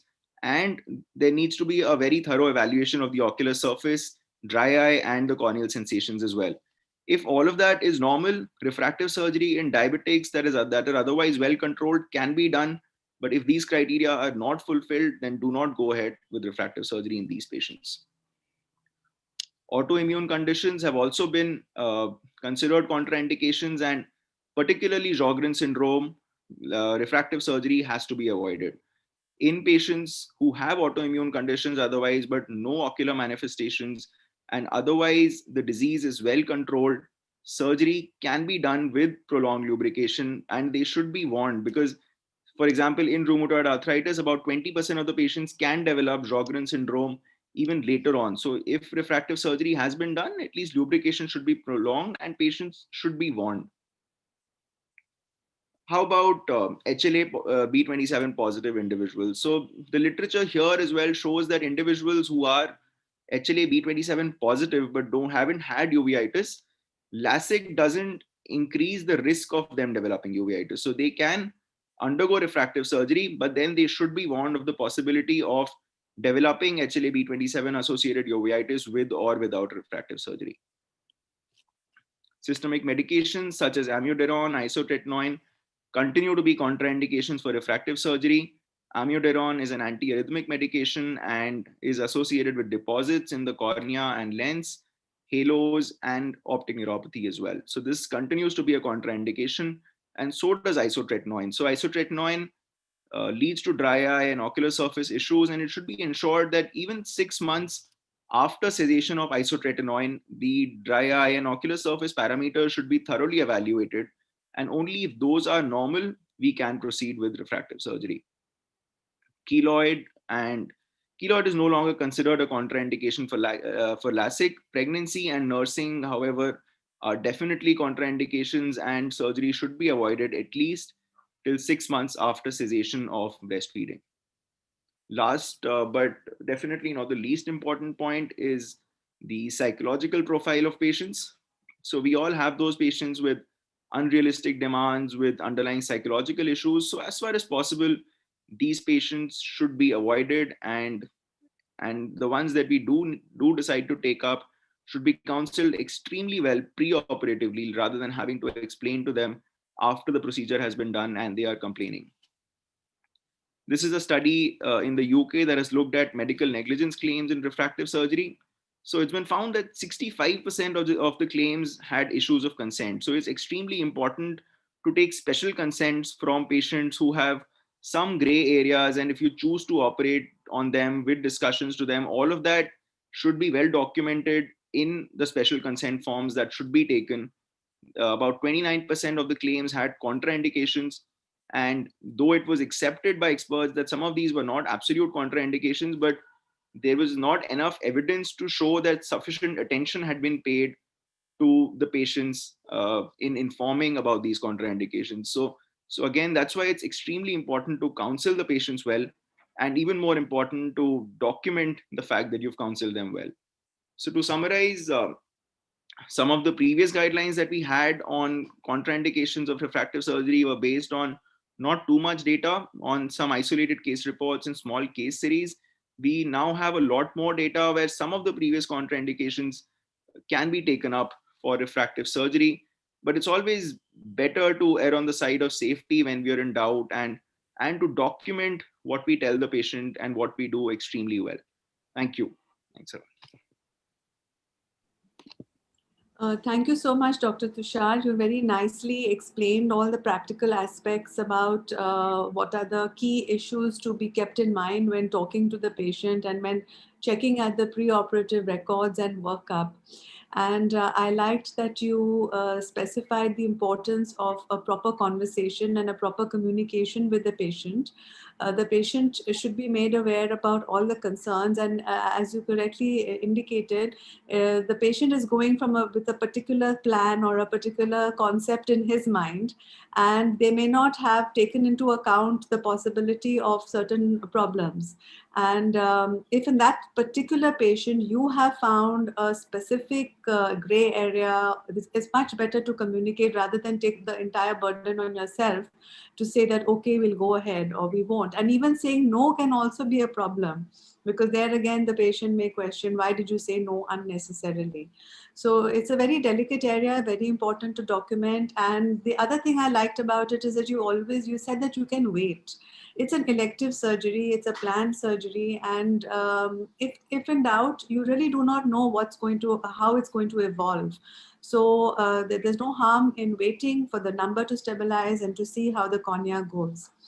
The other aspect that you highlighted nicely is that the way technology changes. So one is that you reject a patient, and another one is that you bring the patient into the treatable aspect. The more the knowledge and the technology has improved. And from that angle, again, it's important to be aware that there are so many professional reasons for which people come nowadays. And earlier, refractive surgery used to be contraindicated, but now many professions are accepting it. So it is often quite important from the life and the livelihood of the patient that you may be making a difference. So I think that was a very nice talk. Anything Dr. Grover or would like to add? I think everything has been covered very well by your summarization and by Tushar. The only thing that I can add is that these are the cases where communication and understanding the patient is even more important than in our routine clinical cases. Building that kind of rapport pre-operatively, where the patient, you understand the patient as to what his expectations are, and that he will not be a dissatisfied patient post-operatively. I think understanding that is much more critical in refractive surgery than anywhere else. And communicating everything, as you did point out very, very specifically. These are very, very vital, I think. Thank you. Can I ask something, madam? Tushar, very nice presentation. What would be your cutoff pachymetry for doing a surface ablation and doing a smile and doing a LASIK procedure? What would be the cutoff pachymetry below which you would not go? Is there a difference, or is it the same? So pre-operatively for LASIK, I usually don't operate less than a 500 microns pachymetry. For PRK, I could go up to 470, 480. And with the LASIK, I would like a residual bed of at least about 300. That's Am I audible? Yeah. Fine. Thanks. Yeah, that is what I follow. Thank you so much, Dr. Tushar. So we go ahead with the next lecture. It is by Dr. Amit. Amit is going to speak about ray tracing eye trace for every ophthalmologist, an expensive tool or a necessary aid. Dr. Amit. So your screen is visible and your voice is absolutely clear. So please go ahead. Thank you, madam. So I think this will nicely complement what Tushar has been talking about, that when we work up a LASIK patient, how careful we need to be. And this would include overlap a little bit into the intraocular lenses also, as that is also kind of refractive surgery nowadays. So this was a 21-year-old female presented for refractive surgery to us, was taken up for a routine screening by the residents, and then this is the pentacam, looks perfect for refractive surgery. However, when we take a look at the eye trace of this patient, we can see there's something known as the internal retin here. I'll expand on this later, but in one glance, you could see that something is wrong with this eye. And sure enough, on dilated examination, we could see that the right eye actually had a lenticonus in this patient. Similarly, another patient who was referred for myopic LASIK surgery, and again, if we look at something which is called the Chang analysis, we can see this is all full of big blues and red bars, and so this indicated that something is wrong with this eye. There's something known as a visual simulation. So we could actually see on the screen what the patient would be seeing. And so this is the overall vision of the patient. And this patient also had a peripheral, lens coloboma. If we looked at the wavefront map, it had the internal reading and as well as the cornea. So we could make out that it is actually the lens or the internal optics of the eye which were contributing to the complaints of the patient, not so much as the refractive error. Another middle-aged man who presented to us, he had undergone various investigations elsewhere. He had no keratoconus, diplopia chart was normal. He had complaints of occasional double vision. And finally, because he did not respond to any treatment, FFA was normal, OCT was normal, and he was actually advised to undergo a CT scan to rule out an intracranial space occupying lesion.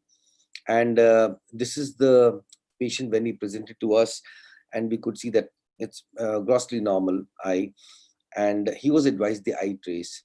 And I'll come to this example later. So what is this eye trace that we are talking about? It's basically a topography which is combined with an aberrometer, and this aberrometer uses a technology which is known as ray tracing. Now what happens is that there is a series of spots which are placed on the retina, and then these retinal positions of these spots are then analyzed, and any diversion from the regular pattern is then very complex software is used to actually create the deviation from normal, and that is how the ray tracing is useful. So what happens is that there are different beams which are falling on different parts of the retina, and this is used to actually create what is called a retinal spot diagram. So when we, so the trace's key advantage is because it's firing 256 data points. So the 64 data points fired 4 times, and this is we can measure highly irregular corneas also within the range of the system, and that is how it can be very useful to us. The second advantage is that it measures it with the physiological pupil. So it can measure from a range of 2.5 to 8 millimeters. Thereby, the readings are more reliable, more physiological. Besides the aberrometry, it also gives us, autorefraction, which is fairly accurate. It gives us the topography, of course. It gives us the pupillometry and the autokeratometry in these patients. So one of the first charts which are available to us is something known as the wavefront verification display. So we can see the tracy refraction for in this example. Also, we can see that there's a tracy refraction. It's in green. It indicates that it's normal and it's reliable, and it gives us the various values of several of the ocular aberrations that can be studied. There are limits of these aberrations, and anything which is actually more than 0.4 microns total RMS is enough that aberrations are the cause of the problem in this patient. Now, we know that the cornea is actually responsible for only a part of the quality of vision and the optical aberration. And it is the eye trace which actually tells us what is the component of the internal optics or internal optics and aberrations. By internal, we usually mean the lens, but it may include a part of the vitreous as well, which is contributing to it. So this is practically one of the only systems which is commercially available that can tell you what is the component of lenticular component, corneal component, and the total component of the ocular aberrations. So now we know that the optical aberrations, they vary according to the pupillary size. And although these two appear to be different, but they are actually of the same patient, and we can see how they're changing with the pupillary size. Again, we can see at a glance how the internal and the corneal aberrations are actually adding to each other and contributing to the astigmatism in this patient. There's also something which is called the visual function analysis display. And this gives us the vision simulation chart, which I was talking about. So it's very easy to talk to the patient, explain and understand his problems as well, or what's going on with the patient. It does give us the refraction, the Tracy refraction, and gives us the refraction for various sizes of the pupil as well. And also, as well, along with this, the higher order aberrations in these patients. So as I said, the lenticular, corneal, and total are charts which are available in a very easy format to understand for all of us. There's also something called a dysfunctional lens display. This is very important actually in some of these patients, especially for refractive surgery. And I do take a look at this every time I have a patient for LASIK. And 10 means that it's a great optical value. So a high DLI means high visual performance by the system. And there's a very complex algorithm by which this DLI is derived. It includes the higher order aberrations, the pupillary size, contrast sensitivity, so many factors, and then it comes with this value. So it is used to actually, it's a metric which is used to describe the contribution of the eye and the lens to the total optics of the eye. So many times we have these patients who have a nuclear sclerosis. We do not know whether to go ahead with surgery or to ask them to wait. So many of these patients come. So this is one of the metrics that we can use and tell them, listen, maybe we can wait a while, or if the values are less than 5, then probably this patient is really going to benefit from surgery, as is with our case. This is the patient's chart, the one I was talking about, who was advised a CT scan. And the simulated vision display shows that there is a diplopia in the eye. Along with that, there is something known as an IOL selection analysis. So many times we are not sure whether we should go in for a multifocal lens or what kind of lens, aspheric or spherical intraocular lens we should go in for. So it has, it tells us the potential visual complaints of the patient just at a glance. And I found it to match considerably well with actually the complaints of the patients, what is written on the eye trace and what the patient is telling. It tells us whether the refraction is normal, whether significant higher order aberrations are present or internal aberrations are present. For example, so it will give a recommendation. For example, in this case, it tells us that it considers a monofocal non-toric IOL, or an aspheric IOL in this case. And another example would be, just go forward with that. Another important thing that it tells us is angle alpha and angle kappa. So we know that angle kappa is actually something which is more important from a refractive surgery point of view, whereas angle alpha is something which we would probably pay more attention to when it comes to premium IOLs, because the angle alpha means how well the bag is centered on the visual axis. So of course, if the bag is not well centered, if you put in a premium IOL in this eye, the patient is not going to be so happy. So in this another example, it has taken the IOL selection analysis has indicated that this patient is a good candidate for a premium or a multifocal intraocular lens. It also gives us something which is known as range or depth of focus. We are talking about some of these newer IOLs, and it helps us to understand better the range of accommodation in these patients. Many of these patients we have is, they say that, okay, in the evenings, we have problems seeing, which is called night myopia. So if we subject them to tracy refraction, we can see that the myopia is increasing as the pupillary size is increasing. So this is one of the very simple ways to explain to the patient why the patient is having these complaints, for us also to understand why the patient is having night myopia and problems like that. Now, we can use it to measure accommodation. And this is actually my chart, which you can see. So this I was accommodating by one diopter. So it has a tiny hole through which we can ask the subject to focus on distance, and the pupil is not dilated pharmacologically. And I'll also then put a near target. So you can actually measure the magnitude of accommodation in these patients. It's a very, very important tool, especially with presbyopes. Another important function is the point spread function. So what is the point spread function is how a point source of light would appear to a patient.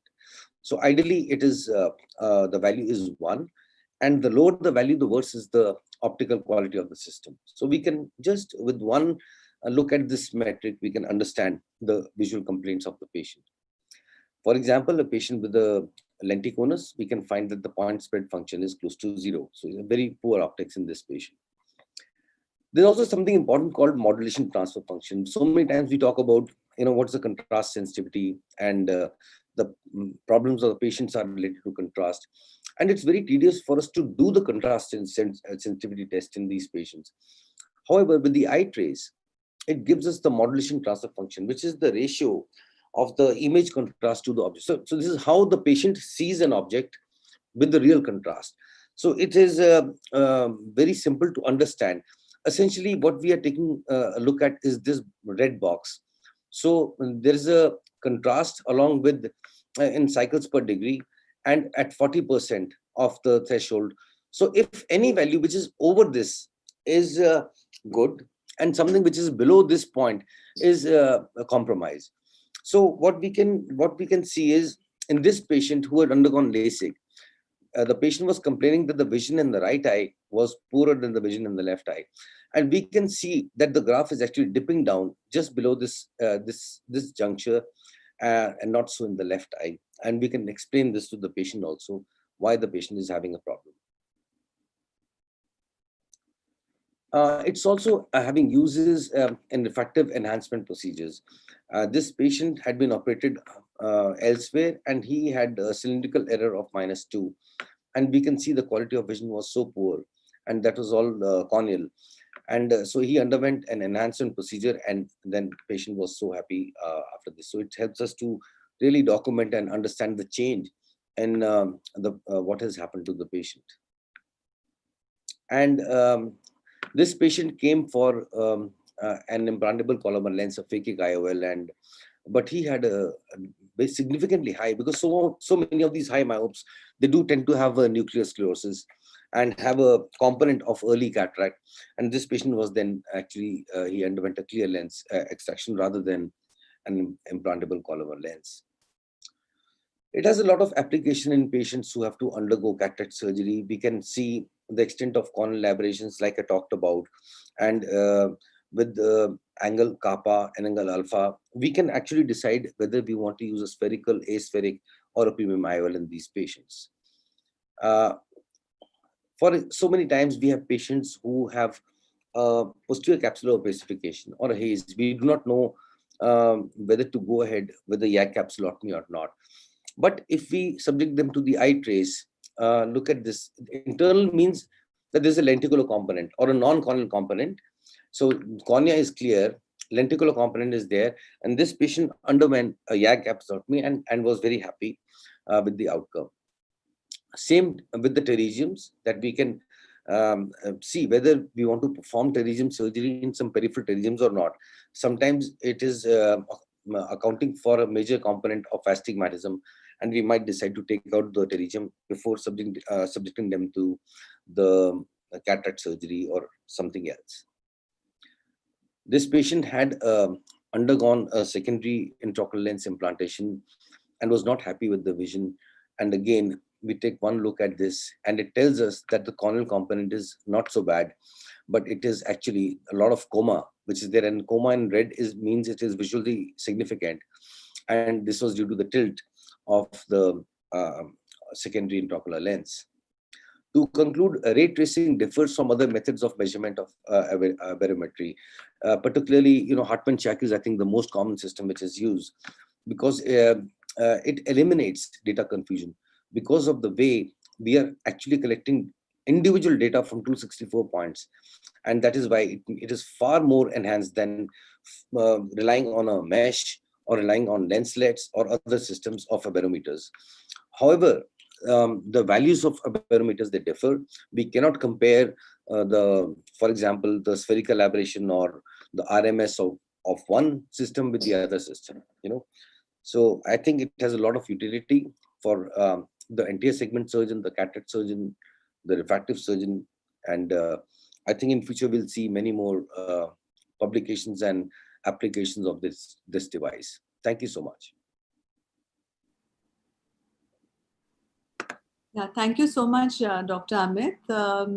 This is really a very useful tool, and you nicely brought out all the situations where it's particularly helpful. You have also explained how complex it may appear, but once you understand what it's basically doing and learning how to look at the various programs that it has, it can really help. It's not that you need to do it for every single patient, but certainly the ones where you would like to separate out the various components affected, it is very, very helpful. Any questions from anybody else before we go to the next talk? In fact, there are certain equipment which I would say that any person who does refractive surgery, and now as you correctly said, cataract surgery with premium IOLs is also a type of refractive surgery. So one is of course a Scheimpflug imaging based system like a Pentacam or its equivalent. And I would say an eye trace is a very, very good additional tool to consider having, because it is the difficult situations where it gives you just the right amount of information and the proper values to guide about the intervention, and also to explain to the patient, because it's a way of showing the patient in real figures and values and something that they can relate to. So that can make a huge difference. Okay, so we now go ahead with the next lecture, which is again of a very important and pertinent subject related to this session: corneal epithelial mapping, role in keratoconus and refractive surgery. So I would request Dr. Chintan to please carry on with the lecture. Thank you, ma'am, and thank you to DOS for this opportunity. I'll share my screen. So are my slides visible? Yes, Chintan, voice is clear and slides are very clearly visible. A very good afternoon to all. So what I'm speaking about, epithelial mapping, is something which is the new kid on the block, and it's up and coming, and I think we need to be aware of what its potential uses are. So as we know, the corneal epithelium serves multiple functions, and it's one of the most important layers of the cornea as far as the refractive surgeons are concerned. It provides a transparent and a smooth refractive surface. It acts as a barrier to noxious stimuli. And very importantly, it contributes to the refractive power of the cornea. And it's been shown that in the central 2 millimeters, it may contribute from right up to 0.5 diopters to 1.85 diopters. And that can significantly affect our outcomes, especially when these days we are talking of vision beyond 2020. And the fact that it's an important and upcoming topic is shown by these publications. We have these recent publications where it deals with the importance of epithelial mapping in keratoconus, especially the subclinical variants, as well as the epithelial mapping, its utility in refractive surgery. So what I'll try to do in the next few slides is to highlight the concepts of what epithelial mapping can tell us, and then some of its clinical uses. Now, epithelial mapping can be done, earlier it was done using very high frequency digital ultrasound, but now we have the newer generation spectral domain OCTs, for example, the OptoView or the Revo RNX, the Optopol, which is the one which I have experience with. And the latest one which we have is the MS39 from CSO, which combines a Placido-based topography with an ASOCT-based tomography. These slides that I will be showing are on the Optopol. How this differs from the MS39 is that it does not show you the Bowman's topography, whereas that is the advantage of the MS39. It subtracts the epithelium and also shows the Bowman, whereas the Optopol, but it does still fairly give us a fairly good idea of what the epithelium looks like and the cornea below it. This would be a classical map where we are seeing the pachymetry with the Optopol, and we see the two eyes are shown here. We see the ASOCT images. And we see the sectoral distribution of the corneal pachymetry as well as the epithelial thickness. And it shows us in the central 2 millimeter zone, the 5 millimeters and the 7 millimeters. There is also a table which gives us the quadrantic distribution and the differences between the opposite quadrants, for example, a superior nasal minus an inferior temporal, because these differences are important in the evolution of keratoconus as well as ectasia. And so these have been incorporated into the software. The epithelial thickness is influenced by various physiological factors. For example, it's been shown to be thicker in males. It's thinner in high myopes. With age, the central epithelium seems to remain constant, but the nasal and temporal epithelia become thinner. But overall, in eyes which are normal topographically and otherwise, the mean epithelial thickness has been shown to vary from 48 to 53 micrometers. Now, the thickness varies in the different regions, even in a normal cornea. So the epithelium is thickest in the center, and it is thinnest superiorly and temporally. And this is believed to be due to the effect of the attrition by the movements of the upper eyelid, that is the constant blinking. This profile is exactly opposite to what a pachymetry map of the cornea looks like, where the corneal stroma is thinner inferiorly vis-a-vis superiorly. Now, what is important to understand and what all of us are realizing now is that the epithelium is extremely sensitive and reactive to the irregularities of the underlying stroma. So basically what it does is it tends to mask these imperfections. So it's trying to cover up for the stroma, the imperfections of the stroma. It becomes thicker over the valleys or the areas of the depressions, and it becomes thinner over the hills. So just a few cases as a proof of concept. So this was a 20-year-old female with a unilateral keratoconus, and we can see the bad map on the pentacam is showing significant anterior as well as posterior elevation, whereas the right eye is normal. And as we go to the epithelial mapping, the normal epithelial pattern is maintained in the right eye, the picture on the top. In fact, the epithelium is a little thicker. On the other hand, we see the thinning of the epithelium over the cone in the keratoconic, which is the left eye, which is pointed out by the yellow arrow. Then we have a 20-year-old male with bilateral keratoconus, but it's asymmetric. And the keratoconus is much more severe in the left eye vis-a-vis the right eye. So we are seeing that the epithelium is thinned out in the right eye, but it's more patchy because the keratoconus is not as well advanced. On the other hand, in the left eye, as shown by this yellow dotted line, the epithelium is showing a very distinct pattern of thinning, and which is corresponding to the thinning of the cornea also, as well as the steeper cone. So what this case highlights is that higher the hill, the more well-defined and greater the epithelial thinning. At the other end of the spectrum, we have a 20-year-old who came to us for refractive surgery, and he has a very small refractive error in both eyes. The vision is correctable to 6.6 in both the eyes. Now, as we see the pentacam, he has a maximum keratometry of 46 diopters in both eyes, but a thin cornea. The Pachy is less than 450 microns in both eyes. The Bellin-Ambrosio, however, does not show us any anterior or posterior elevation. So this is a patient with a thin but a regular cornea. And as we see, the epithelium plays true to form. As there are no hills and no valleys, basically it's a regular cornea, the normal pattern of the epithelial and the stromal thickness is followed. So the stroma is thinner inferiorly, as shown in the figures on the top, while the epithelium is the thinnest superiorly, and this patient is following the normal pattern which we expect in any normal eye. But it's also important to remember, because once we talk of keratoconus, we talk a lot of times of thinning of the cornea, the steepening of the cornea. We need to remember that the epithelium responds to the underlying curvature per se, and not the stromal thickness. So for example, if a thin area is also flat, for example, at the apex of the cone, if sometimes we have subepithelial scarring and that area becomes flat, then the epithelium will thicken over it, as shown beautifully in this ASOCT, rather than becoming thinner.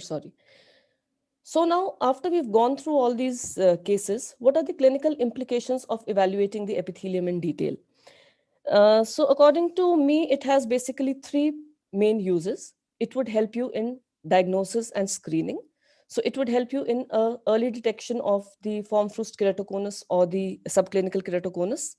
Then naturally, this would automatically lead to safer screening protocols for refractive surgery, because we know that a lot of high percentage of patients seeking refractive surgery in any refractive surgery clinic have subclinical or form-fruste keratoconus.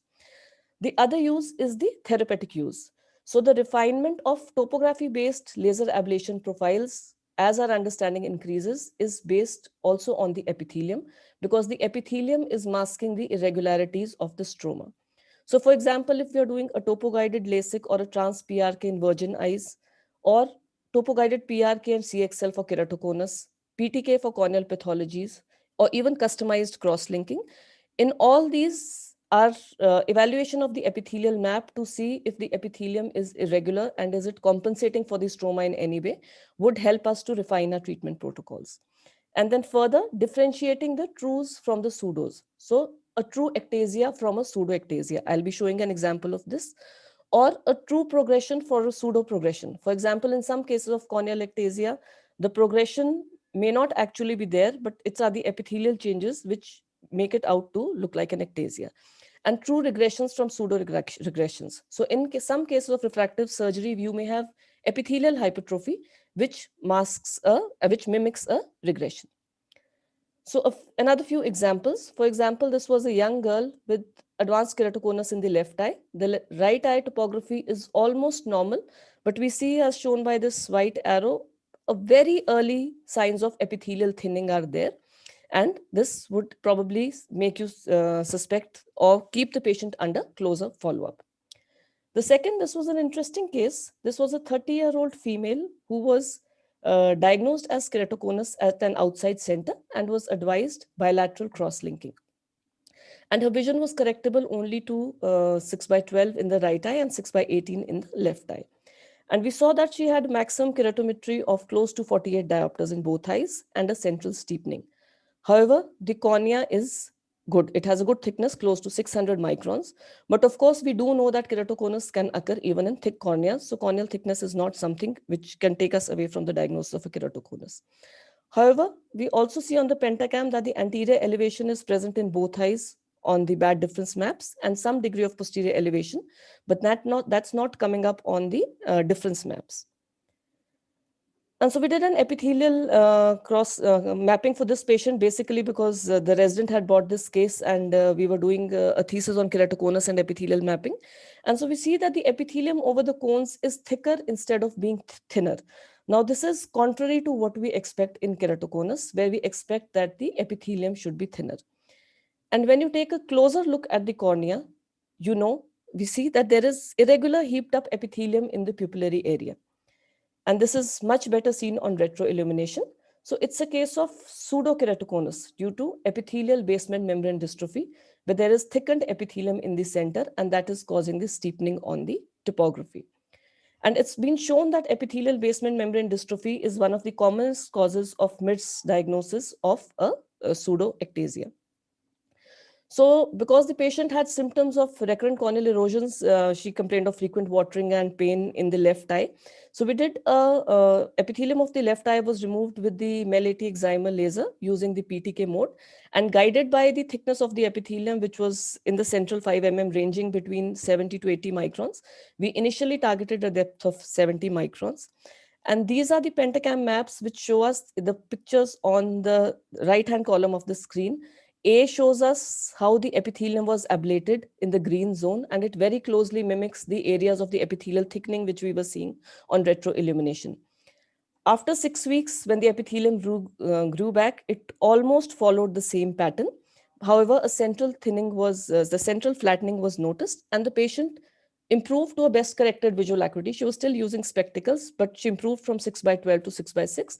But more importantly, the reason for which we had done the PTK, the symptoms of the corneal erosions had subsided significantly.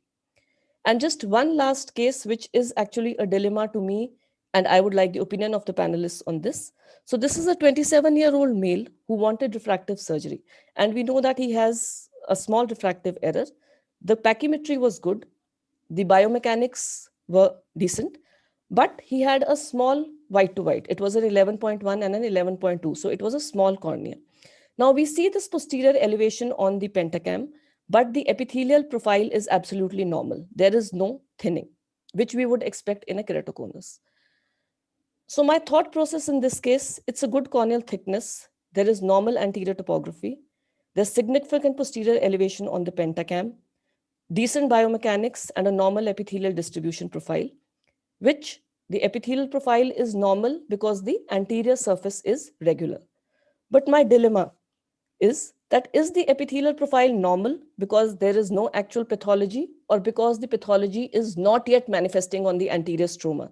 And that is something I think which is sometimes not addressed adequately in talks on epithelial mapping, that we sometimes tend to attribute things to the epithelium, but are we considering the underlying stroma? Is it a reflection or sometimes the individual pathology which is causing the epithelial changes? And can the posterior elevation be a red herring, since a smaller cornea is also a steeper cornea? So in conclusion, epithelial mapping is an exciting tool with the potential to further refine corneal and refractive practices.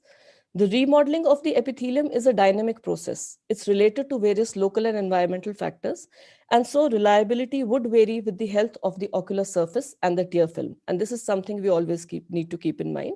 And interpretations must always be made in the context of the overall picture of the patient and the clinical findings. Thank you so much for your attention.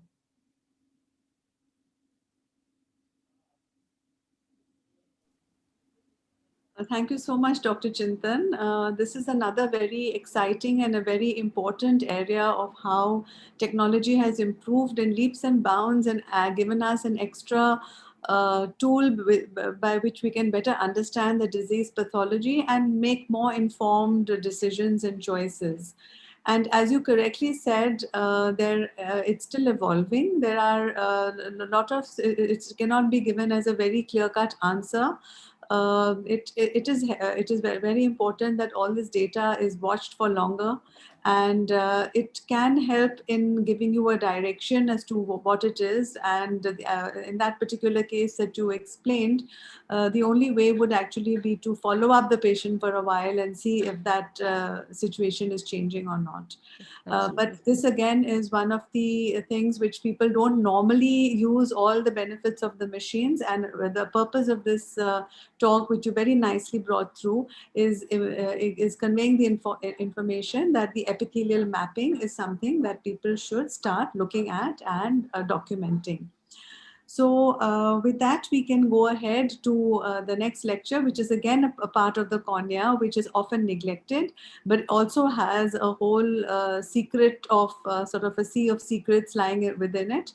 That is the posterior surface. So I would request Dr. Vanati to please give the lecture on posterior corneal astigmatism. And I think Vanati has just dropped off, so maybe her connection was unstable. Yeah, she's back. So sometimes it happens, you know, I had this trouble in the morning when I was taking it from my office, that the connection kept coming and going. So Vanati, can you hear us? Yes. Yeah. Okay. Good afternoon, ma'am. Yes, I can hear you. I don't know, my Zoom suddenly crashed. Yes. I was just going to switch on the video and it just went off. So it's the second time it's sort of happened to me. It happened in Karakon as well. Yeah. So please carry on, Vanati. Your voice is very clearly audible. Everything is fine now. And we would like you to give the lecture on posterior cornea in refractive workup.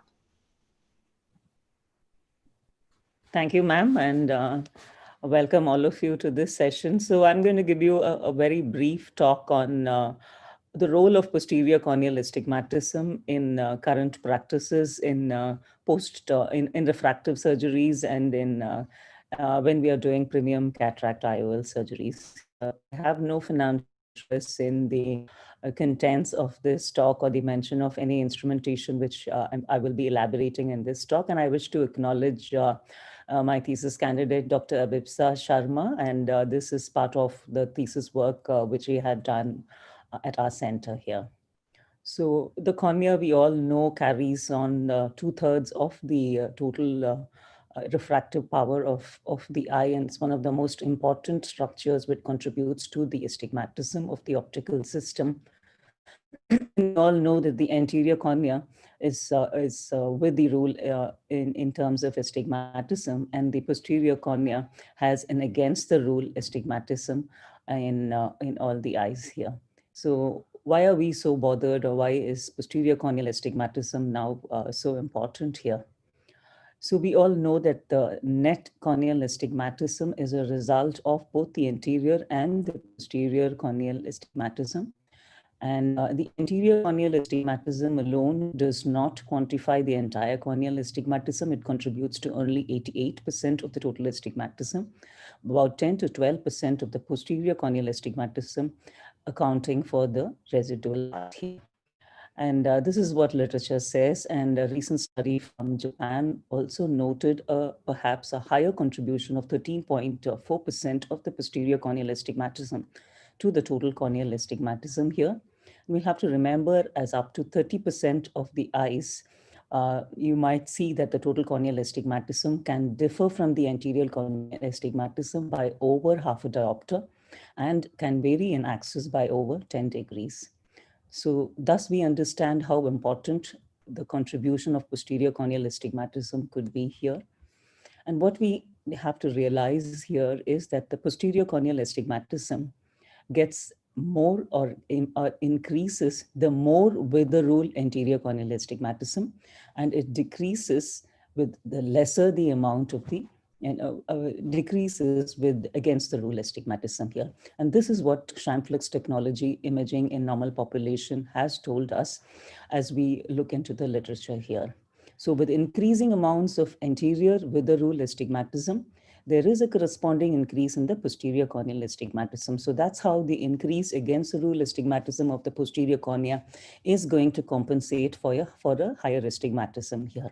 So the total magnitude or the quantum of posterior corneal astigmatism can range from 0.26 to 0.76 of a diopter here.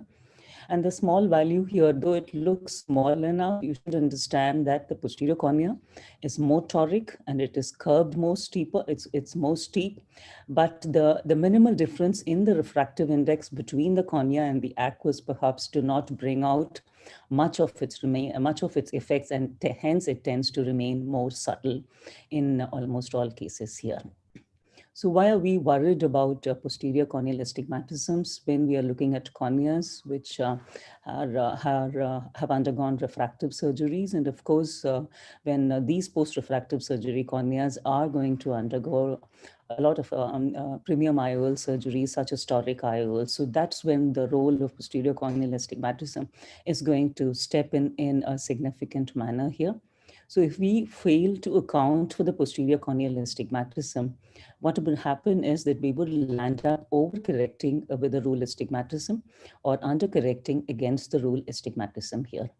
Considering that over 20% of the population can have more than 1.5 diopters of astigmatism before a cataract surgery, this becomes more significant that we need to be aware in this correction of including the posterior corneal astigmatism while computing toric IOL surgeries, or else we would land up in we would not land up dot on target in what we want to estimate in these patients. To look at a few instruments which do help us to quantify posterior corneal astigmatism as it stands off today here, we have the IOL Master 700, which is a swept source CT-based imaging system which images the central cornea and helps us to understand the total corneal astigmatism and also quantifies the posterior corneal astigmatism. So we have here what is known as the standard keratometry here, and you have the TrueK, which incorporates the posterior corneal astigmatism, and it also gives us values of the posterior corneal astigmatisms here. So that's how we can image the PCA in eyes which are undergoing cataract surgery. The Scheimpflug's imaging system is the other system which can help us to image the posterior cornea here. And this helps us also to understand how the posterior corneal curvature is different in comparison or along with that of the curvature here. And these values which signify the K1, K2 values of the posterior surface of the cornea. And they help us to understand how these change when we do take up these corneas for refractive surgery procedures. Another new instrument on the anvil is you have the ray tracing technology here, which is now considered perhaps one of the most accurate methods in imaging the posterior corneal astigmatism. This uses the ray tracing principle, and there are multiple colored LEDs which are focused on to the anterior and the posterior corneal surface, about 700 multicolored LEDs on the anterior and 7 over the posterior surface. And there is a point-to-point technology algorithm here.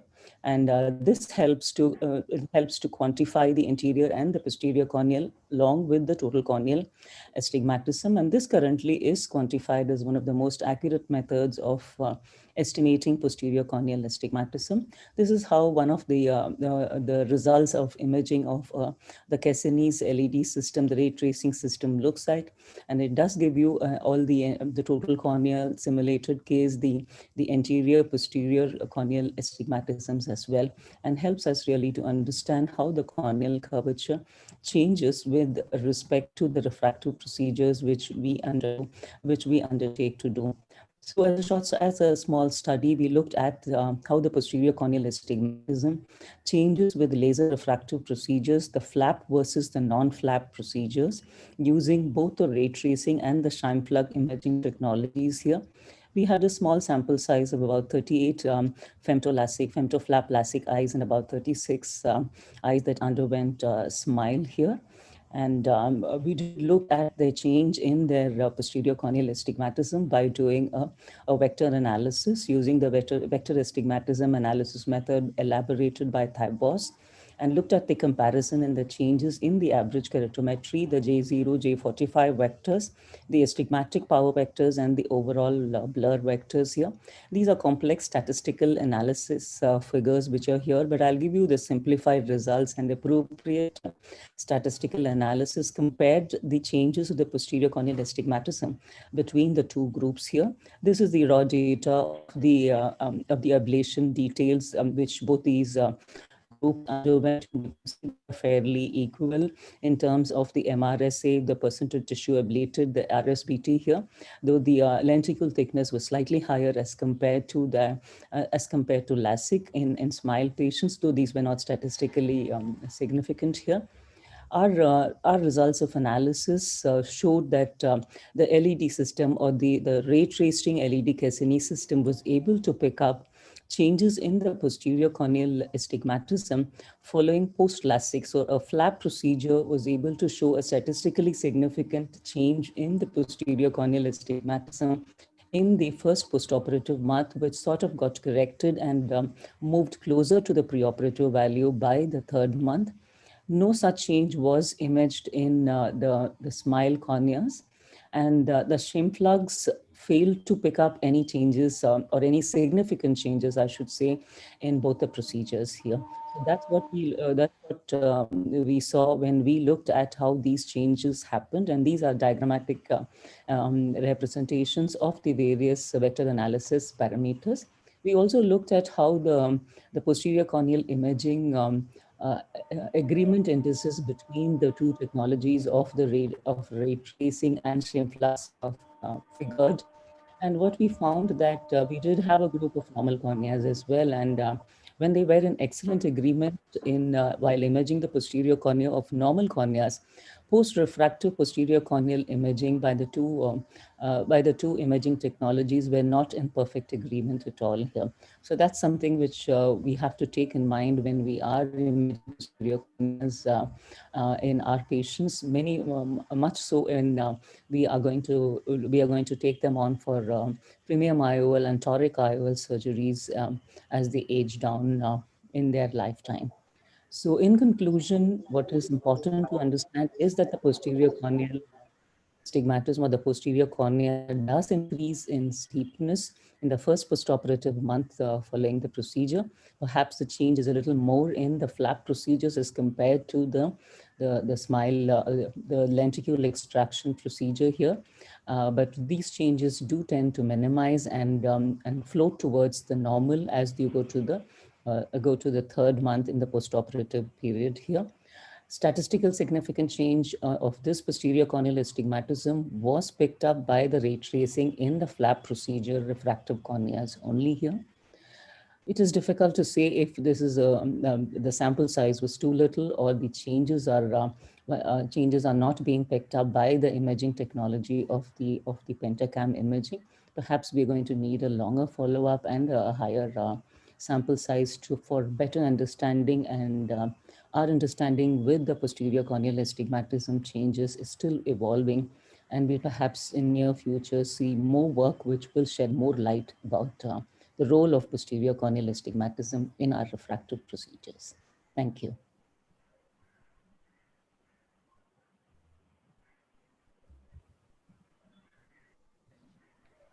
Thank you, Dr. Vanity. That also was another very important use of technology to understand the cornea in toto. Just as we had anatomical variations between the front and the back, and here it is again a change in shape and curvature. So all these things are very useful in better understanding of the procedures and in follow-up of patients. And as Dr. Vanity nicely showed, it is something which surgeons need to keep in mind when they're planning even things like toric IOLs. It's good to look at what is the posterior corneal astigmatism, and I think most of these equipments are generally available. So therefore, it's worth looking into it before going for such surgeries. And of course, with corneal refractive procedures, it's worth continuing to study in this line. So thanks a lot, Dr. Vanity. And we welcome Dr. Swapnil. I'm sorry that we didn't accommodate you earlier because I thought the flow was so nice. The way the session had been very well planned. So I'm glad that you were able to finish your lecture in Hall B, and now we have you on schedule. So the next talk is by Dr. Swapna, and it is going to be on trans PRK. Carry on, Dr. Swapna. Thank you, ma'am. I'd like to at the outset thank all the organizers for having me here. And mine is an assessment of what happens after trans PRK in view of some of the parameters that I hope my screen is visible and I'm audible. Yes, clearly visible and nicely audible. Carry on. Yeah. So now what we try to study is the depth of tissue ablation that happens during trans PRK. Now, we know that different types of trans PRK have come into the market. So you have the EX500 that works in a particular way compared to the Amaris that works in a different way. So the gist of it is that the epithelium and the stroma excimer ablation happens in one go instead of a PTK PRK combination. So in the Amaris, basically, it is the stromal shaping, or rather the shaping according to dioptric power that happens first, followed by an exact removal of the estimated epithelial thickness. On the other hand, in the EX500, it happens according to, it's a removal of the epithelium followed by the stromal correction for the dioptric power. Now, there is, because it's a single step procedure, it's much easier to do, it's faster to do, subject to less time, and therefore the other consequences that happen because of a prolonged refractive surgery, there is less of dehydration. And it is of course flapless, so it's supposed to provide greater biomechanical strength, like all PRKs are supposed to do. So we could use it on thin cornea, recurrent erosions, or those predisposed to trauma, especially in such occupations, and in cornea that were anatomically unsuitable for using the microkeratome or the pressure exerted by the FS200. So such are the cornea that are usually subject to trans PRK, and sometimes slightly thinner ones where sometimes we combine trans PRK with CXL for slightly thinner cornea or doubtful cornea as well. So under these circumstances, we wanted to know the extent of intraoperative tissue removal that happens during such a procedure, because we assume that it is much safer than LASIK, and we assume that it provides better biomechanical stability.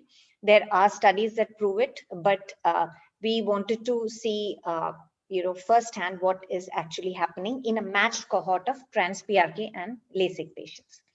So we studied 24 eyes of 14 patients which underwent trans PRK and compared 24 eyes of 12 patients that underwent femto-LASIK. We checked multiple parameters. The epithelial, the pachymetry was checked at 1 month, and slit lamp examination with other topographical findings on other days. So you can see that they are age matched and refraction matched cohorts here.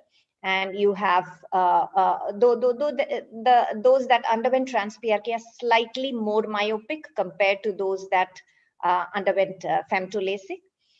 Now, this was the distribution of the refractive error in these patients. Most were myopic or had compound myopic astigmatism. We didn't study any hypermetropes, and they were equally distributed between the LASIK and PRK cohorts. So this is what happened post-operatively. So you can see that 92% of the patients gained their preoperative corrected distance visual acuity in an uncorrected manner at the end of the first month. And by the third month, all of them had achieved their preoperative corrected distance visual acuity.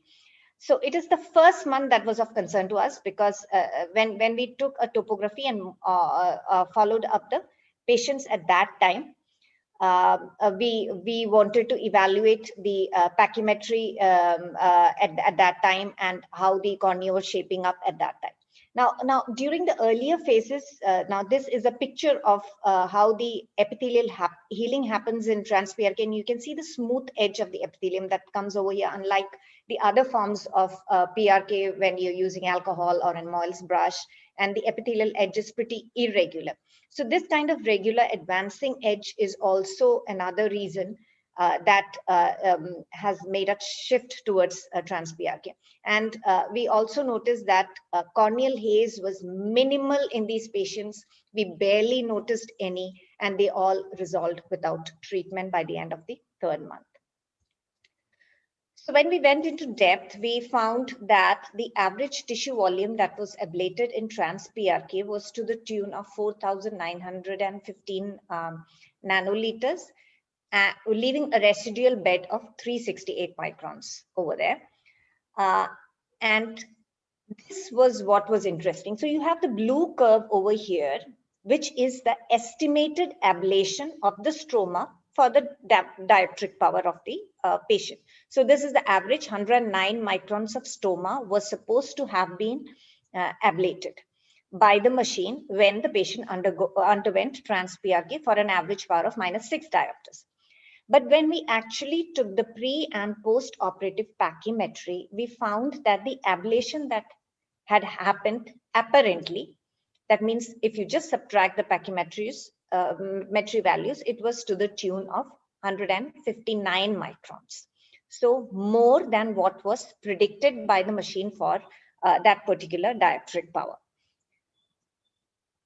Now, this is how the LASIK patients compared with trans-PRK. You can see that the average pachymetry is nearly the same in both patients, and it is pretty good. We didn't have any patients below 500. We didn't have any above 550. The post-operative pachymetry, you can see there is more ablation in trans-PRK patients because the initial pachymetry to start with was slightly lesser than the LASIK patients. And as I told before, slightly higher powers were ablated in trans-PRK. Now, this is what we assumed first. But when we put in the amount of diopters and the total amount of tissue ablated in microns and divided it by the amount of diopters for each patient and then averaged it, we found that trans-PRK tends to ablate tissue to a larger depth, that is to the tune of 20.5 micron per diopter compared to LASIK, which goes to 16.1 diopter. So basically the instruction given by the company, and that which has been proven repeatedly over various number of machines, is that the average tissue ablation per diopter is to the tune of 15 diopters, 15 microns, which is what was happening for regular femtosecond LASIK patients over here. So there was no deviation from the expected pattern. Whereas in trans-PRK, we found that the tissue that was apparently going off was much. So we had for every diopter tissue that went up to 25 microns. But then we didn't have anything less than 18. So the range that we were dealing with was roughly 17 to 25 micron per diopter of tissue ablation for trans-PRK.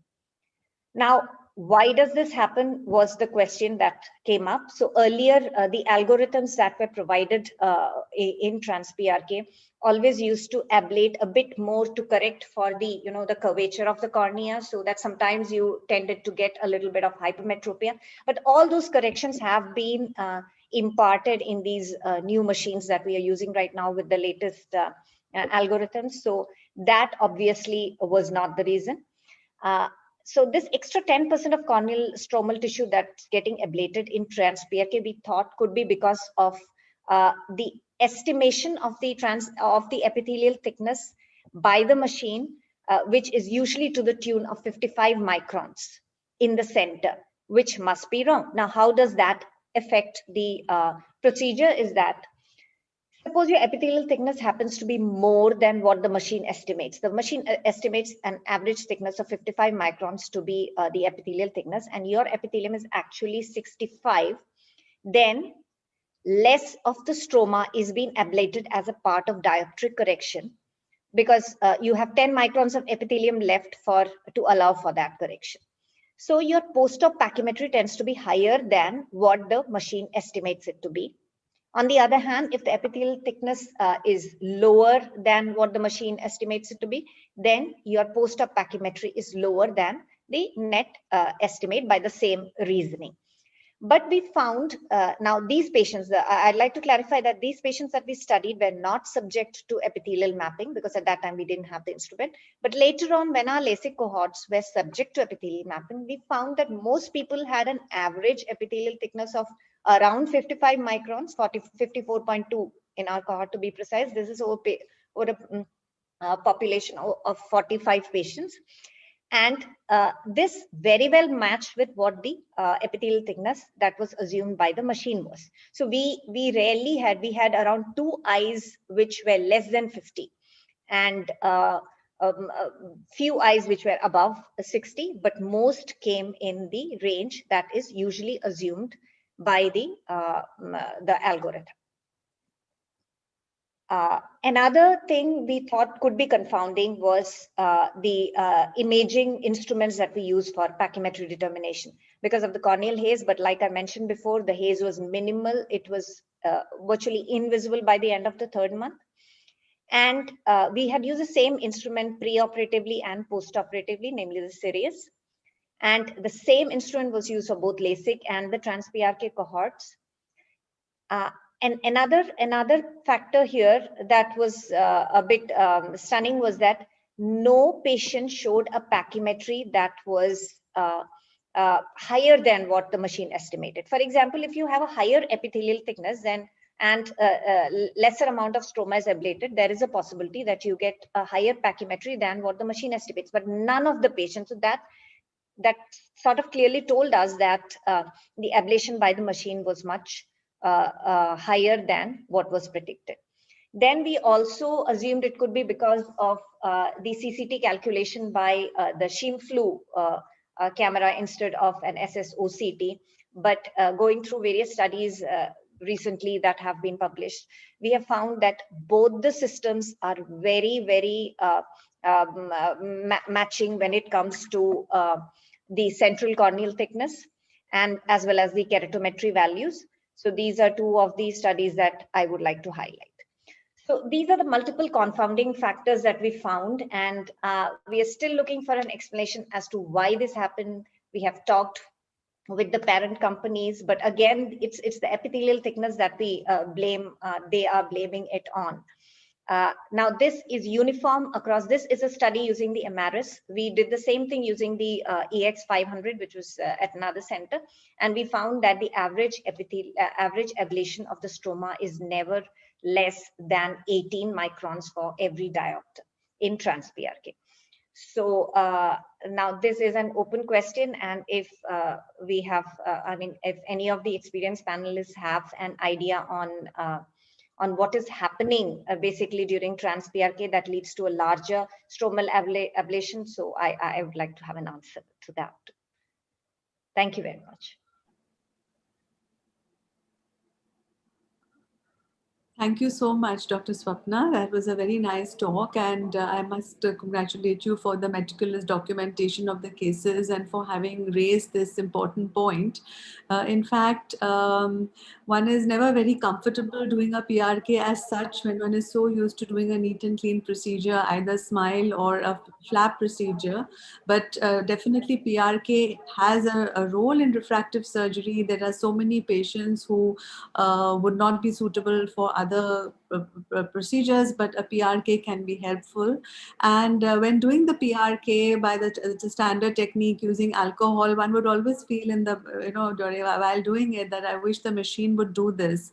And because when we do the alcohol debridement, again, one is worried, we're not very happy with the whole process. And there was always a question about precision, but one has to basically understand that the machine is, whatever algorithm you feed in, there is no feedback to the machine as such during the procedure. And when we are doing a flap-based procedure and the ablation, during the step of ablation, we have a relatively different contour. And also the same machine is doing the ablation after all. The contour is of the bed on which you are ablating is a little bit different, and it is also absolutely dry. So I have a feeling this may be one reason, that is a contour on which the machine is providing the treatment, and also the dryness and the different texture, maybe the local heat generated, or the kind of the interrelation of the plasma which is created is probably doing this. So this is an important angle, because often PRK is done in situations where you want to preserve as much of corneal tissue as possible, and ending up with a situation where it may actually be neutralizing that benefit is a matter of concern, and certainly it needs to be looked at. So this was my kind of perspective on this, but I will I would open it up for discussion to all the speakers and panelists. Before I do that, I must congratulate everybody for a very nice session. Everybody gave excellent talks.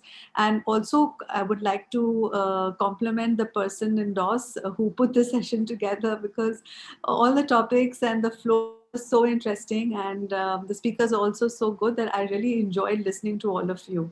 So perhaps Dr. Grover, you heard Swapna's presentation, and would you be able to give some of your own insights into what could be the reason that in trans PRK, when you are ablating the cornea for a refractive procedure going through the epithelium with the laser, it is seeming to ablate a little more tissue than what you want or what is calculated?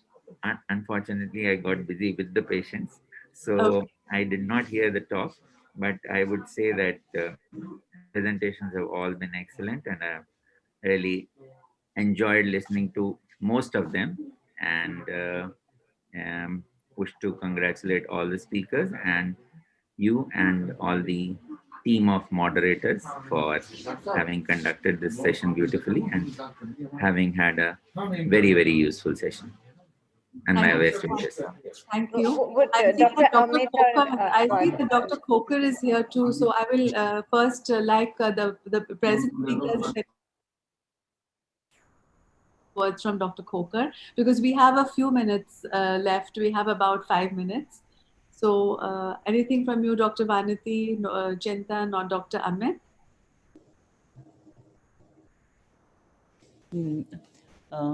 I think what Dr. Swapna rightly raised was the concern that the ablation is perhaps seemingly higher when you're doing a surface ablation compared to a flap procedure or a smile. And I think I would rightly agree that it's the epithelium is perhaps what is wrong, which is probably contributing to this. And when you are probably calculating your corneal thickness, you're also including your epithelial thickness when you are calculating your RSBTs. So I think that's when your epithelial mapping becomes pertinent, as Chintan so nice pointed out here. So perhaps re-looking at your data by an ASOCT mapping, where you would probably take out your epithelial thickness mapping and use your residual stroma, only the stromal thickness, to calibrate it to the amount of ablations is another way of looking at your statistics and see if it's still causing a. So that perhaps probably is resulting in a higher ablation. And again, when you're doing a surface ablation, when you're using your laser, you usually set it at around 50 when you're assuming it. So now when we are doing our TCAT procedures or neutral TCAT procedures for treating irregular corneas, we are increasingly looking at the epithelial mapping of these corneas. Currently, we are running a thesis on irregular corneas, post-PK astigmatism using the neutral TCAT procedures for neutralizing the surface irregularities first. And we are looking at the epithelial mapping of these corneas and doing the epithelial removal separately and then doing our calculations for the surface ablations. Do you mean as two steps? Like, I mean, The neutral TCAT is a two-step procedure for corneas with high irregularity, especially when you're treating post-PK astigmatism. That's a little different from just a TCAT. In a neutral TCAT, what you're treating is the surface irregularities first in a first sitting, and you give a waiting period and you take them on for your refractive corrections subsequently. So this is particularly applied to conditions such as high irregular corneas following post-PK astigmatism. So this is what I'm currently and some of us are in our center are following.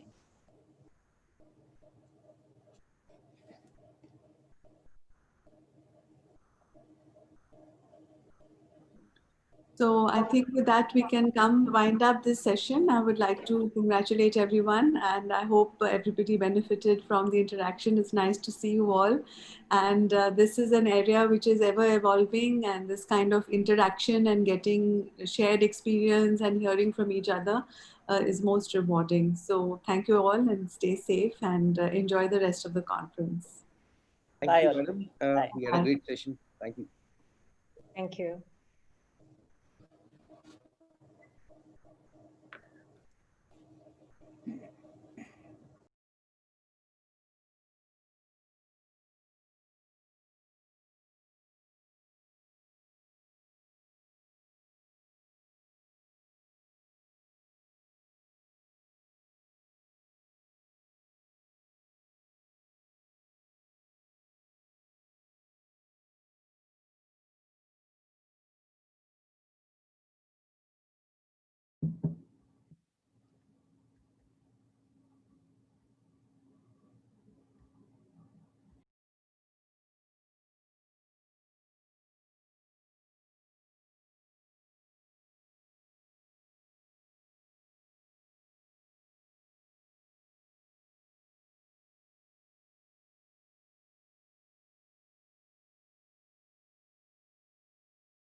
Hello, good evening, Dr. Praveen.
Hello.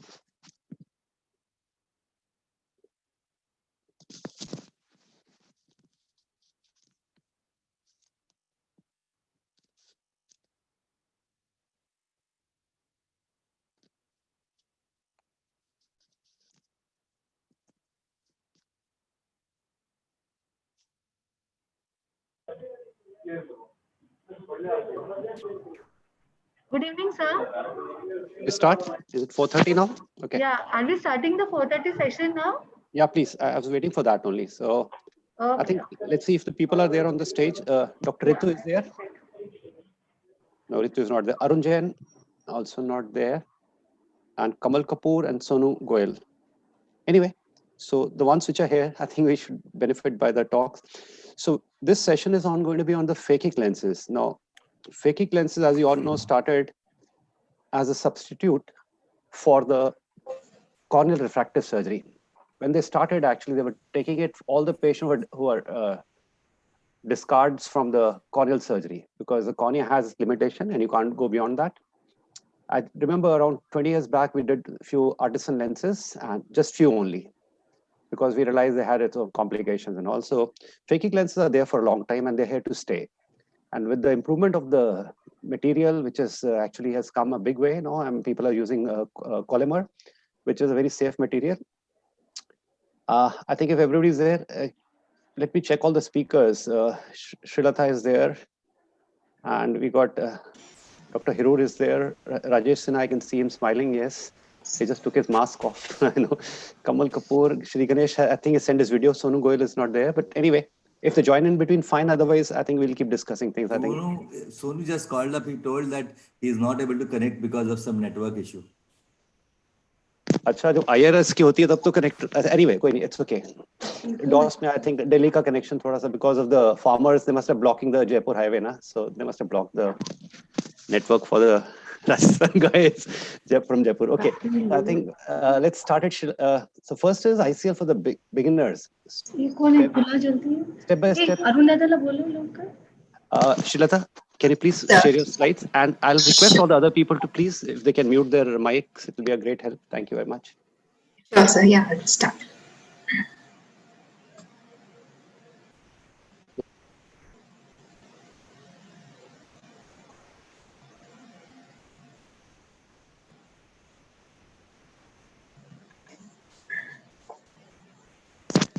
So I hope my slides are visible now. They're visible and we can hear you. Please go ahead. Great. Thank you so much, sir.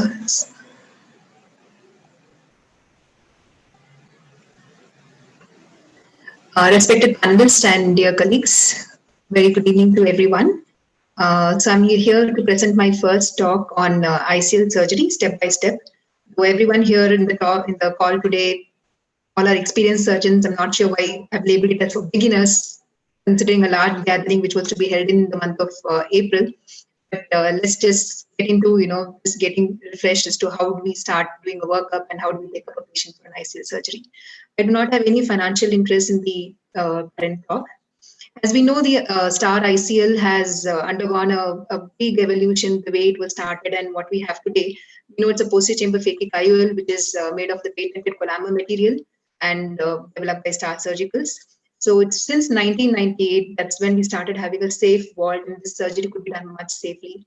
And close to 2011, the STAR company came with much better design of ICL V4C, where we have the central opening, what they call as the aqua port, through which there is going to be a diffusion of aqueous and further preventing the chances of, the cataract that may happen rarely.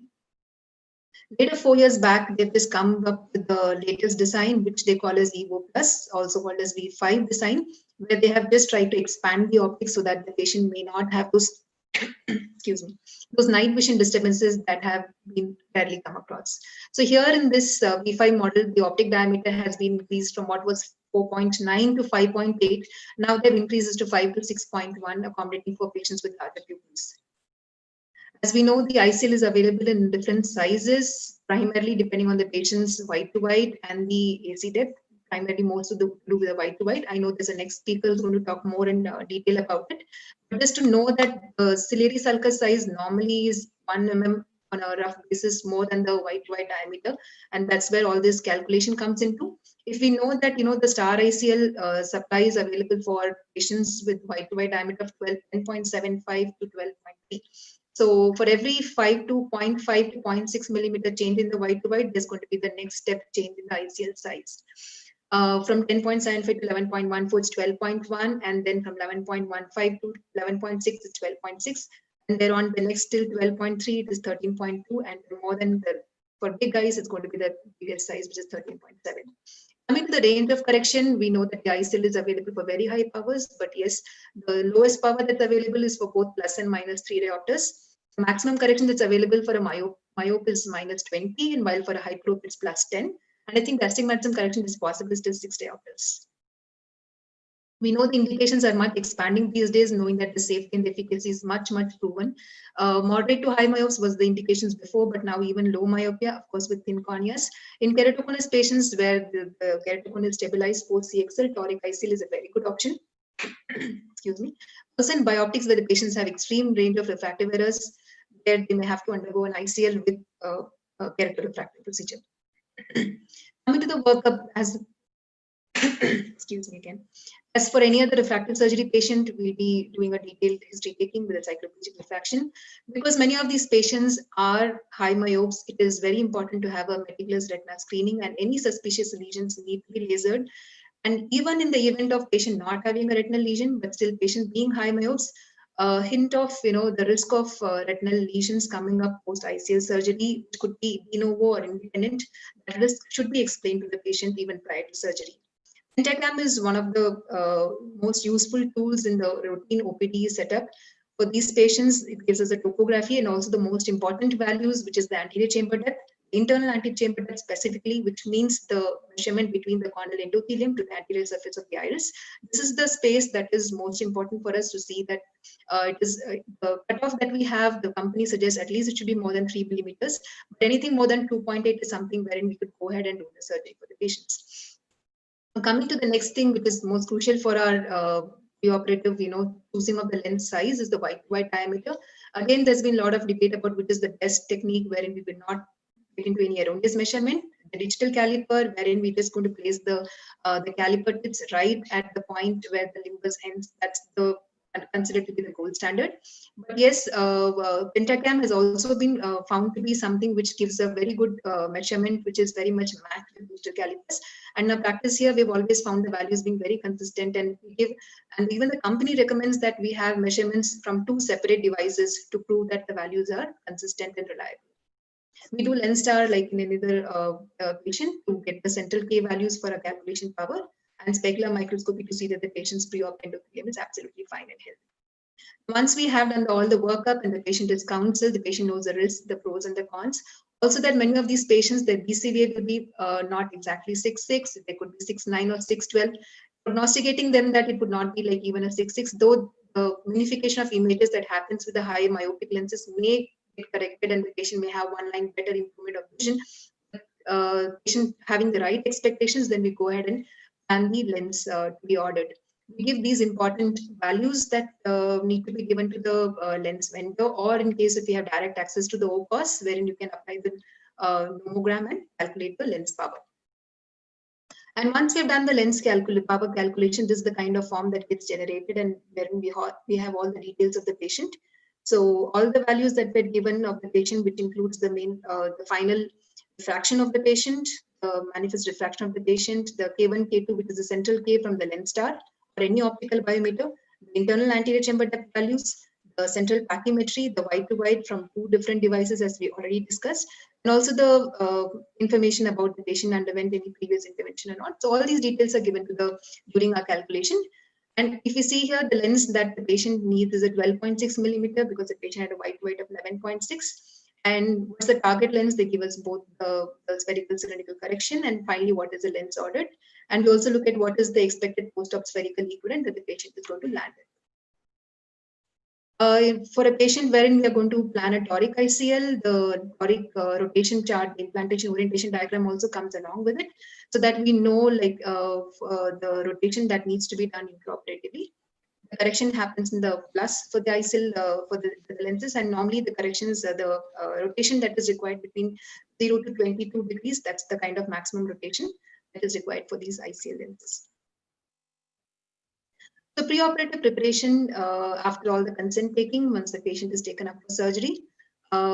Most of the surgeries can be done very much under topical anesthesia. The patient is properly counseled. Where if we feel the patient is anxious, you may need to go in for doing the prevalver block. As we have to tuck in the haptics under the iris, it is definitely very, very important to check preoperatively that the pupils are completely dilated. There's no need for us to rush in with the incompletely dilated pupils. This is one step where we need to really wait and make sure that the pupils are well dilated. And the pre-op, we have to just check the lens, make sure that other accessories that comes with it, the foam tip, the plunger, the cartridge, and also the 3.2 mm blade, because we do not use for any of the surgeries. Make sure that we have a 3.2 mm knife also along with it. If it's a toric ICL patient, check the rotation chart. And we also have the reference axis marking in patients with toric ICLs. Of course, if we have intraop marking like a Varion or Halsey's devices, we may not have to do this reference marking. Hurry up a bit. I think your time is almost over. Oh, sorry, sure. The specific instruments that we need, it's going to be just like a cataract set, a routine cataract set. Apart from that, just a few specific instruments that we will need is one, which is this forceps, the end grip forceps, which we are using to pull the ICL in the cartridge, and the manipulator to tuck the haptics under the iris. I'll just quickly show 1 minute surgery video. This is done a few years back, so some of the things are a little different. So first is that we're going to fill the cartridge with a diluted HPMC, and then we're going to take the lens out of the bottle. So it comes in BSS, and it's important that even the cartridge is first cleaned with BSS, and it's a diluted HPMC. As the thicker the viscoelastic, the ICL tends to stick and it may not easily unfold. And here the tip of the ICL is the haptic edge is held with the forceps and it is gently pulled forward. It is again good to be just gentle with the manipulation because the ICL just follows a part of tack kind of a movement. And then it is loaded onto the plunger, and when the corneal incisions are made, it's ideally better that first we make a side port incision first, then fill it up with HPMC viscoelastic and fill it up to the extent that wherein you can see the visible whorls of viscoelastic. And then it's going to be a wound assisted injection of the ICL lens inside the eye. This step is going to be the most important step of the surgery, where we are going to be very gently allowing the unfolding of the lens, taking care to note of the alignment mark that is seen at the right leading edge of the haptic, seeing that the circular dot that you see is always there. And if any time you find it to be unfolding on the wrong side, the second instrument from the side port, you can prevent the unfolding of in the reverse manner. But still inadvertently, if it happens to unfold in the wrong way, it is always better to take it out and then re-inject the lens. Once the lenses are inside the eye, you position the haptics under the iris, and then we wash off all the viscoelastic. Of course, with the central hole that we have, it is important to position the eye probe just close to the central hole so that all the viscoelastic behind the ICL gets washed out. And then at the end, we just put a diluted yellow carton to make sure that the pupil is right size. So intraop care is nothing specific. As I said, it's good to have a diluted HPMC in the cartridge and no cohesive viscoelastic inside the AC. In the early days, I used to be scared that the AC may be shallow and you just touch the lens. So it's better not use any cohesive viscodispersive agent, or even the HPMC does a very good job. Otherwise, the unfolding of the ICL could be difficult. Alignment marks for proper orientation, that is where our eye is going to be doing the unfolding of the ICL. And if there is an inverted ICL, we're going to remove it and post-operative care, the medications are going to be Shraddha, it was supposed to be a 7 minutes talk. Sure, sir, I'm done. You already gone 10, you already taken 3 minutes extra. Okay, just rush up. You got 30 seconds, yeah. I think I'm done, sir, yeah. So okay. Post-op, we're going to monitor the patient for the vaulting, which is, we know that one ideal vault is somewhere between 0.5 to 1.5 condyle thickness, which is somewhere between 250 to 750. This is one of the post-op patients having the fairly good vaulting post-surgery. And overall, it's a very good surgery. The safety and efficacy is very well established. It's definitely a boon for the thick spectacle patients. Thank you so much, sir, for your patient hearing, and thank you, everyone. Thank you, Shraddha. I think she got the ball rolling now. She talked about the phakic lenses in form of a ICL. So there are other varieties also. There are some RILs, there are IPCLs and biotechs. I think we're going to have a different flavor from different speakers. So I think the most important thing which Shraddha was trying to say is there are only just 4 sizes available to you to adjust in the eye. So how do you pick up the size, I think becomes very important. And I'll request all the speaker to stick to 7 minutes. I think that way we can have some time for discussions also. So I'll call upon the next speaker, Dr. Hirur, who will going to be telling us about the choosing the right size. I think that's one of the most important things. Dr. Hirur, all yours. Good evening, sir. Good evening, everyone. And am I audible, sir? Yeah. Loud and clear, please. Go ahead. Are my slides visible? Loud and clear. We can see you clear. Go ahead, please. Okay. Thank you, DOS, at the outset for giving me this opportunity. And I would be speaking to you all on choosing the right size in phakic IOLs, no financial interest in any of the products. So we all know today myopia is a public health crisis in waiting, and by 2050, nearly 50% of the population would be affected by myopia. And higher the grade of myopia, definitely the only option that we are left with beyond LASIK is a phakic IOL. And the main reasons that we see today for a poor outcome is an improper decision making. So it could be either improper patient selection, an improper measurement, an incorrect lens size, or an improper implantation, all leading to an unhappy patient. So Dr. Srilata has made my job easier. She has given a lot of points as to how the preoperative workup has to be done. So what the important things to be done is the anterior chamber depth from the endothelium, which has to be more than 2.8, pachymetry, and a complete refractive surgery workup, even if it was a patient who has come to you for LASIK surgery. Now, the measurement of the white to white is the most important. Now, this is a video that I'll be showing. So each eye done in the operation theater with the patient supine, looking into the microscope light. So this is the caliper, which is the digital caliper, which is first calibrated. And then I would take 3 readings and take a average of the 3. Now, this is so important that you take the measurement at the 0, 180 in the exact place where you would be actually placing the phakic IOL, mid-limbus to mid-limbus. Remember that there are other principles, optical principles that are being used by the other gadgets that you are going to use, like the IOL Master or the Pentacam or the LensStar, but they are all going to overestimate your readings. So you need to correlate your digital calipers with these readings so that you come to a perfect decision. Now, this white to white measurement could be slightly different between the 2 eyes, but most of the times they're usually the same. So there could be a difference, say by 0.1 or 0.2 millimeters. If there is an arcus, you need to include it. And if there's some pigmentation in the conjunctiva, obviously you will have to exclude it. The role of UBM has been supposed to be extremely important in these patients for the sizing. A lot of studies have shown that the sulcus to sulcus, which has been done by the UBM, probably gives you a more ideal vault than if you were to use just a digital white to white method. Now, there are also been studies which show that there is a different, there could be a poor correlation between the white to white as well as the S to S. So if at all there is a discrepancy between the two, probably what I would do is rely on my white to white. And the reason is because you need to be actually dependent on the UBM technician who may or may not do it as perfectly as you would probably do with your digital calipers. And this greater variation could result in a residual refractive error or basically an improper sizing. Now, there is also a concept of the ALR or the anterior lens rise, which was proposed by Dr. Dan Reinstein. Now, this is a case where there are 2 eyes and both the eyes have the same S to S, same sulcus to sulcus, that is 12.3. But the lens rise in these 2 patients is different. So this is so important. So if there's a lens rise less than 650 or more than 900, we would have to downsize or upsize the size of the phakic IOL. So this is an important parameter which we need to keep in mind. There could also be a variability in the ICL vault or the IPCL vault later on because of the compression of haptics and because of the different ALR. Now, she has already mentioned that the sizing of the ICL is available in only 4 steps. That is why probably today we have better options in Indian companies who give us steps at 0.25. So basically it depends on the anterior chamber depth and the white to white. So this can be more customized. So there are other options that we have. So this is the typical sheet that she also mentioned. So in the steps of the ICL, what I would like to just stress on is when you are actually loading the lens, you have to be extremely sure that the vault is, the convexity is upwards, because an improper loading of the lens itself can become a problem, because once you unfold it, then it can become in the upside down direction. Once you load it into the cartridge and then you're ready to shoot. So always load the lens first and only then touch the eye. Now, there are some companies who give you Dr. backup Hirur, lens. can you stick to the sizing only, please? Yes, sir. Thank you. Okay, sir. So here, this is the most important thing in the sizing is post-operatively, you would actually get to know by checking the vault.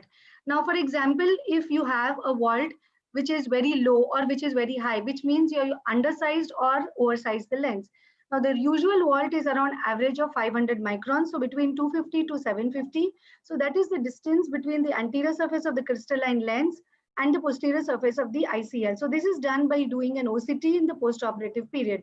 Now, if the ICL size is too big, it would give you a larger vault and it could cause a reduction in the narrowing of the anterior chamber angle and could cause rubbing of the posterior surface of the iris, a iris pigment dispersion, and increased intraocular pressure post-op. And if the ICL size is too small, then it can cause a greater cataract formation in the anterior subcapsular area. So that is why absolutely important to size the lens properly so that you don't have an undersized or an oversized lens. Now, this is an example of a patient who came back to us 2 years later with a -4 diopter spherical refractive error. And you can see here the anterior subcapsular opacities, even though the vault was not really very low. If at all you were to do an IOL power calculation for these patients later on, you can just go ahead and do an optical biometry. You don't need to give an additional correction factor in an optical biometry. Now, whenever these patients, if there is an improper sizing and you need to replace it, remember that there are certain criteria. So if the vault is less than 100 microns, or if the vault is greater than 1000 microns with a shallow anterior chamber and angle closure in any quadrant, or greater than 1000 with a very large pupillary diameter and a patient having severe glare, so definitely we will have to explant these. Also, along with age, there could be a reduction in the amount of vault. It has been found that the greatest frequency of the ICL explantation is because of improper sizing. And the reason for improper sizing could be one, because we assume today that the white-to-white measurement represents the sulcus diameter. There could be a surgeon variability, so it is best to do it in your own hands rather than asking your technician to do it. And if you have not calibrated the instrument, then definitely that could be inaccurate. Now, this was a patient who we had operated as an IPCL, and this was the central hole. This was the new model of the IPCL, and the IOP went high from the 4th day onwards. And the patient had severe corneal edema, as you can see here, and he was advised explantation of the IPCL. So we went ahead and under topical anesthesia, we explanted the lens, and then the IOP came down. Now, this was another patient where the AQD was normal. It was around 3. And the lens size, ICL size was 12.6. However, post-operatively, this was according to the nomogram. The vault was very low, around 178, even on 16th day. So when we went to the other eye, we changed the size to 13.2. So to a bigger size, and found that then the vault came normal. So to conclude, we need to remember that initially you may have a low vault. So do not be in a hurry to explant, and always see whether the vault is correct or not, and then only go ahead with the other eye. You need to counsel these patients well, and with a detailed workup, a precise surgical technique, and close post-operative monitoring, you can get excellent results and happy patients. Thank you so much, sir, for your kindness. Thank you, Dr. Hirur. She had a good talk, but just to add on a few more things, like one, we talked about the sizing. I think when you say UBM, you have to specify that you should use a 35 megahertz, not a 50 megahertz, in which you have to take 3 images. So that's one thing. Second, when you're saying the vaulting, you can actually on the table check the vaulting with the microscope. If your microscope has OCT, you can actually check it on the table. I'll be showing the live surgery on Sunday with 2 patients, in which I'll show you the vaulting on the table per se. So if you have those, they're always welcome. So that's good. Thank you very much. I think now let's go to Make in India project. Now let's see what is the answer of Indian Appaswamy guys, which is a RIL, and Rajesh Sinha is a dynamic surgeon, and he's going to tell you the technique and outcomes of his IRL patients. Rajesh, all yours. Yes. And welcome, Dr. Ritu. It's cold. I know you got a shawl around you. Welcome. So you want to take over, Ritu, whenever you want to take over, you take over, then I can go relax. If you want to talk, you have to unmute yourself, Ritu. I can't read your lips, yeah. Yeah, sure. So whenever you want to take over, you take over, and then I can go and have a cup of tea myself also. Okay, Rajesh, I can see you and I can hear you. Go ahead, please. Yeah. I'll be talking about refractive implantable lens. These are phakic implants. I don't have any financial interest. These are phakic implants, as Sir said, that these are made in India. And yes, these are. And I'm sorry. These are just like any other phakic implant. They are meant for surgical correction of refractive error. And as we all say that phakic implants are a reversible mode of correction of refractive error, wherein you don't have to think about much about corneal topography, and it preserves accommodation, all sorts of things. So that is about refractive implantable lens as far as its presence in phakic implants is concerned. It is basically meant for myopia, hyperopia, and astigmatism. Depending upon the power available of RIL, it can correct for myopic power of -1 to -20 diopters, and hyperopic correction for 1 to 10 diopters, and astigmatism of 1 to 6 diopters. And there are certain contraindications that we all know about all the phakic implants. That shouldn't be progressive refractive error, there shouldn't be any corneal pathology, narrow angle, low AC depth, history of iritis, low endothelial count. All these are contraindications just like any other phakic implant. Now, coming to refractive implantable lens, it is a single piece posterior chamber IOL which is placed in the posterior chamber of the eye in front of the patient's natural lens to correct myopia. It is made of hydrophilic acrylic with a water content of 26%. It has an optic size of 4.5 to 5 millimeters, overall size of 11.5 to 14 millimeter in 0.25 millimeter steps. It is biocompatible and it has a good positional stability. It has 4 holes for aqueous humor flow at the edge of the optic, or you can say that the junction of the optic and haptic junction or footplate junction. The design vault is about, it's not above, it should be about 1.2 millimeter. Smooth anterior surface it has, so it reduces the risk of iris depigmentation. So this is how it looks like. And when you implant, the leading haptic should have the hole on the right, just like implantable Coulomber lens. So just to show how exactly it looks and how it is implanted. So this is a simple butterfly cartridge wherein the RIL is loaded. This is the RIL. It's a spherical RIL, so you can see the 4 holes at the edge of the optic. In a toric, I will show it's a slightly different configuration. And once one edge is placed underneath and the second edge is also placed, when you close this butterfly cartridge, there's a slight click sound, and then you place it in the injector, and then you are now ready with the lens. And then a 2.8 millimeter incision is made, clear corneal. As for ICL, like ICL also, I make 2.8 millimeter incision and implant wound assisted. Similarly, here also I implant wound assisted. So this is the RIL which is being implanted. Once again, when you are implanting, you have to be a little slow and you just ensure that the leading haptic has a hole on the right side. So this is upright, and then you place the haptics or the foot plates behind the iris. And with, I have a decent experience of ICLs as well. Now, these materials, the acrylic materials are a little more rigid than the Coulomber materials. So tucking is easier with these materials. And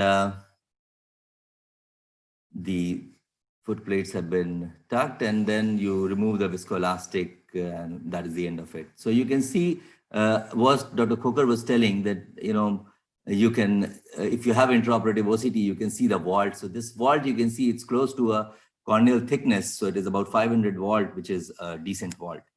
Now, in a case of, in a toric implant, you have a slightly different configuration. Now, here, this implant is placed at 180 degrees. So you don't have to rotate it. Similarly, on the butterfly cartridge, the toric implant is loaded in the same manner.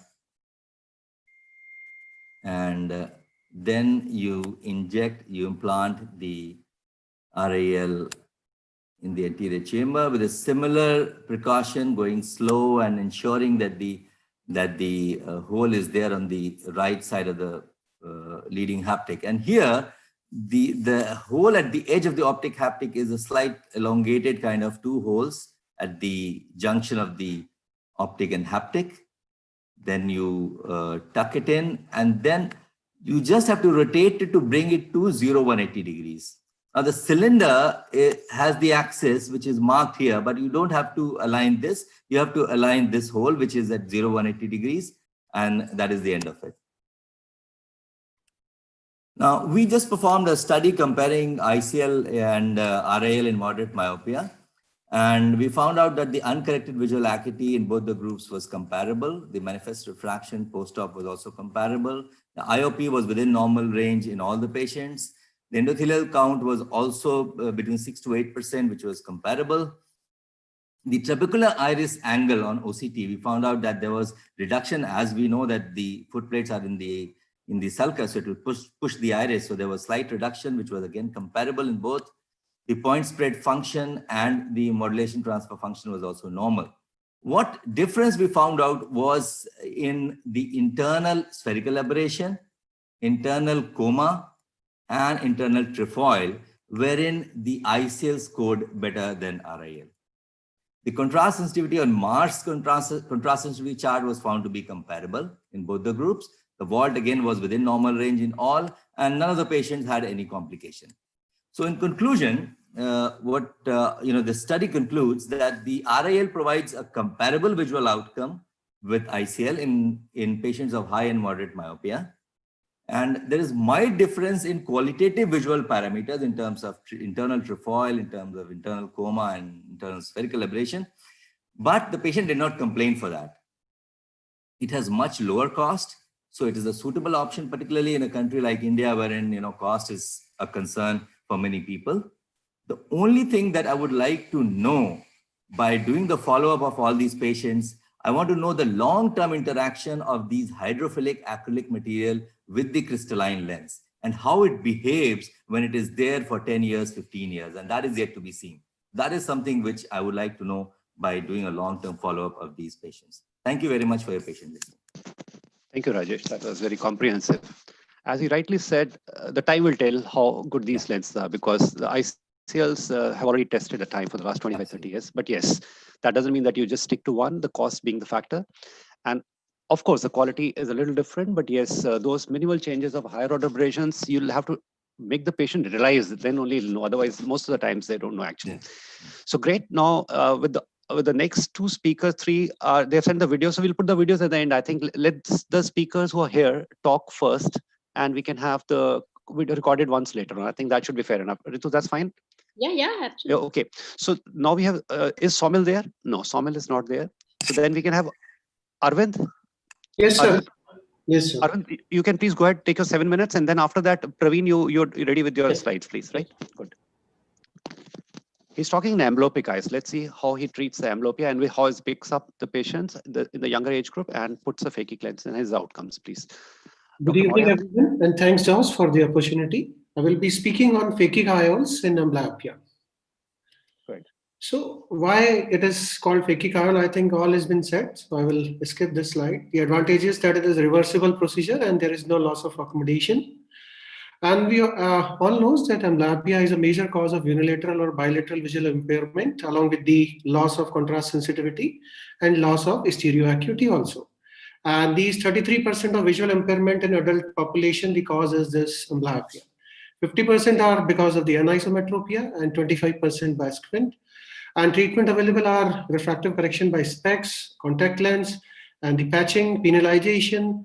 And the most children with the myopic anisometropia of more than 3 diopter are intolerant to the maximal correction because of the anisoconia and diplopia. And most children, teenagers, and young adults are contact lens intolerant. So how we started this study, because the phakic IOL causes improvement of best corrected visual acuity in high myopes. And there was this study by Zhang et al. So there was a series of 11 5 to 15-year-old age group, and they implanted ICL and they observed very good result. So we did this, our Indian prospective study, in an age group of 10 to 23 with the unilateral high myopic amblyopia and 24 eyes. And we implanted the hydrophilic acrylic phakic IOL implantation by Biotech. And we had 22 patients, 11 male, 11 female, with 1 case of bilateral isometropia in both the groups. 20 eyes had spherical PIL implant and 4 had toric PIL implant. Inclusion criteria of the time period and refractive difference of 6 diopter as compared to the other eye, and BCVA of amblyopic eye below or equal to 0.20 log MR, and amblyopic eye not successfully treated with the specs or the contact lens along with the occlusion therapy, not suitable for LASIK surgery, endothelial chamber depth of more than 2.8 millimeter and density of more than 2800 per millimeter square. And exclusion criteria: active inflammation, glaucoma, cataract, any previous intraocular surgery, severe ocular trauma, neurological deficit patient, and severe systemic disease. So there was pre-op evaluation. So this all has been done and previously explained. So we'll go directly to the standard, how we did this. Standard topical or under GA, the temporal clear corneal incision of 2.8 millimeter was given and it was implanted in the ciliary sulcus. And as there were 3 holes, so PI was not needed and post-op routine treatment was given and followed up on the first day, 6 weeks and 3 months. This is the design with the central hole. So the results for mean age was 13.45 years with equal ratio in both the gender. And the average phakic spherical equivalent difference from fellow eye was minus 7.50 diopter. So it was high as we targeted. And the average PIL implanted power and diopter was minus 12.83. And for toric PIL, they has average cylinder power of 2.25. IOP was high in 2 cases, which was managed medically, and it normalizes in 15 days. And there was no requirement of any further anti-glaucoma medication. And we had very less spherical equivalent from 0.0 to 0.25, and maximum in 2 cases, it was 0.75 diopter.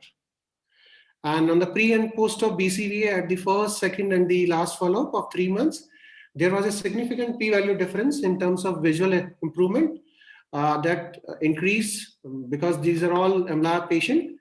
So it increased from 0.02 to less than 0.009.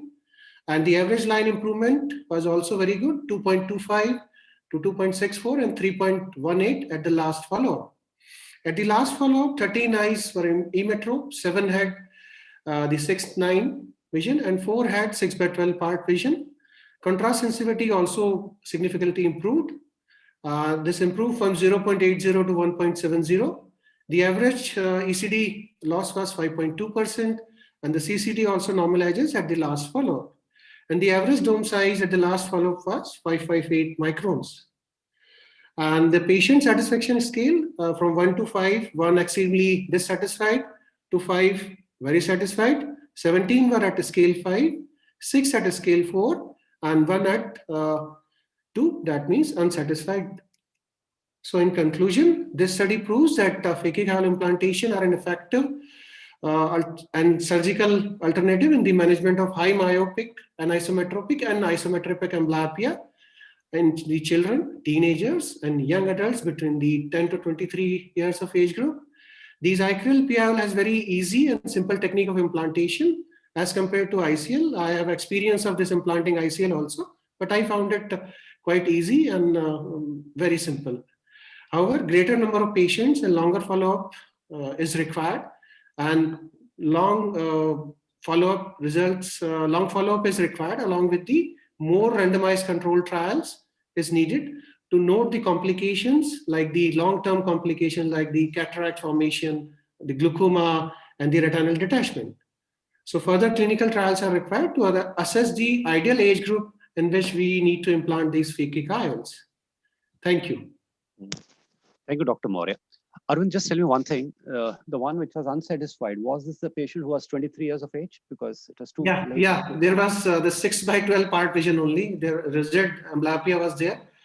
There was only 1 patient. Yeah. No, but was this the patient?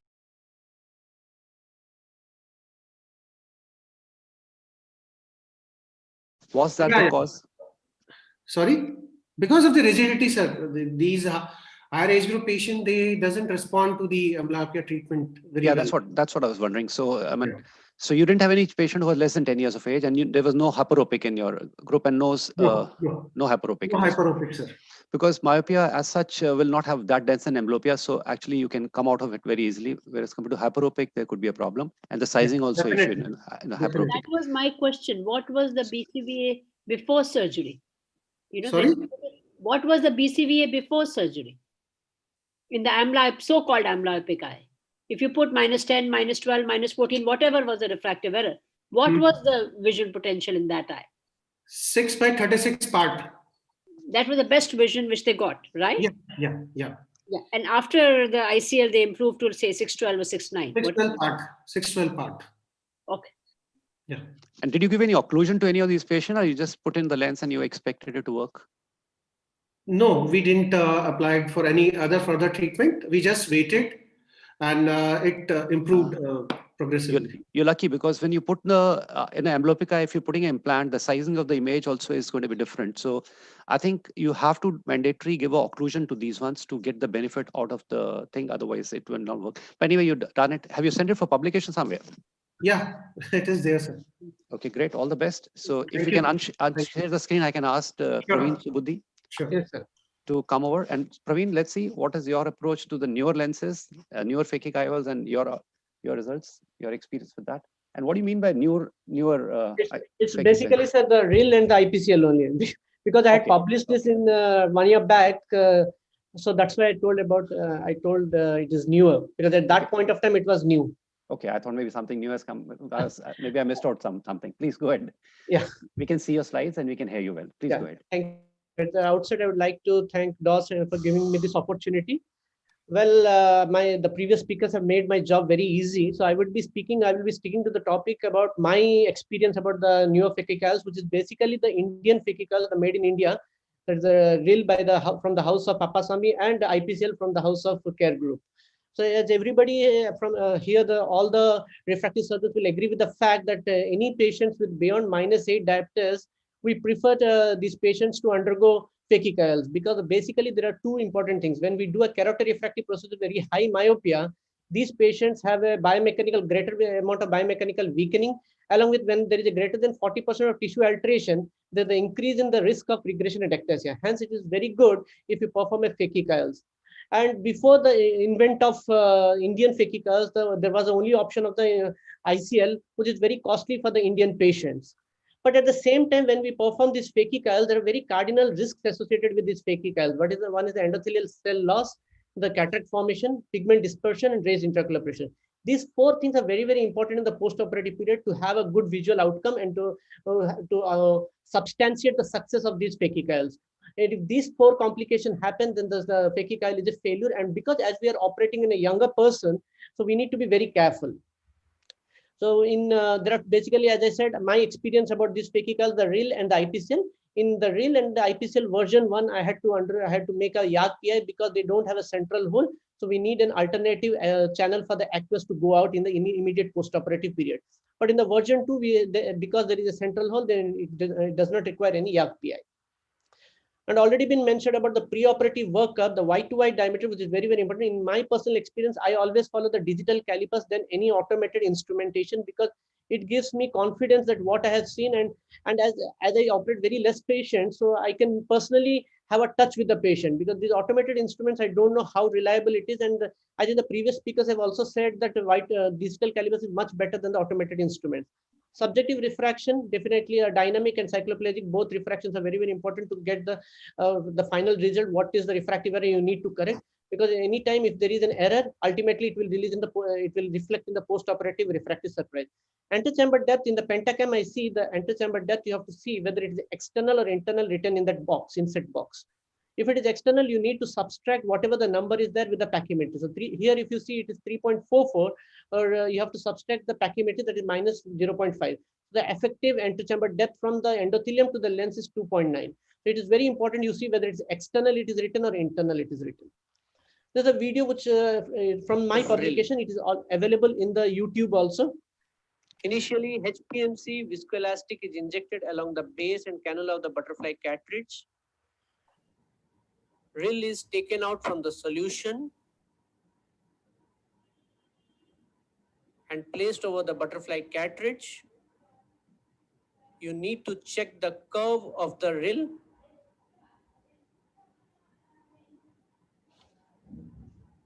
And place it over the base of the butterfly cartridge with the vault facing up. Then, with the help of McPherson forceps, the rill is accommodated along the base and tucking it with the help of McPherson's, followed by closing of the wings of the butterfly cartridge. You need to ensure that no part of rill is engaged to the wings. Then it is fit to the plunger. And as we push the plunger, there should be a smooth forward movement of rill. So it's very important when there is when you inject, there should be a smooth forward movement. And the video I would like to skip rill implantation because already Dr. Rajesh sir has already shown this video. 2 point with the help of here one single point I would like to say here. The cameral space, ensuring correct orientation and unfolding of the lens.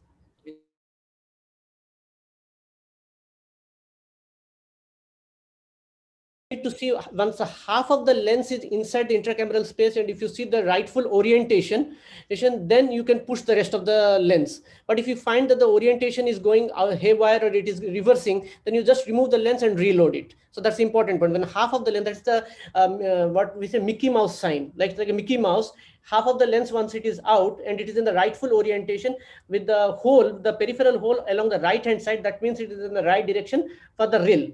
For the IPCL, it is different. So every lens has a particular thing, and you need to check the video before, first time when you're implanting the lens, you need to check the video. So what is the rightful orientation of the lens?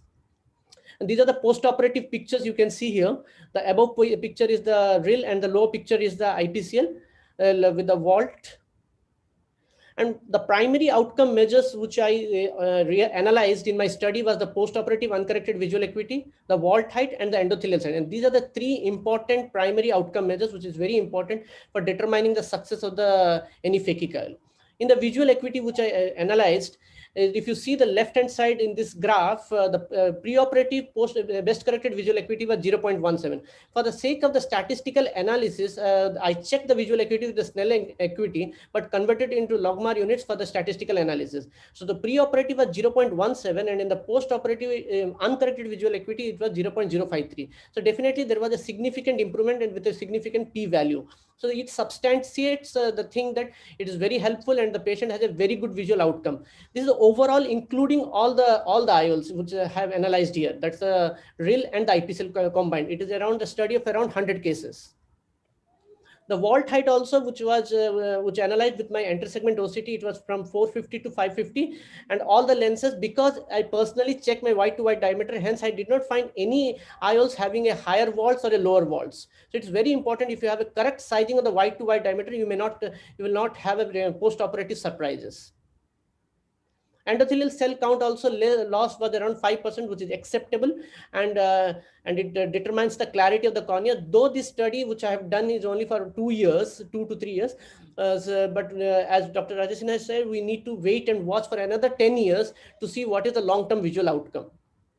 One of the patients, which I had a complication here, you can see here that I did a YAG PI, and once I did a YAG PI, accidentally it had a trauma to the antral lens capsule, because of the higher energy which I had placed. So now, initially I had implanted the lens, the patient was happy for 2 years, and after 2 years, the patient had this cataract formation. So I had to explant this IOL RIL and do a phacoemulsification. The patient was good, but there is always a spade in my neck whether the patient will have a retinal detachment. So we have to ensure the posterior segment, we have to see whether there is any posterior segment complication. And before explanting the IOL, after implanting the intraocular lens, I checked the periphery of the retina, and I had to undergo some Barras laser in some 10 holes so that we can ensure the posterior segment is normal in the post-operative period. One of the cases had an angle closure glaucoma, and it was attributed to the non-patent PI. So I had to do a repeat YAG PI. One case had a TAS, that is toxic anti-shock syndrome. I think it was attributed to intracameral antibiotics. It responded well with steroids and recovered. One patient had a new astigmatism after the implantation. It was a refractive surprise. And when I realized, when I went back to all the reports, I saw that the axis which I had furnished to the company and the lens which they have given was wrong. It was a mismatch. It was perpendicular to that. So what I had to go, again, I had to take the patient to the OR and rotate the lens in the steep axis. Finally, the patient had a good visual outcome. So at the end, I would like to say these new lenses, the new phakic IOLs, that the RAIL and the IPCL are very new, which requires long-term follow-up. Wide to wide diameter is the most important parameter in determining the stability of the lens. And personally, I have been using since 2015 with excellent postoperative stability, but 1 or 2 complications are there, which is a learning experience for me to prevent any further postoperative complications. Indian phakic lenses are definitely the future, providing cost-effective benefits to larger section of the people with refractive errors. So it is a dual benefit. That's a made in India as well as socioeconomic status. It's across all the socioeconomic status people. These lenses can be implanted. So thank you very much for the kind attention. Thank you, Praveen. So Praveen, are you doing PIs regularly in all the patients? No, sir. Now at present, I'm going for the version 2 IPCL, most of the patients. That's why I've stopped doing the PI. No, but your earlier version has holes at the mid-peripheral area. So when the pupil goes small, it will block the thing. In fact, when the ICL started, they also had holes in the periphery, but they had to discontinue because they wanted a hole in the center. Because otherwise the pupil will not let the fluid flow around across. So the immediate post-op period was the difficulty, because once the aqueous flow smoothens, I don't think the PI has any role, probably. No. I'm not getting a point. You did a PI initial post-operative period because of the viscoelastics present in behind the sometimes the viscoelastics. So that means you're doing PI for all. That means you're doing PI for all the patients, because you can't take out entire viscoelastic in any of these cases. In the peripheral holes, you can't be that aggressive. In the central holes, I can ensure. Okay, fine. Okay, I think that's good. Okay, fine. Chalo, thank you very much. I think I'll ask Jaivir. Jaivir, are you there? Yes, sir. Jaivir, there are 2 videos must be lying with you, the people who are absent. So can you just run the videos one after another, whichever comes first? It's visible? Yeah, please start the video. Yeah, that's Shri Ganesh. Okay, start it. Please play the video.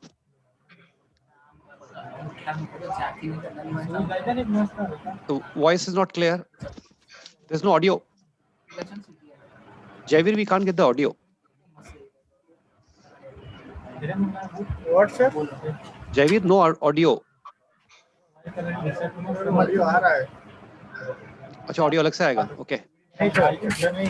आपको सुनाई नहीं, आवाज नहीं आ रही है sir. नहीं आ रही ना, तभी बोल रहे हैं बेटा. आपको आ रहा होता तो क्यों बोलते हैं? यहाँ पे आ रही है सर, इसलिए. ओके, नहीं आ रहा है तो कोई बात नहीं. दूसरा वीडियो चला दो, शायद उसमें आवाज आ रही हो. अगर इसमें नहीं आ रहा है तो we can't hear anything.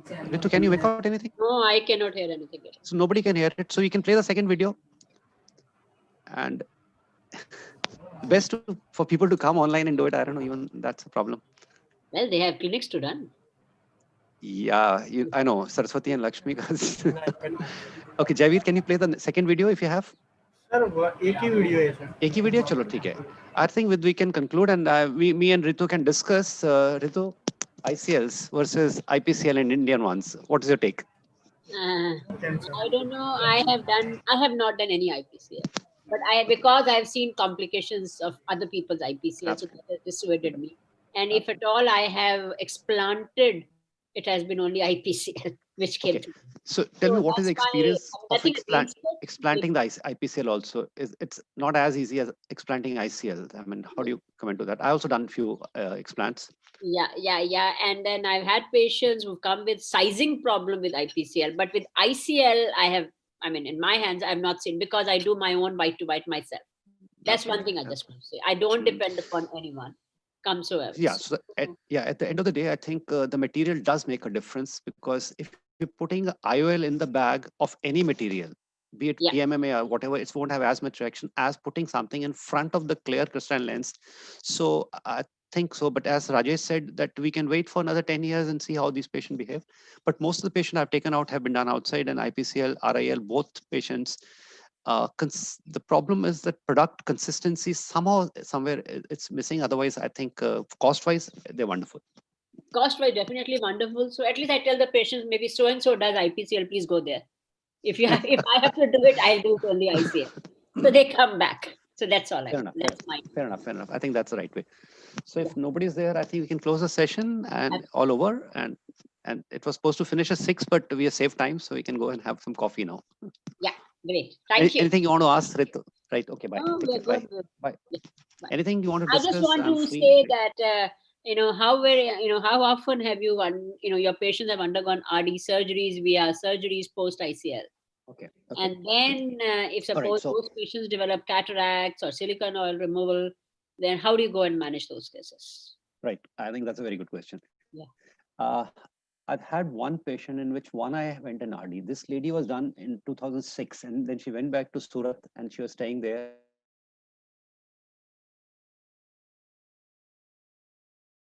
Your retina has to be checked every 6 months or every year, depending on the lesion.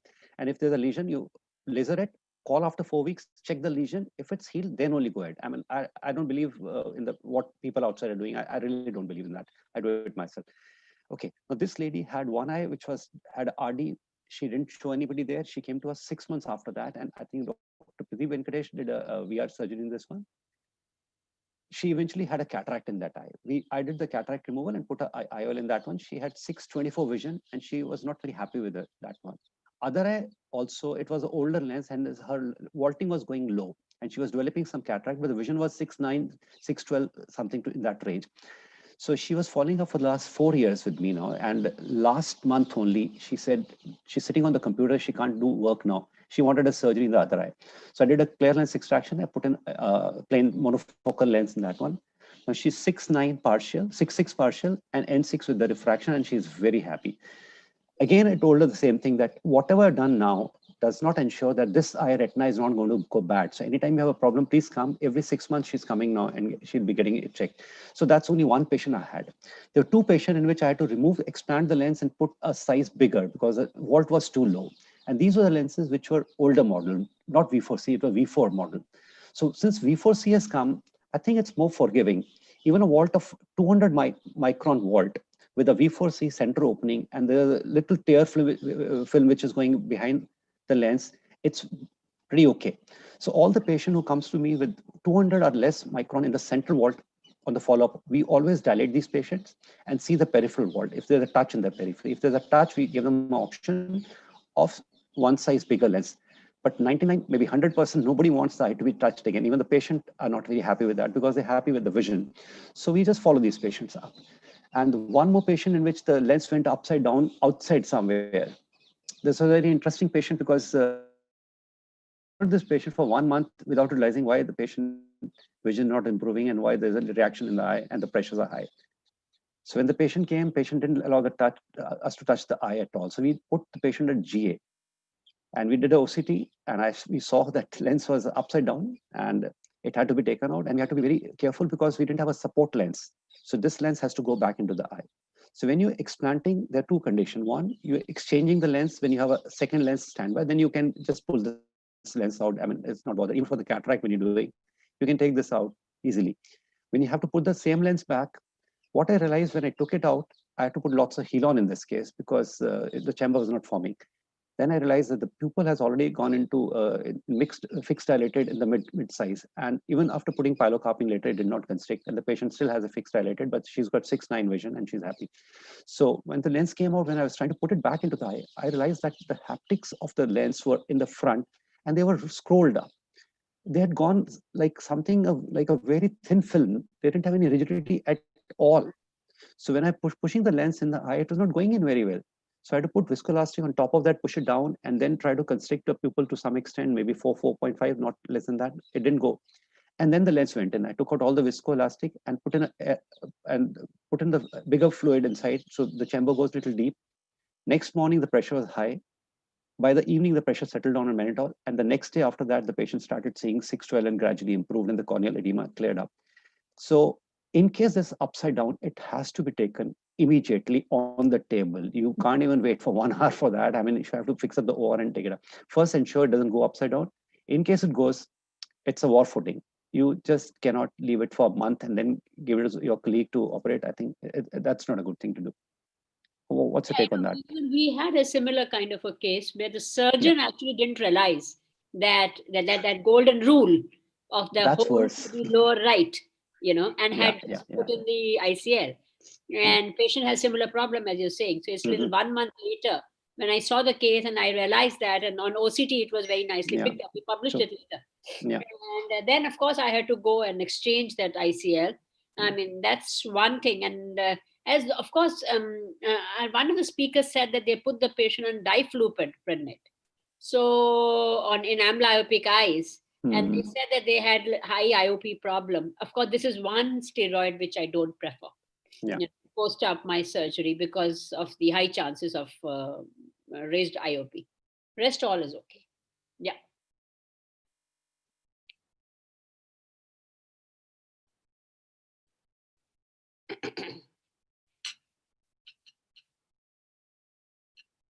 I think we've lost out other people, and maybe we just kind of close the session. Thank you. Thank you, all the speakers.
Can you hear me, Ashwin? Okay. Okay.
Hello.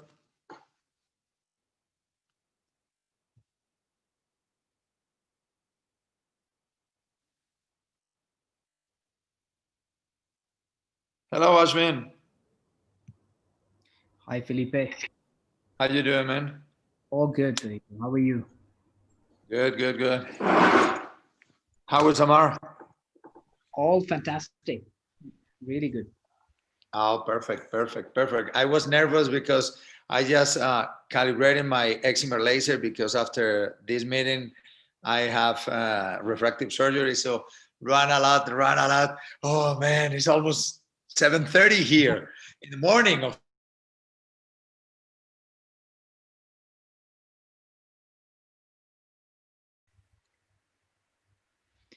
Felipe, you just froze for a while.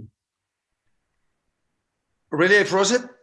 No, now you froze for a small period. Now you're fine. Claudio, how are you? Let me, good. I can see you perfect. Claudio, hello.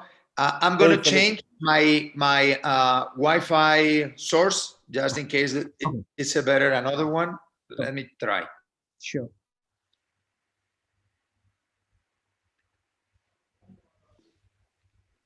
Hey, How's Ashwin. it going, Claudio?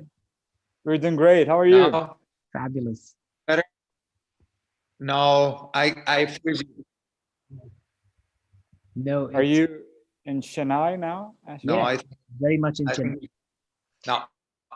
Felipe, your voice is breaking. Your voice is breaking up. I think here is better. Oh, Hi, Dr. Gaurav. How are you? Priya? no, Ashwin. because Go with ahead. water. Hi, everybody. Hi, Felipe. Priya is there too. Wonderful. Hello, everybody. Hi. Claudio, you must be having a hello. lot of time. You must be having a lot of time for your next grand prize, right? Well, actually, no. I'm struggling here with the schools, with the kids at home. I know. Oh, Yeah, not much time. But yeah, there's some cool projects going on. That's good. That's good. Dr. Suhas, hi, how are you? Hi. Bob? Hello, Dr. Suhas. Hi, Priya. कैसी हो? I'm Good fine. evening there. Hi, Gaurav. Good evening. So, Good what evening. part of the world is everyone? So I guess the six in India. Yep. Robert is in Singapore? Hi, I'm in Philippines. Philippines. Yeah. And Felipe is in Colombia. Colombia. What city? So how's your father? My father is doing great. Thanks for asking. Yeah, tell him, send my regards. I will. Thank you. Okay. So we are about to start in a few minutes, right? Yes, sir. We should be starting in a few minutes. Ashwin, 1 minute. Are we running on time or we are running behind? I hope we're running on time. I haven't been told anything yet. I've asked a question. Javid, are we running on time?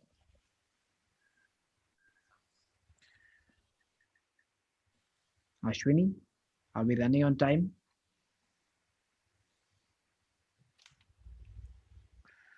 Can reply on the chat box if that's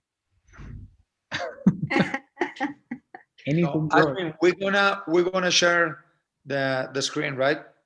Yeah, Each each of of us. you share your own screen. I only have Brandon's video with me, so that I have to present. Okay, let me try just to do it just in case because you know the Mac. Okay, I think it's possible because the Mac makes some Yep. updates. So Yep, I it's think. good. Okay, I think I'm sharing. I'm sharing.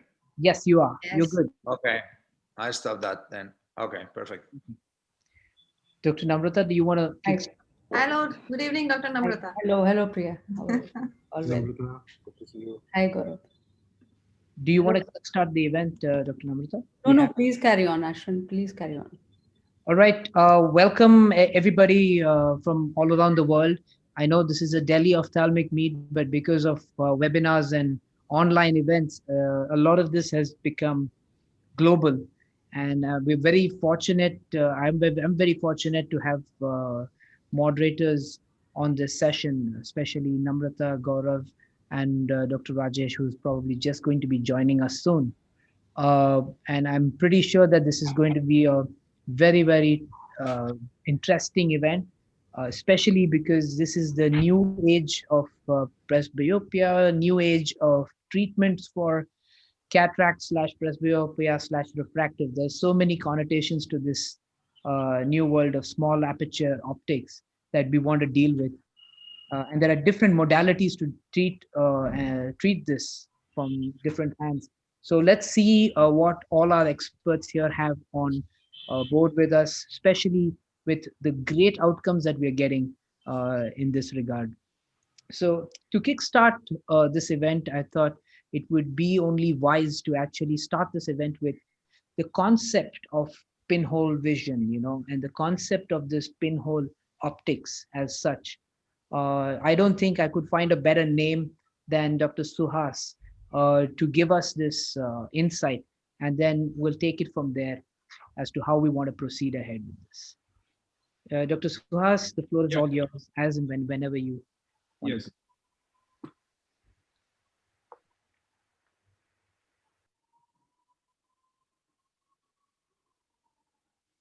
Well, thank you, Ashwin. This is a wonderful session, and to make a beginning of this with pinhole vision as a concept, indeed, I'm privileged to say that. Well, talking about pinhole vision, in the 5th century, meaning as back as 5th century BC, Chinese scholars had discovered that light travels in straight lines and knew about the formation of an inverted image with pinhole. And in fact, Aristotle wrote about pinhole images in the 4th century BC. That means it's indeed an old concept. Now, pinhole concept, the photographers and astronomers have applied the principle of small aperture optics to their crafts for centuries. When it comes to ophthalmologists or optometrists,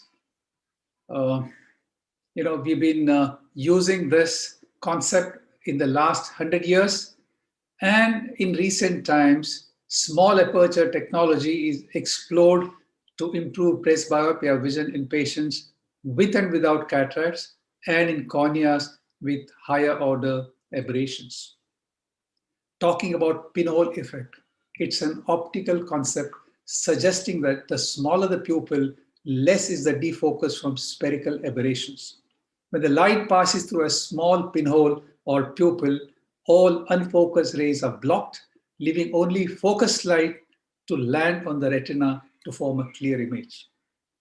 If you look at the Stiles-Crawford effect of the first kind, the phenomenon where the light entering the eye near the edge of the pupil produces lower photoreceptor response compared to light of equal intensity entering near the center of the pupil.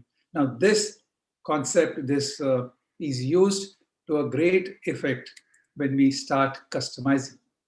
Now, quantification of pinhole effect. Now, if you have 1.2 millimeter pinhole is typical because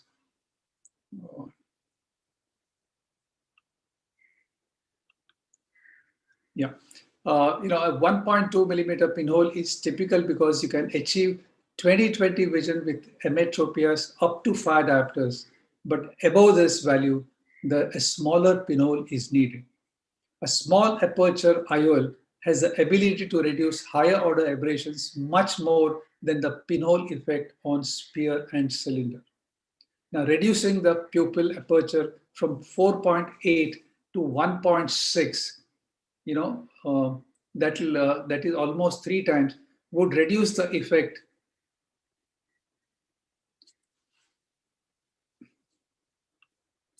of higher order aberrations by a factor of 9. The first attempt to incorporate a pinhole aperture into an intraocular implant dates back to almost 1964, when renowned British ophthalmologist Peter Choice introduced Mark V implant from Rayner, an anterior chamber PMM IOL with an embedded pinhole mask. And today's small aperture strategies have been proposed to treat presbyopia and in eyes with excessive abrasions. They include topical miotic drops, inlays, implants designed for the sulcus and capsulopack. Drops could be used as an interim solution for emmetropic presbyopes, could also be instilled to demonstrate small aperture vision to patients considering a permanent implant. Camera inlays are used in patients with healthy corneas and can be combined with laser vision. Ocular surface quality should be managed proactively and aggressively in order to achieve the best possible results. Black pinhole implant, the extra focus, which we'll be hearing in detail today from the inventor himself. It's a sulcus-based implant reserved almost exclusive for pseudophakic patients whose corneas are highly aberrated. Can also benefit pseudophakic patients who need wider range of vision than is provided by their currently implanted lenses. A capsular bag implant such as IC8 IOL is suitable for broad range of patients, including those with irregular implants. And finally, what I'm really excited about is the pinhole pupilloplasty, where it's a true customization, where Stiles Crawford effect is used, where we have, we can customize the size of the pupil, pinhole that we really want to create. You can do it in most of these highly aberrated corneas. You can even, locate your pinhole matching with visual axis by taking into consideration the chord mu. And by that, we have seen Dr. Amar and the team and Dr. Ashwin really achieve some exciting results. Priya has done, I have seen some real fantastic results with this. So it makes the whole game very exciting, and we're going to listen to all of this. So with this, I I conclude my talk and thank Ashwin for this opportunity.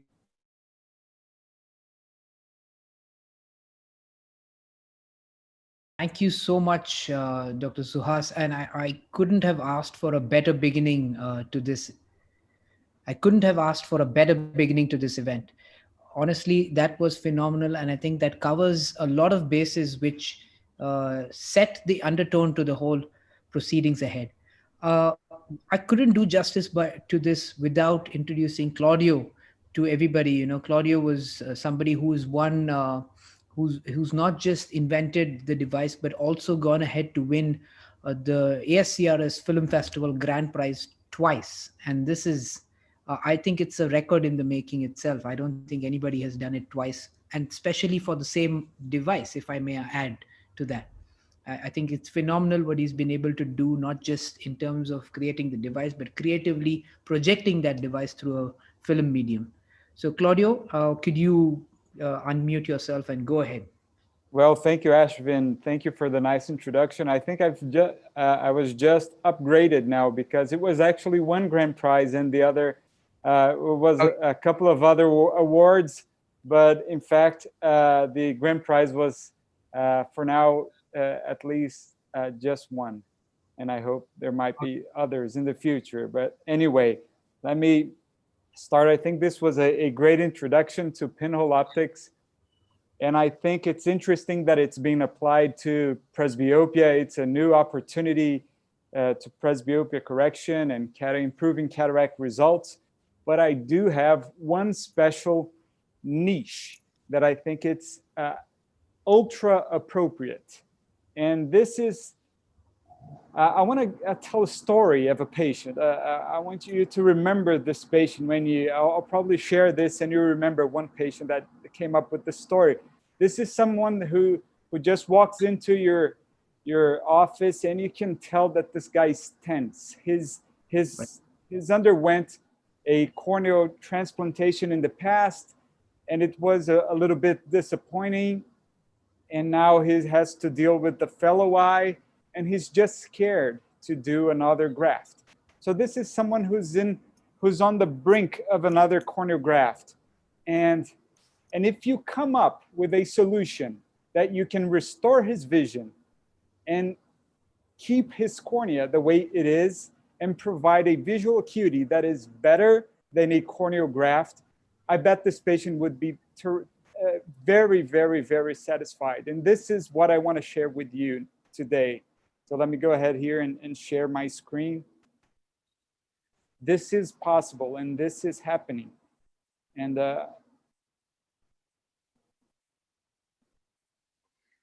can you see it? All right, so this is a 38-year-old man who had a penetrating graft in his left eye with a suboptimal result. And he tried to avoid a corneal graft in his right eye. He did a corneal ring segment implantation in his right eye. This is his uncorrected vision in his left eye. Not very good. He can't tolerate the spectacles here, a high cylinder. Hold on.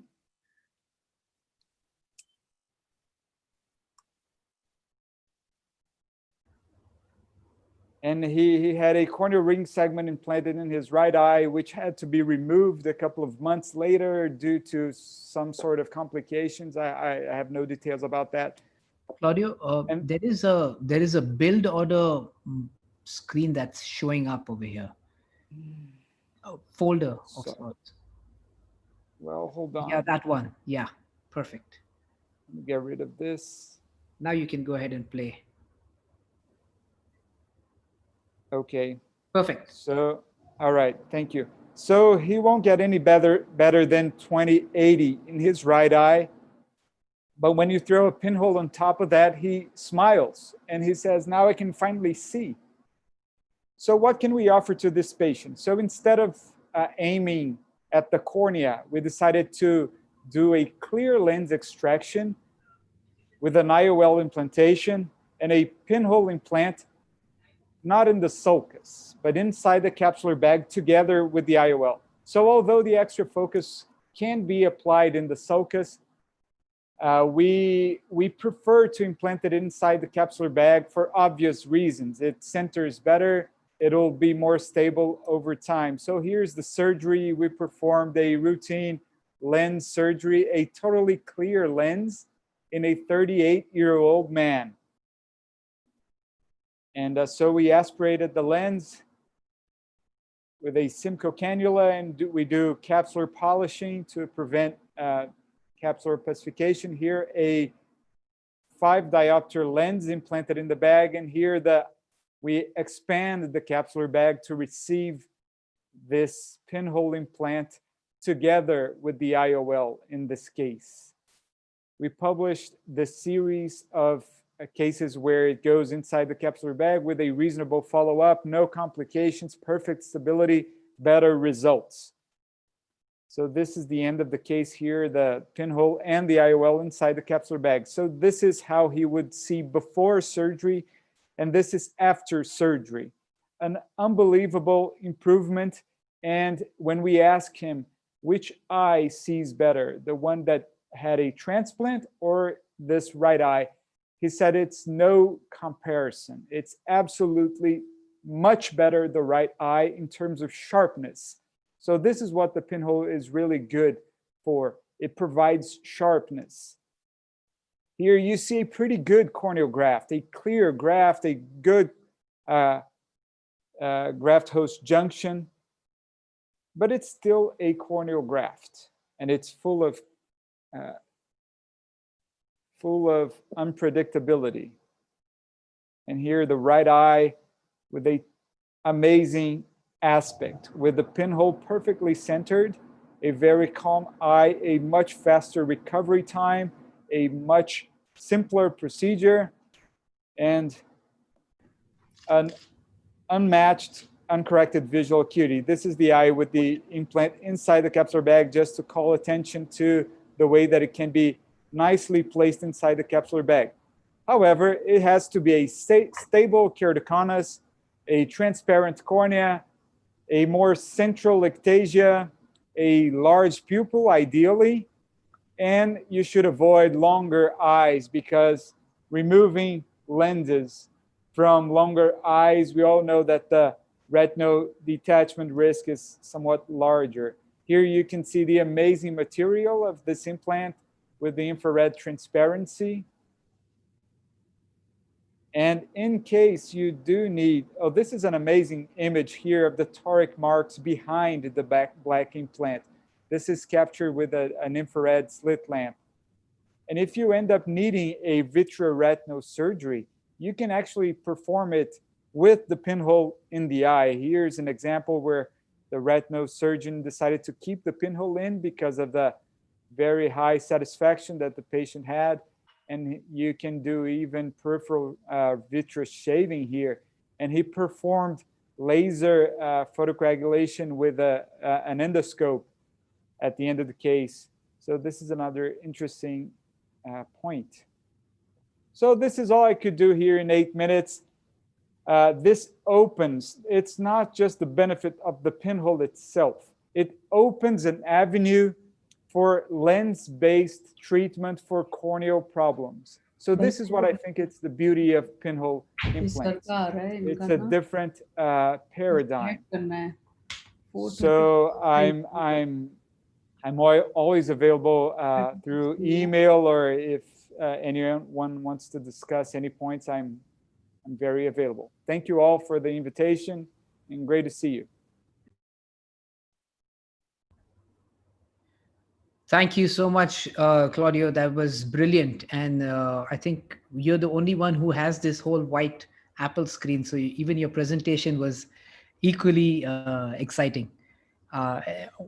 Just to kick things off and also to add some spice to this whole thing, we wanted to have Robert Ang talk to us about AccuFocus, or the IC8, as we already saw in Dr. Suhas's presentation.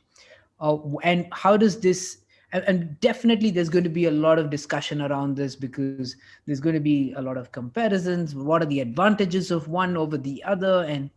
And these kind of questions are only helpful for all of us, especially from a patient outcome perspective and also for a patient safety perspective. So Robert, all yours. Good evening, panelists and speakers. I'm happy to share with you my talk on the IC8. So I'm here to share with you my clinical experience with the IC8 small aperture IOL. I am a consultant for AccuFocus as well as other companies. So the IC8 actually came out from the camera inlay technology. So it's the same company, AccuFocus, started the camera corneal inlay. And later on, all the learnings from the corneal inlay were used to develop the IC8 IOL, as you can see on the right. So the IC8 IOL is a single-piece hydrophobic acrylic IOL. The mask is made of PVDF, so it's the same material as the corneal inlay. The central aperture is 1.36 millimeters, and there are 3,200 micro perforations or holes along the mask. So it allows some amount of transmission of light into the eye. So it's similar to the inlay, corneal inlay, where the perforations are for corneal fluid to pass through, whereas in the IOL, it's for light to pass through.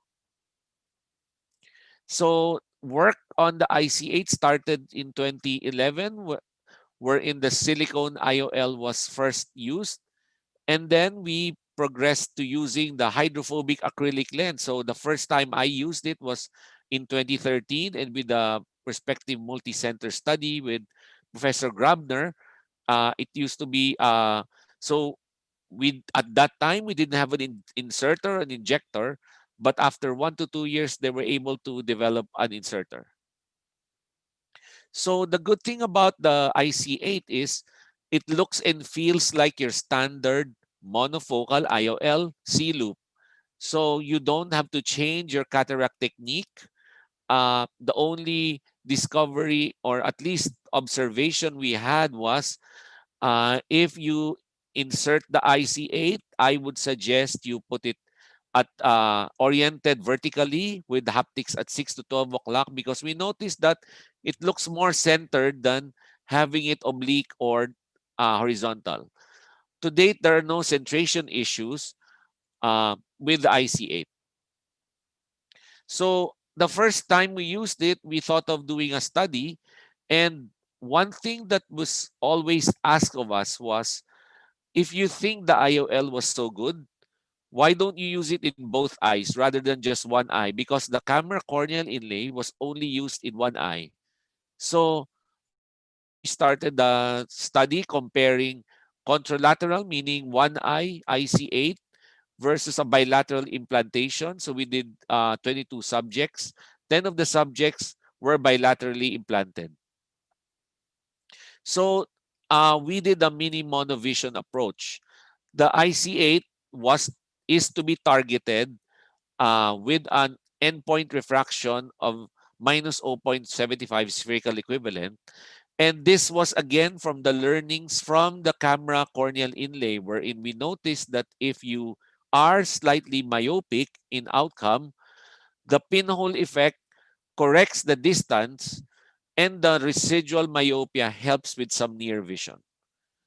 In the other group, the contralateral group, the dominant eye, we put a monofocal IOL, and in the bilateral group, we put this IC8 but target 0 or target plano. And usually we would be near our target refractions. Although I must say that at first we were doing midpoint refractions because it's a little bit difficult to find where refraction is because of this EDOF effect.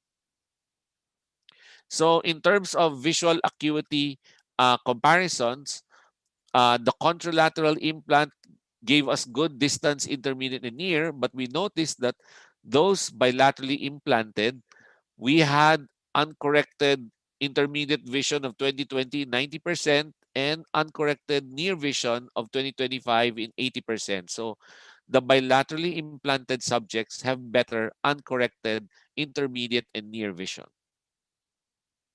Then when we corrected all cylinder, we noticed a similar effect wherein the intermediate and near vision distance corrected was better in the bilateral set of eyes, set of patients than those with a contralateral implant. So the focus curve comparisons were the same. They look like EDOF, EDOF wherein there's a gentle sloping and it's a wider defocus. And we did contrast sensitivity testing, photopic. They're similar, the bilateral and contralateral group.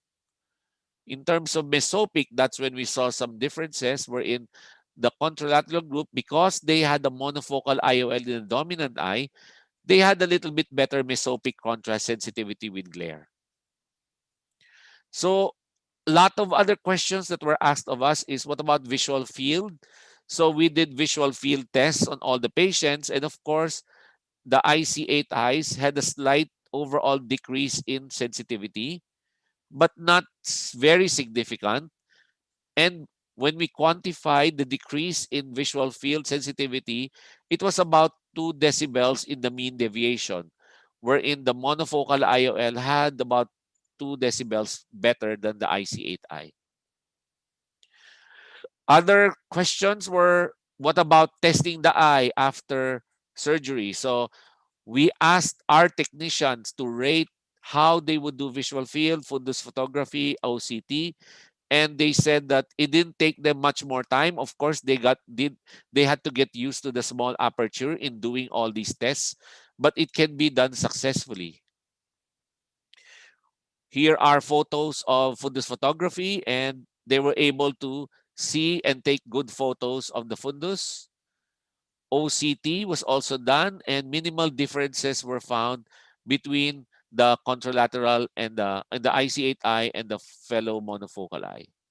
So in summary, this contralateral to bilateral study shows us that the small aperture IOL, the IC8, gives us a broad defocus curve, gives us good uninterrupted depth of focus. Both monolateral and bilateral provide excellent distance, intermediate, and near vision. And of course, we are using this on normal virgin eyes as an alternative for presbyopia correction. We also are doing now a study on post-refractive eyes, and we are recruiting patients with PRK, LASIK, and RK. But we are implanting it on the non-dominant eye only, as that what they're doing in the US FDA studies. So we see that this is an eye with an RK, and we see the lens in an undilated pupil and dilated pupil. And we are on target about minus 0.70, and this gives us 20-25% distance vision in 63% of eyes, intermediate 75% of eyes, and near vision 83% will see 2025. So eyes that had prior refractive surgery are more challenging because of difficult calculations, irregular corneas, and these are demanding patients. So we see that the IC8 has a good potential not only for virgin corneas but in post-refractive surgery eyes. Thank you very much.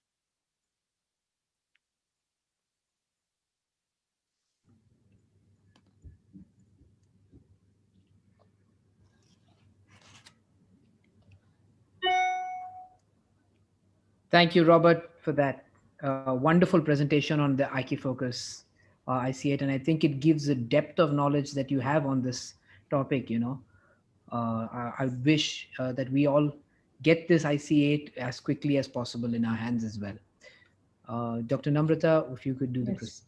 So I would now like to invite the next speaker, Dr. Felipe Vejerano, who's going to be talking about presbyopia drops, and he's been working on it, and all of us know that he's doing he's contributing a lot, and I hope the presbyopia drops do come, because presbyopia is a huge problem Thank you very much for the all, invitation. not Ashwin, Excuse but me. for all the others who are here, and maybe not Priya and Oh, Claudia. yeah. Yes, yes.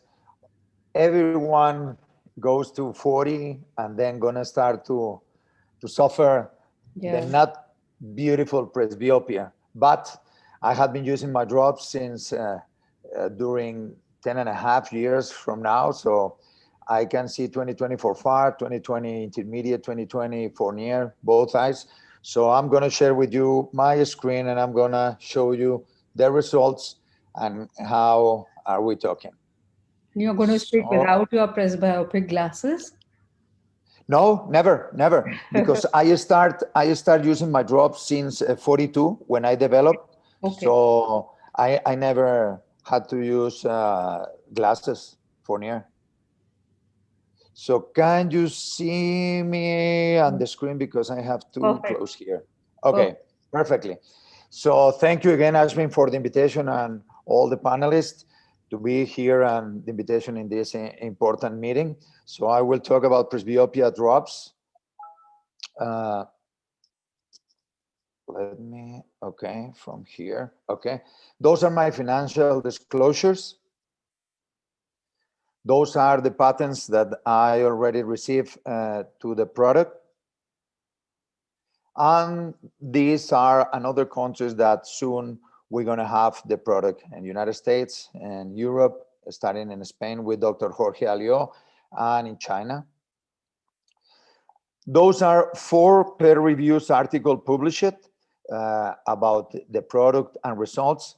This last one is after refractive surgery patients. So they received refractive surgery in their youth and then now are using the drops. Those are the components of the product. Of course, the concentrations are confidential. Let me check here to see me, okay? Okay. Then what's gonna be the issues or the features for an ideal topical therapy for emmetropes? Of course, binocular use, not monovision, truly accommodative, not pseudo-accommodative, improves near vision, of course, hoping doesn't alter the far vision, and dynamic pupil in different light conditions. And of course, non-toxic, neither with epithelium or endothelium. The purpose of the study was to evaluate the efficacy and safety of this innovative, non-invasive method for control of symptoms of presbyopia. This is a prospective, longitudinal, descriptive proof of concept study in emmetrops. This is after a single dose of FOB tears, that is the name here in Colombia. The average of patient is 51. And as you can see here, almost the 70% of the patient is between 44 to 55.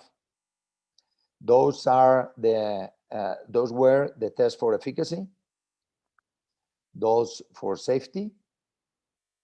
And this is the results. I just want to show you the distance vision results, just to let you know that doesn't alter the far vision, even improve a little bit the far vision. So this is the 20/30, 20/25 or better for far. The patient has improvement of that. Even most of the patient get 20/25 for far. And now for near. This is a 20/40, 20/30, 20/25. Pre-drop, post-drop, and you can see here the improvement for near in these patients in 20/40, 20/30, even almost 50% of the patients with a single dose get 20/25 for near and keeping the 20/25 for far. So talking about lines of improvement for near, almost each eye 2 lines. And as you can see here in this graph, this is a courtesy of Dr. Rafael Iribarren from Argentina, who is a specialist in accommodation and in presbyopia. He saw my talk in one of the meetings in Latin America, and he asked me for my results, and he made these graphs, and I'm going to show another one from him that gives a better idea about this. So you can see here, the medium is 2 lines of improvement. Even some patients improves a little bit more.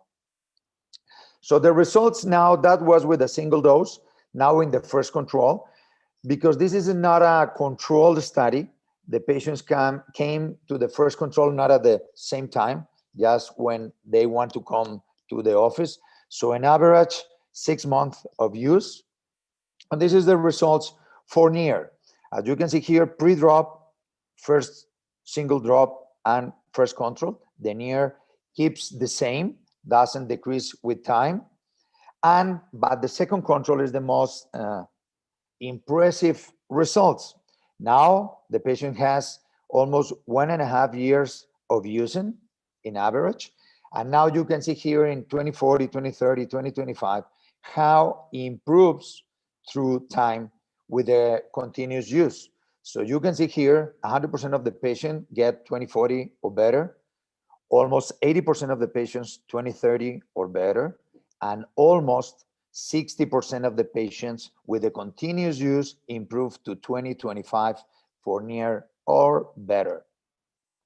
At the second control, as you can see here, this is pre-drop, first control, and the second control. So looks like the accommodation, because I have a theory about the presbyopia that is not only in the lens, and I discussed with Dr. Iribarren about that, is about the ciliary muscle. So that's why I developed this drop. So let's see if this drop is accommodative, acting over the ciliary muscle, or is only pseudo-accommodative, like small aperture optic.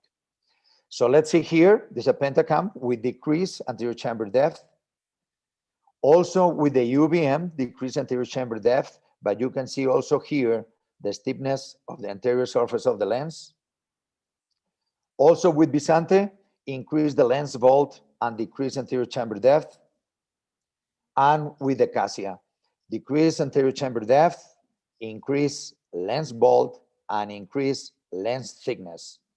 Also demonstrate by UVM, increase the lens thickness, and also you can see here that is the pupil is a little larger post-drop and increase the stiffness of the anterior surface of the lens. Now about the pupil, if it's dynamic or is fixed. This is courtesy of Dr. Roberto Saldivar. I was in Mendoza, and he has a binocular pupillometer dynamic. So you can measure the pupil at the same time when you increase the luminance. And you can see here pre-drop, this is the size of the pupil. Then when the light increase, of course, the pupil go down and is totally dynamic. After the drops, decrease the size of the pupil in escotopic, but when the light increase, also the pupil move and continue moving all the time. So it's totally dynamic, it's not fixed. And you can see here the graphs also from Dr. Rafael Iribarren from Argentina.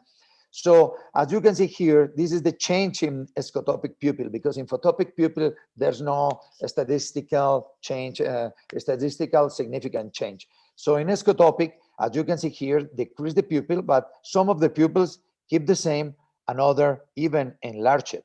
But the medium is 1 millimeter of decrease in the size of the pupil. So let's see if the improvement of the near vision, visual acuity on the lines depends of the pupil size change. So here he made a cutoff in 1 millimeter because it's the medium. So here is the patients, how many lines gain in logMAR with the patients who decrease less than 1 millimeter or even enlarge it is 1.7. But the patients with decrease more than 1 millimeter is 1.8 lines of improvement. There's no statistical difference. Now let's make the cutoff in 0. So the pupil keep the same. So the same or enlarge, even increase 1.6 lines in near vision, and any pupil that decreased a little bit, the size improves 1.7, almost 1.8 lines of improvement. So also is not statistical significant. So this said that the near vision doesn't depend only of the pupil size. Now in the safety size, this is my macula through time. This is my endothelial cell count since 2010. And in summary, improves 2 to 3 lines for near without altering the far vision. Totally safe, non-toxic, even more apparently improve accommodation over time. Pupil change are totally dynamic. I call this dynamic pseudo-accommodation. It's not a fixed meiotic mechanism. The pinhole helps, but it's not the major effect for improve the near vision. And the improvement of the near vision is not dependent on the pupil size. Looks like a truly improvement of the physiological accommodation. My slogan is, you have to try it to believe it. And always I make and acknowledge from my very good friend, Jorge Alio, who always support and believe in this project. Thank you very much. Thank you so much. I think that is really very promising, the drops, and I hope they become, available to us also commercially in our part of the world. And this is something I think it's like it's like a dream, come true if you have those kind of drops and if you have to only put in the morning. What do you say, Gaurav? The what, excuse me? As I said, it's too good to be true, and then it can only be tried, and then you can decide about it, right? Yeah. Yeah. When the next time, I think more of us here, we older than 40. So the next time that maybe we can meet, because I have 3 different concentrations depending on the action of the ciliary muscle, also because of the age. I have the standard one, the plus, and the super plus lately. Because some of the patient, even younger, patient 45, 47, has a very, very, very, what can I say, deficient accommodation. So even those patients has to use the super plus. And with that, the patient feels very good with even doesn't alter the far vision. Even is 20/20 for far, but maybe 20/100 for near. With the super plus, can keep the 20/20 for far and increase maybe for 20/50, 20/40 for near. So the change is with a single dose. So the change is very good. So the next time we met, please ask me, and I can, if you want and feel safe, to try the drops, and then you can tell me the difference. Thank you. The next presentation is going to be our star performer, Dr. Ashwin Agarwal, and he's going to be talking to us about pinhole, about single pass 4-throw pupilloplasty. Young and dynamic and very active at all national and international platforms. Ashwin, all yours. Thank you, Doc. I'm only as dynamic as Dr. Namrata will have me, because this event is all courtesy to her. So thank you, Dr. Namrata and Dr. Gaurav, for having me. Felipe, I mean, you bring up so many interesting points, and especially, the points on pinhole and how this presbyopia drops is going to change things. And I'm sure it's stirred a lot of conversation amongst the viewers already in terms of, we've seen 3 new platforms. They've seen a Sulcus IOL, they've seen an AcuFocus, and now a presbyopia drop. And I think I'm just going to help Priya start another conversation with single pass 4th row. I just wanted to throw this in here because the pinhole pupilloplasty was basically an advent of single pass 4th row. So pinhole came from the birth of single pass, was the birth of pinhole pupilloplasty. I just wanted to say that and start my talk of single pass 4th row. I hope everybody can see my screen clearly. Absolutely. Okay. And please let me know that the colors are changing and it's playing. It's playing. Yeah. Okay, perfect. Okay, because sometimes it suddenly doesn't play, and I just keep talking. So I'll just explain the procedure of single pass 4th row. It's a pupilloplasty technique, which basically makes it very simple and easy to do for anybody and everybody. Basically, you have a proximal and a distal iris wherever the defect is. You make an incision on the distal side. Once you make that incision, you really take a 9-0 or a 10-0 Prolene suture. I use a 9-0 because the thread of the 9-0 is very clearly visible. So you have a proximal incision and a proximal iris incision. You then have a distal incision and a distal iris incision. You railroad that into a 26 or a 30 gauge needle, whichever you choose. You basically railroad that 9-0 or a 10-0 Prolene suture and bring it out through the distal incision. The reason you do that, I just want to stop here. The reason you do that railroading is so that your needle does not get caught in the corneal fibers while externalizing that 9-0 Prolene suture. Now let's break this down, because this part can get extremely confusing when you're watching it on a 2D image like this. So we're breaking the suture trail into 5 parts. The part 1 is external to proximal incision, then proximal incision to proximal iris to distal iris to distal incision, and distal incision to external. These are the 5 parts. Why are these 5 parts important? It is because the second part, that is part 2 of the suture trail, is what is taken for the loop. We take the loop and externalize it using a gluteal forceps or an MST forceps of your choice. Then cut the external of part 5 and throw it into the loop. If you see here, I'm throwing it 4 times. So it's a single pass and I'm 4 throws. So that's why the name single pass 4th row pupilloplasty came up. And all you do is pull part 1 and part 5 apart.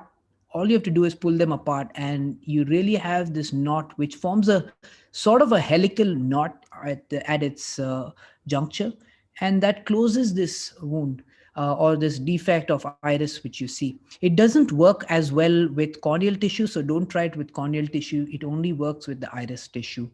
Once this is done, you basically cut off the excess sutures that are not needed anymore, and that's the end of the case. Why is this far superior and important? Is because you have less manipulation. You can do more number of sutures with the same amount of time. These are some of the applications of this: pupil defect, Urid-Zavalia, appositional angle closure, high astigmatism. That is what I think Priya is going to talk about: intrascleral haptic, endothelial keratoplasty, and combination with iridodialysis repair. So these are some of the effects of this procedure. Next up we have is pseudophakic bullous keratopathy. You see this case over here. I just wanted to show this because it's important to know why am I talking about single pass or iris repair in a pseudophakic bullous keratopathy. So whenever you have these cases, most common reason for these is vitreous in the AC or a dangling intraocular lens or something like this. And it's long-standing in predominantly. So because of it being long-standing, I had to basically use a scissor to take off these desmids. This desmid was a very, very thick membrane of sorts.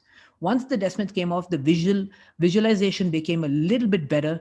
But what really happened is I saw a dangling intraocular lens, and I had to externalize both haptics of this lens using a gluteal technique. I didn't externalize that intraocular lens. I just externalized the haptics. What that basically does is, let me just take you back a few seconds. What that basically does is it compartmentalizes the eye. The IOL over there compartmentalizes the eye, but not completely. And why is this important? It basically gives me an anterior and posterior component. If I put an air, if I put an air bubble in the anterior chamber while there is an iris defect, I will get this air bubble going into the posterior segment invariably, whether regardless. So see this big gap over here. If I put air, it's only going to go all the way down.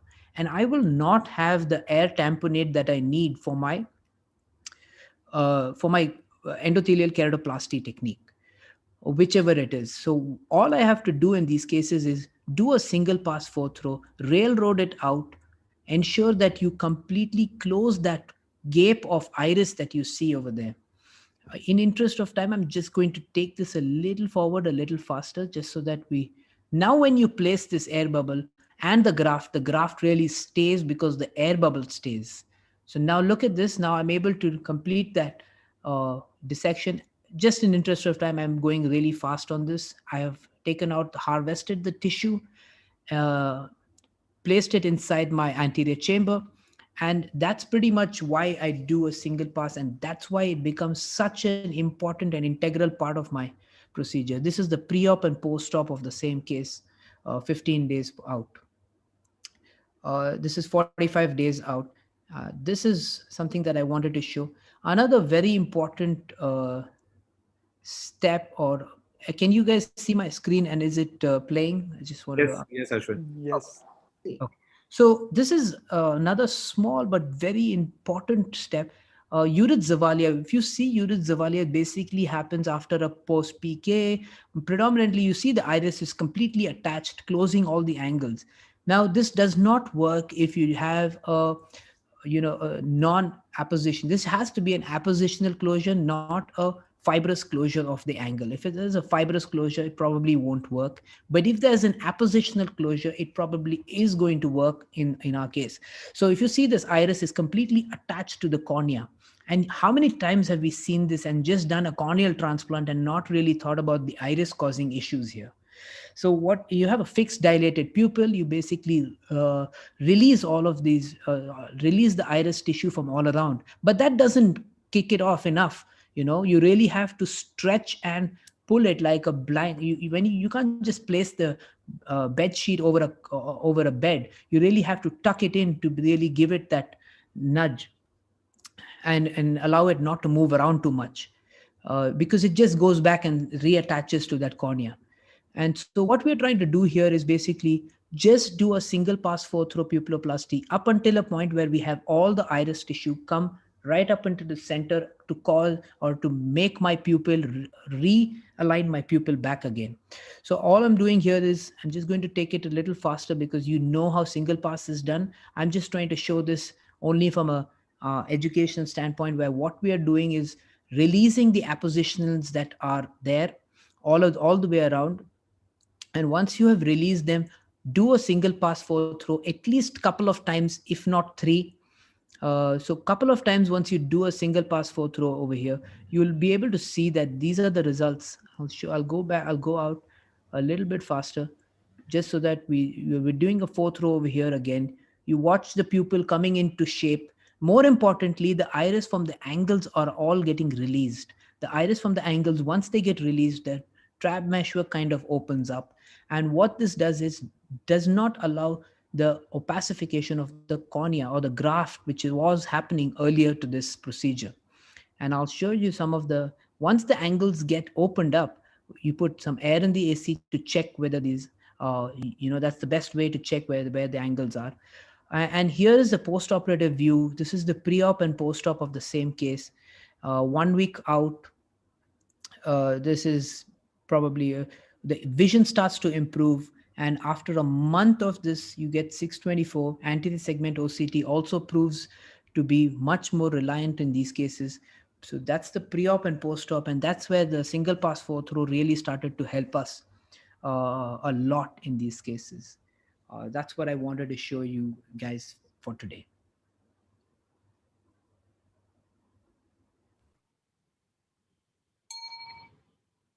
That was excellent, Ashwin. And, it's always enjoyable and a pleasure to see all these brilliant videos and the applications that have come out from these techniques. And, it has really improved our, I think, every average surgeon can now do a pupilloplasty and, make the single pass 4-through is so accessible and so easy to learn, so predictable. I think it's been taken up by so many people who are, using it for these various applications, if not for, closing iris defects. So I think unless anybody would like to discuss, I would like to invite the next speaker. Ashwin, should I go ahead? Great. So I think Priya is going to show us the next step, because I think from the single pass 4-through comes the pinhole pupilloplasty. So Dr. Priya Narang is well known. She has amazing number of publications. She has done brilliant work with glued IOLs from all the way from Ahmedabad. Dr. Priya Narang, go ahead. ये वाले नीचे वाले ये वाले होंगे नहीं latest वाले ऊपर वाले green. Is my screen visible? Yes, Priya, please go ahead. Okay. Yes. Thank you. So at the outset, I'd like to thank Dr. Namrata and Dr. Ashwin for this brilliant opportunity, and I really feel so privileged. The previous speakers have covered up the small aperture optics so brilliantly. I hope that I carry on that further. So, I will be covering up the pinhole pupilloplasty and how it is being done and the mechanics behind this surgical procedure. So, coming up to the aspect of doing a pinhole pupilloplasty, the basic essentials that you actually need to do it is that you should be knowing at least one pupilloplasty repair procedure to do it. We always use a single pass 4-through pupilloplasty procedure because we have various advantages with this surgical procedure, and that is what I would personally recommend others also to go ahead if they really want to go ahead with this surgical procedure to achieve the pinhole pupil, because although we have small aperture IOLs, but they're not available everywhere. So if you have a case where you really want to go ahead, you need to master this procedure of doing a single pass 4-through pupilloplasty, which is quite simple to go ahead with. And the second reason that we try to choose and use this SFT procedure is that, you don't need multiple passes. And when you have to do a pupilloplasty procedure, you would at least need to make around 3 attempts minimum to get a pinhole pupil, because you need to encircle that pupil from all the directions and try to align it. And aligning of the pupil is actually, it is done around the Purkinje 1 reflex. So that is the another essential part of doing a pinhole pupilloplasty procedure.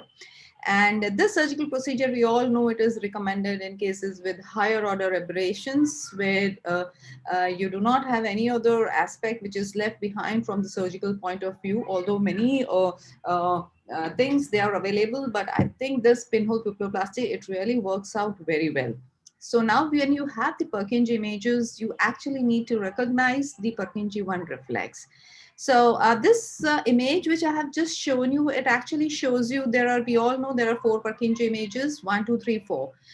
1 and 2, they're always aligning each other, and this is what we actually see on the anterior surface. It comes from the anterior surface of the cornea. So where you see that single arrow, yellow arrow P1, it's the P1 reflex. This is actually seen as a triad here, because this the reflex, it depends upon the light of your surgical microscope. In case you're seeing this is seen as a triad because the below both the lights, they are from the coaxial illumination, and one is the central one. Depending upon your surgical microscope, you might have either 2 or 1. So it depends what microscope you are using. Secondly, what you are seeing here is this is a pseudophakic eye. So you also see here the P3 and the P4 reflex. You can see the P4 is an inverted and P3 is the erect image. So you need to identify the P1 reflex, and you need to center the pupil along the P1 reflex, which is considered to be a centration marker. It's a centration marker. And this concept has been beautifully explained by George Waring and Daniel Chang in their paper. If anybody wants to go ahead with that, they can go through that. This is a small animation that I'm just trying to show you. This is a case of an RK, where I'm just trying to show you how we try to align the pupil along the center of the reflex. So in this case, what you actually see is that these are the cases of higher order aberrations, which are always chosen for doing a pinhole pupiloplasty procedure and achieving a pinhole optics, because these are the cases with higher order aberrations. They have distorted images and they have all sorts of visual disturbances. So this is the single pass 4-through pupiloplasty procedure, which has been beautifully highlighted by Ashwin before. I'm just trying to show you this, how this procedure is being done and how a pinhole pupil is achieved. So like when you go through and you take the 4 throws and you come across, so you just doing that and cutting off the knot. So in this animation, we have shown you 2 attempts, but actually you might need 3 to 4 attempts for achieving it in a human eye. Following a pinhole, what you see is the clear image. You don't see any visual distortions. The patient, they really appreciate the kind of visual acuity that they achieve. Now, this is the article which is recently gone online this month itself in the Journal of Refractive Surgery.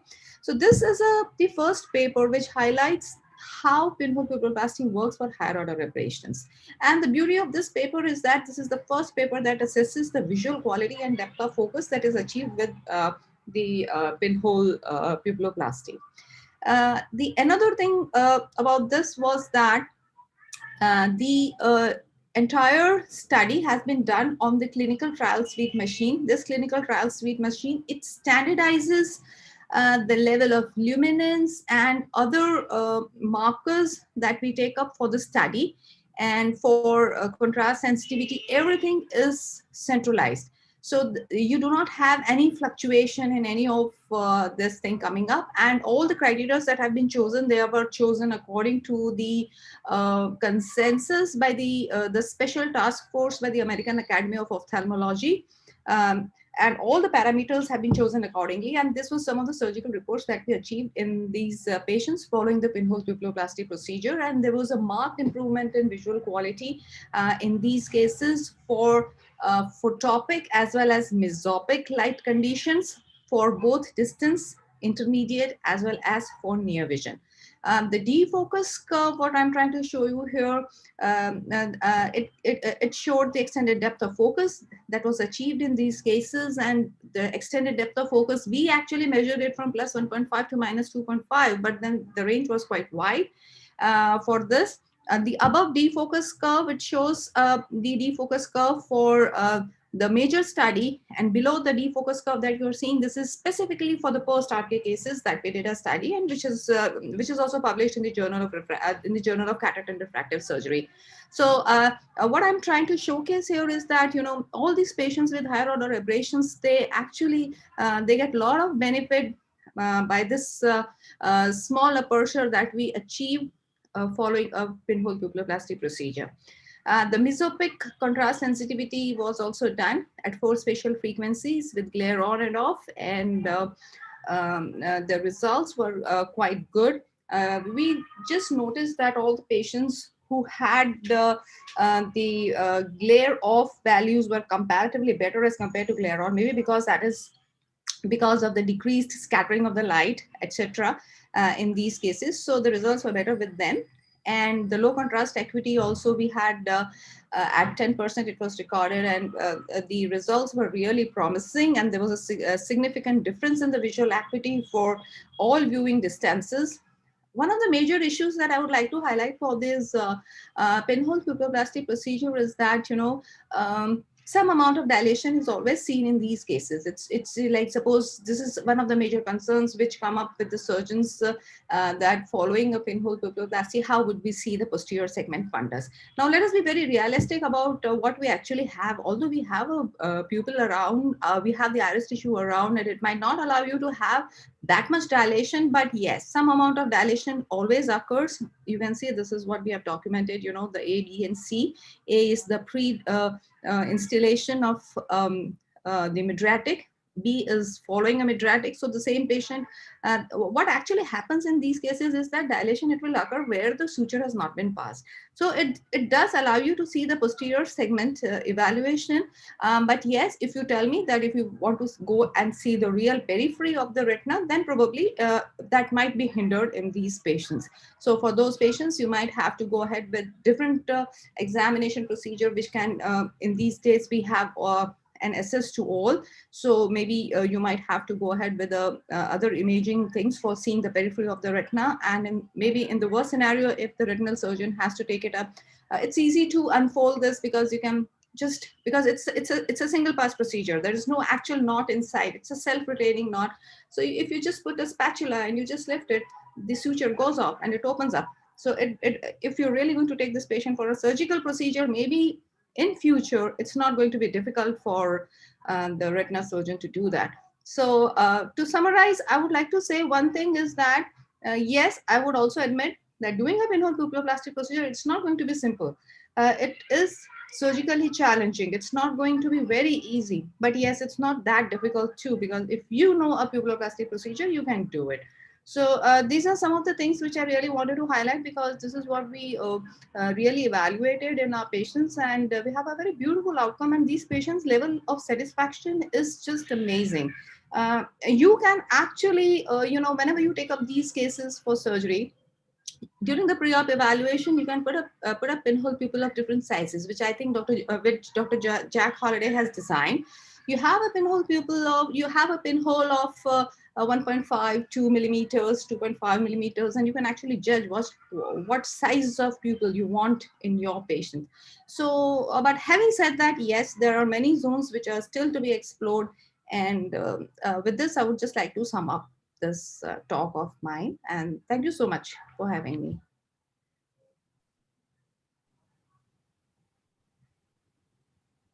Thanks a lot, Priya. Ashwin, would you like to comment on this?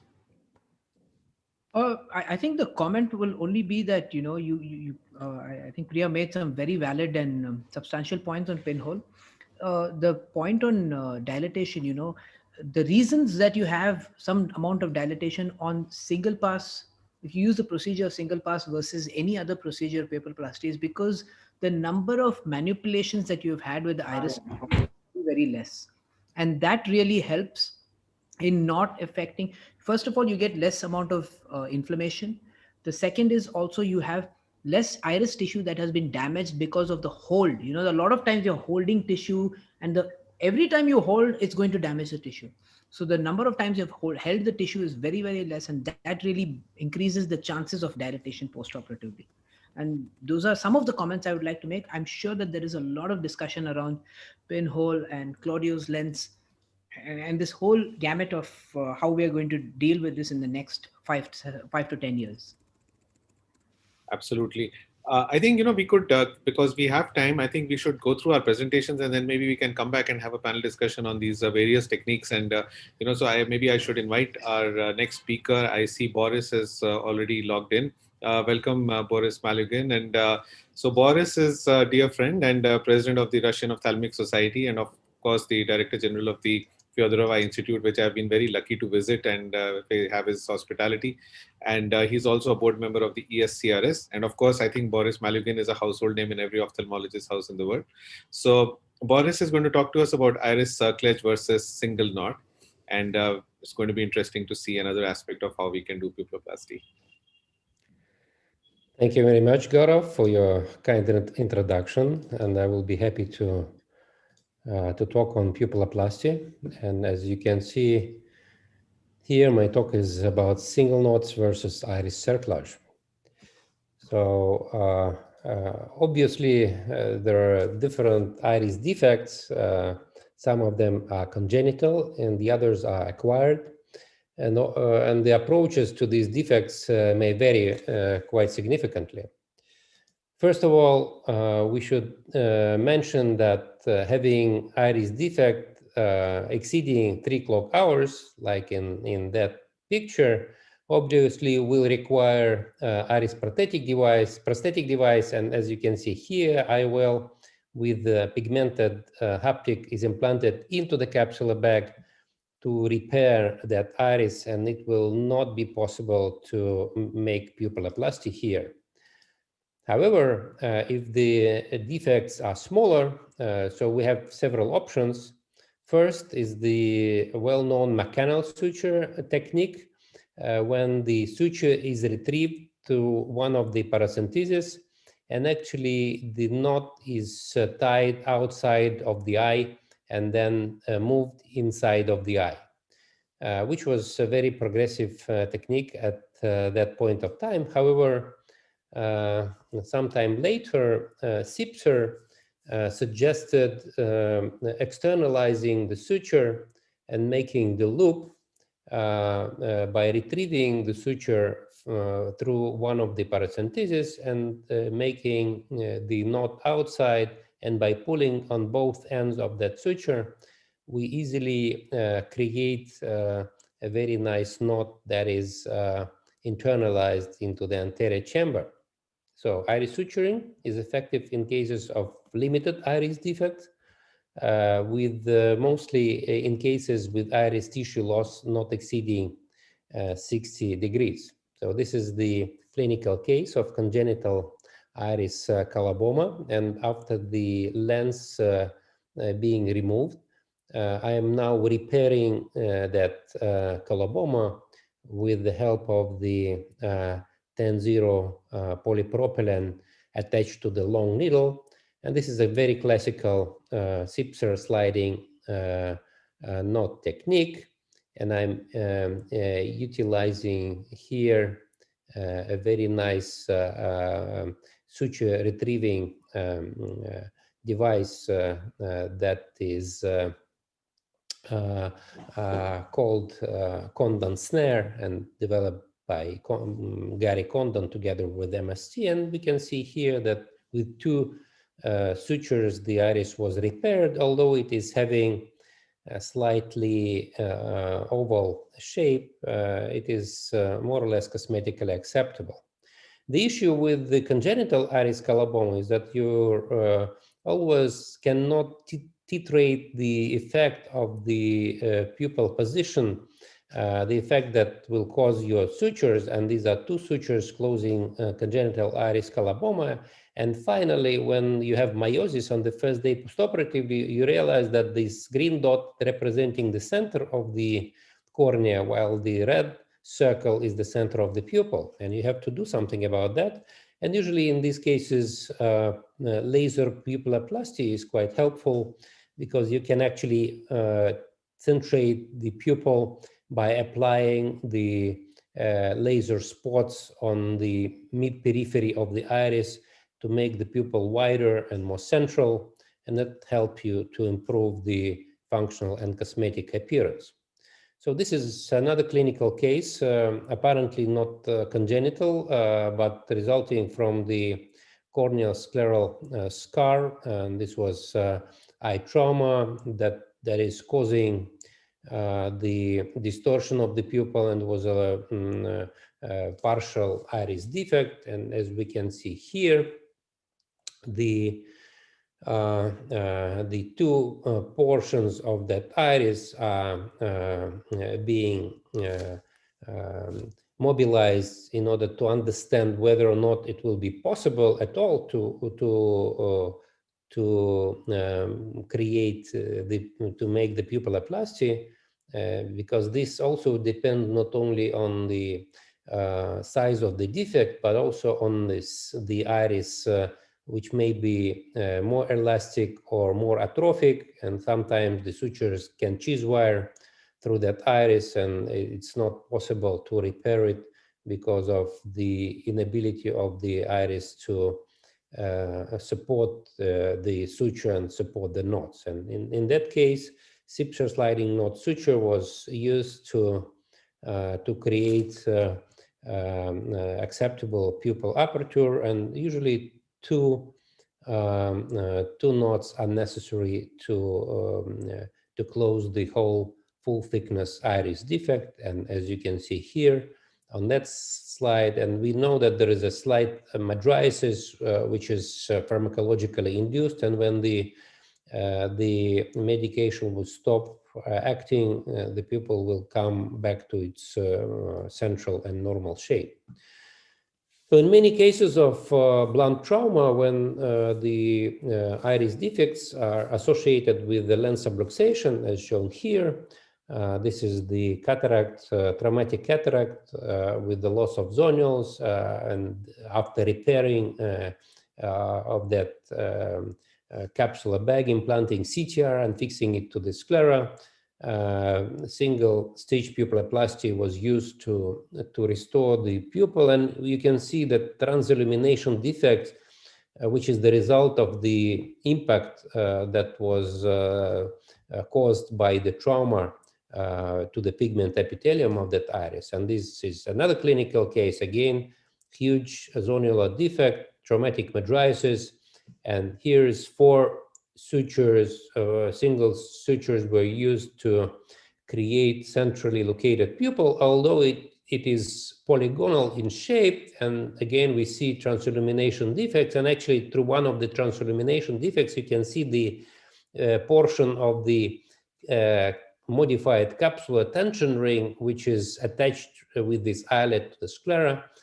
And again,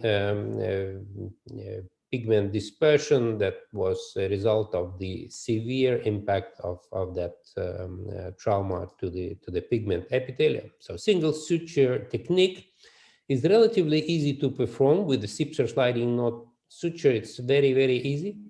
It's usually provide polygonal pupil. Very rarely it's circular in shape. However, the result is absolutely functionally and cosmetically acceptable. Iris cerclage can be used in patients where the iris sphincter is damaged, and this is again traumatic mydriasis, and is shown here. You need a couple of paracenteses, usually 3 or sometimes 4, and you go through the iris tissue from several directions, which is shown on several publications mentioned here. And so this is the case with traumatic mydriasis, and as shown here, after lysing the synechiae, it was evident that the sphincter will not be functional. So the idea here was to restore the circular shape of that pupil by passing the needle attached to the 10-0 polypropylene. And as you can see here, the iris is grasped with the 25 gauge forceps in order to fixate the iris, because the iris is elastic and it's not so easy to pass through the iris with that needle without stabilizing the iris tissue, which is done in that case with the 25 gauge needle. And of course, externalizing this needle requires the cannula in order to avoid grasping the edge of the corneal incision. It's a very, very critical step in every cerclage technique, because it's so much easier to over tie the suture and make the pupil very small, as you will see in a minute. So I'm trying to tie this knot, and you see the pupil becoming smaller and smaller, and you don't have really resistance to the tissue. So you need sometimes to go back and stretch that pupil in order not to make it very small, because very small pupil in some cases is a disadvantage because you cannot visualize the fundus, and you cannot inspect the fundus and treat the retinal pathology, which is sometimes an issue especially in patients with traumatic impacts. So this is another clinical case. This is the patient after penetrating keratoplasty, and you can see this Uritz-Zavalya syndrome as shown here, which is the fixed dilated pupil. And I will not be showing you technique because it's more or less similar to what we've seen. And then the result is also very nice and round pupil. Although, as you can see here, that in spite of the cerclage, there is still irregularity of that pupil. So with the cerclage technique, it's not necessarily you will have a round and very circular pupil at the end of that surgery. So the disadvantage of cerclage is the multiple manipulations inside the anterior chamber. There is a possibility of cheese wiring, and sometimes additional sutures need to close the gaps.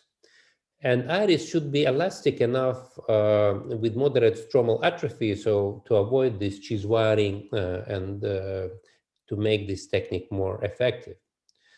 So to conclude my talk, I want to emphasize that iris defects not exceeding 2 clock hours should be repaired with single suture techniques. That is my preference. And of course, Sipser sliding knot is the best you can imagine. In paralytic mydriasis, both single suture or iris cerclage work well. Iris cerclage results in more round pupil, while single sutures in polygonal. However, both are functionally and cosmetically acceptable. And I thank you very much for your kind attention. Thanks, Boris, for that wonderful presentation, where detailing both the techniques of treating iris defects. And as is apparent, and I've been trying both of these techniques, and iris cerclage definitely is a little more challenging. And you did highlight the points where you have to be extra careful doing that. And somehow in my hands, the single suture techniques tend to be easier to perform maybe, and less challenging and more predictable, because you tend to go wrong. You have a single suture and you can, kind of repeat the number of sutures that you need. And, the single pass follow through is what we have been practicing, works very well in our hands.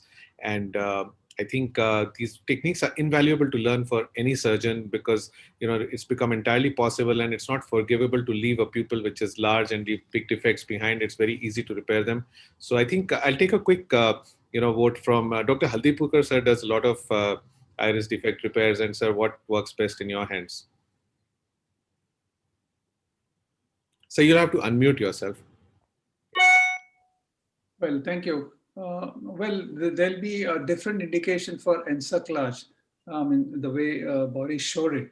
But I think pupilloplasty does work good for most of it. In fact, if I have a large defect and if I have to close it, what I do is with a micro scissors, I go to the root of the iris and make 2 horizontal cuts at the root. And that gives you enough of, getting the tissue closer, and you can cover it much better. That will only leave a very small slit in the periphery, which anyway gets covered under the arcus and the limbus. So I think that way you can easily bring it without any defects in the iris.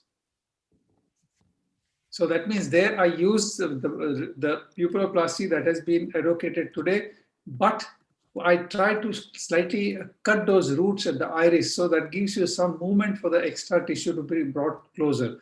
And when I do encerclage, I more or less go similar to him, what Boris showed. But then I haven't done really many of them. But what he showed was very extreme cases. I think he showed a good case.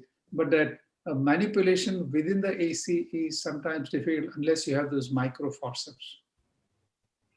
Thanks, sir. Would you like to add anything, Namrata? I mean, any comment on this? I was just thinking, and we were just thinking, I mean, all the videos that were shown were just mind-blowing, and all the possible solutions of presbyopia. I mean, we are doing it as a session, but it is, all that we have to it. And all the complex cases, Dr. Madigan's video, Dr. Suhas Haldipurkar's, then Dr. Priya Narang's, Ashwin's video, all of them were just superb. And to add to that, we, discussed even the medical management of presbyopia, which appears to be a more plausible and, a very nice solution, even for normal eyes, if I may say so. I mean, for eyes which have not, undergone any trauma, or the pupil is normal. So I think that way it is a great discussion we had, and something, which is worth archiving, because that is something which is, that is what is available to us. It'll be a great resource. I think we have one talk left, Brandon Ayers talk. I'll quickly introduce him, because I think then we can have a couple of minutes more to discuss about the rest of the stuff. So I think Dr. Brandon Ayers has not been able to join, but he has been able to send in his film, which Ashwin has. And Again, no stranger to Indian viewers here, for he's done amazing work at the Wills Eye Hospital and does a lot of cornea work, refractive, cataract, phakic lenses, and has some brilliant stuff to show. And he will be presenting today on artificial iris, which is always very interesting and intriguing. So Ashwin, would you like to show his video, please? Sure, I would love to. So his talk is on iris prosthesis. I hope everybody can see the screen. Yeah, yes, Ashwin, please go ahead. You can play it. I'm just playing it. Hi, my name is Brandon Ayers. I'm from the Cornea Service at Wills Eye Hospital. My topic today is to talk about the artificial iris. These are the little iris prostheses. It's all about this little silicone iris prosthesis. Now, my financial disclosures will show up over here. Nothing that I'm going to talk about today is going to impact the subject matter of today's talk. So what I like to do is just move myself over to the corner of the screen and let's get on with the presentation. What you're looking at is a video of the iris prosthesis. And as I mentioned, it's a small silicone iris prosthesis and it comes as standard size, 12.8 millimeters in diameter with a 3.35 millimeter pupil. It's a silicone iris prosthesis. It comes in a custom color profile, meaning it's made for each patient. It takes about 2 months to get the prosthesis and is made in a with and a without fiber version. The with fiber has an embedded meshwork in the silicone, making it a little bit elastic, a little bit less rubbery. Now, this implant, it's not a lens. The implant can be placed a couple different ways. It can be placed in the capsular bag, in the sulcus, passively or actively or sutured in place. And it can also be suture fixated to the scleral wall. And the different iris prostheses are optimized for different fixation techniques. And as you can see, it is color matched to a photograph that's taken of the patient. So let's look at a couple different fixation techniques. And first, we're going to do an in-the-bag fixation. For in-the-bag fixation, it requires an intact anterior and probably posterior capsular rhexis, especially if it's being combined with cataract surgery. A capsular tension ring needs to be placed in all of these cases to help prevent capsular phimosis. And then prior to placement of the iris prosthesis, an IOL can be placed. The case you're watching is a cataract that's already been removed in a patient who had a DMEC and then Urey-Zavalia syndrome, leaving her with a dilated and atrophic pupil. The cataract has been removed. We're counterstaining the capsular bag with Vision Blue. This is to allow visualization of the capsular rhexis once the iris prosthesis is placed. You can see the colored side and the black posterior portion of the iris prosthesis. This will be folded in almost a taco or burrito fashion and then placed in the Silver Series inserter made by Johnson & Johnson. I like to fold it with the pigment out. Then this is carefully injected into the capsular bag after copious amounts of OVD are placed in the capsular bag. So here you're watching the folding of the iris prosthesis. And now that will be carefully placed into the capsular bag. I think it's important to get the leading portion of the iris prosthesis right into the capsular bag, leaving the trailing portions out. And then with careful manipulation using either microforceps or a microforcep and an inserter, you can tuck and pull and twist and you can get this implant into the capsular bag. Now, most of the time, this is going to be tree-fine down to a more normal or easier to place size, somewhere around 9.5 to 10 millimeters. And you can see that prosthesis going into the capsular bag right now. So critical points for in the bag placement is going to be an intact anterior and posterior capsule, capsular tension ring and IOL in the capsular bag. Measure the capsular bag so you know what to tree-fine your iris prosthesis down to, then carefully place it. A couple of clinical pictures of patients who've had the iris placed. Here's a patient with a history of narrow angle glaucoma, leaving her with an atrophic pupil. Here's her after picture. And here's a patient with aniridia showing the before and then after bilateral cataract removals with iris prosthesis placement. Now let's talk about placement in the sulcus. And sulcus placement can be either passive or active, meaning passively placed in the sulcus and held in place with the natural iris, or sutured in place using either 9-0 polypropylene suture or Gore-Tex suture. The case you're going to watch is a patient of mine who had a floppy iris during his surgery, leaving him with a large temporal iris defect and a otherwise well-centered multifocal IOL in the capsular bag. So here the the passive placement is being done where the iris is being used to hold the iris prosthesis in place in the sulcus space. Now, luckily in this case, the artificial pupil lined up very nicely with the center of the IOL, and this patient actually retained some of the multifocal nature of the IOL even after iris prosthesis placement. Of course, we placed it secondary to his glare to reduce glare after his traumatic surgery. So here we already have an IOL in the capsular bag, so we're not worried about an intact rhexis. The open sulcus makes easy placement, and we did use the fiber-free design. And here is his picture before and after the surgery. Now, what if you have no support? This is where the with fiber prosthesis becomes very helpful. We can use the with fiber prosthesis, suture an IOL to the posterior aspect of the iris prosthesis, and then suture the iris prosthesis itself to the scleral wall, usually fixating the IOL with nanopolypropylene suture and the iris prosthesis using Gore-Tex suture. Here you see a video. We are suturing a Bausch & Lomb MX60. This is an off-label use of this implant, but we can place several sutures around the IOL, fixating it to the posterior surface of the iris prosthesis. We'll then use Gore-Tex suture, placing it through the peripheral portion of the iris prosthesis, about 3 millimeters apart. And this can be grasped through sclerotomies, placing not only the iris prosthesis, but also the IOL in the posterior segment. Now, this takes about a 6 millimeter wound to easily get the iris prosthesis IOL construct through. So make sure you make your wound fairly generous. Once in place, you can center the iris prosthesis by altering the tension of the Gore-Tex knots. Make sure those knots are buried into the sclerotomies, and I like to close the sclerotomies. Now, in this case, our patient also had corneal edema. So after the iris prosthesis and IOL is placed, we're going to perform an endothelial keratoplasty. In this case, we did a DSEC. However, DMEC or PDEC could also be considered in this case. For me, a DSEC was relatively easy to do here, so I didn't want to struggle with a DMEC or PDEC. Here you can see the graft in place, and we're displacing the graft with air. The artificial iris does give actually a very nice tamponade to keep that DSEC in place. And here you see the patient's preoperative image and postoperative image. He was actually able to maintain a vision of about 20/40 to 20/50 in this eye and did very, very nicely.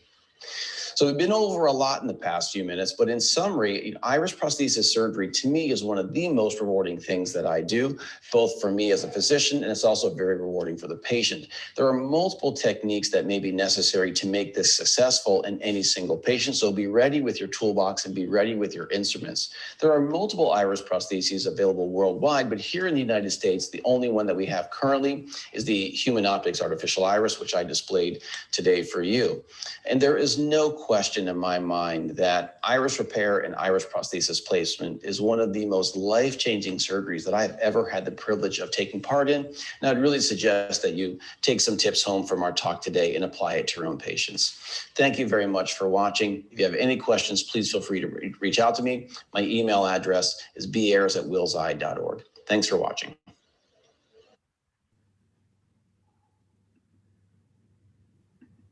Wonderful, Ashwin. Thanks for sharing that, and it was brilliant. And I think Boris is the right person. I've seen him do brilliant stuff like this as well. Boris, would you like to give some finer points on this? I think, it's always a very challenging surgery, and not only because of the prosthesis, but I think that when the iris is lost and there is a significant iris defect, so we see that the damage that was caused by the impact, traumatic impact to this eye is very significant. And in most of these cases, about 30% with traumatic aniridia, we have severe glaucoma and we have corneal decompensation. So it's kind of, when I see these patients, I can imagine a lot of surgeries that should be sometimes done in these cases. And they are not limited to only repairing of the iris, but also, as it was nicely shown by Brendan, the corneal procedures, the glaucoma shunts, and so far and so forth. So it's really a challenging surgery, both technically and with regard to the step-by-step planning of that surgery. Ashwin? I was hoping you could carry forward the discussion on the, the presbyopia, because that would be really nice to sum up a few of the things that we picked up today. We have amazing speakers here today. Namrata, would you like to carry forward for the presbyopia? I mean, I love the AcuFocus, IOL, the pinhole. Of course, the pinhole pupilloplasty we've all been seeing and doing and trying to do that. But some of the newer things and the presbyopia drops, they were fantastic. So, the other techniques as well. So what are your thoughts? So like I said, presbyopia treatment, or for that matter, pinhole kind of small aperture optics could be, I'm sure Ashwin has worked it out, could be, for two sets of cases. One is, the eyes which are diseased or which have things like iridodialysis, or whether the pupil is big, or which are post-trauma, etc. And then at the other end of the spectrum, Dr. Vijayaranu, gave about the normal eyes, just the presbyopia drops. So we discussed both the ends of the spectrum, this side and that side. So I think that is the beauty of this session today. And very well, all the surgical videos were very nice, exceptionally good. This is a material to be, archived. That is what I said earlier also. Absolutely. Claudio's talk and Robert's talk, I mean, I really enjoyed both of them, new concepts, and really look forward to laying hands on some of these devices and testing them out. And yes, I would love to know more about the presbyopia drops someday. And, it would be fantastic. I mean, any chances we will have them available commercially next? You are going to have a lot of ophthalmologists running behind you for those drops. Yeah. Boris, if you remember, when I started doing Boris Try My drops in one eye, and George Bako in both eyes, and in that time I only have one concentration. Boris could notice the difference, doesn't alter the far vision, and start to read in that time. I was in Las Vegas, if I remember good. Also, George Watt in the fourth already tried it. Robert Weinstock also tried it. So many of ophthalmologists are using. The wife of Dr. Jorge Alió had been using for about 2 years from now, and she's doesn't wear any glasses. So Jorge is also a very good fan of my drops, because his wife is out of glasses. Oh, it's good. No, really works. It's not a miracle, but really works very physiologically. So you can focus everywhere. Great. You can sum up the session probably, because I think we are going to be out of time very soon. Okay, no problem. That's nice. Nice to see you, Boris, again. I do believe that we are already out of time, but thank you each and every one of you for first of all accepting and putting this thing together. It wouldn't have been a show without you guys. So thank you, Claudio. Thank you, Robert. Thank you, Boris. Thank you, Priya. Thank you, Namrata. Thank you, Gaurav. Thank you, Suhas, and thank you, Felipe. Thank you. Really. I think we have to thank Ashwin for coordinating and for organizing the whole thing, Ashwin. Very interesting session. You thanked us, but really the person who deserved to be thanked is you, because and at quite a short notice. So thank you for doing this. Namrata, congratulations for an amazing meeting. 14 halls running simultaneously, flawlessly, with amazing timing, and it's really an amazing job that you've accomplished. Really, congratulations for that. So much. Thank you so much. So 14 halls we have live, and then we have 30 live surgeries on Sunday, from morning till evening. So Gaurav is a part of the few of the live. Yes. Yeah, so I hope it goes well. Thank you so much. Without you people, it won't have worked out the way it has. Thanks to all the international faculty. Thank you. Thank you for the invitation again. Thank you. Thank you, everybody. Bye-bye. Everybody. See you soon, hopefully. Yeah. Okay. Thank you, Dr. Suhas Aldipurkar sir. Thank you. Thank you, Boris. Bye-bye. Thank you. Bye-bye. Thank you.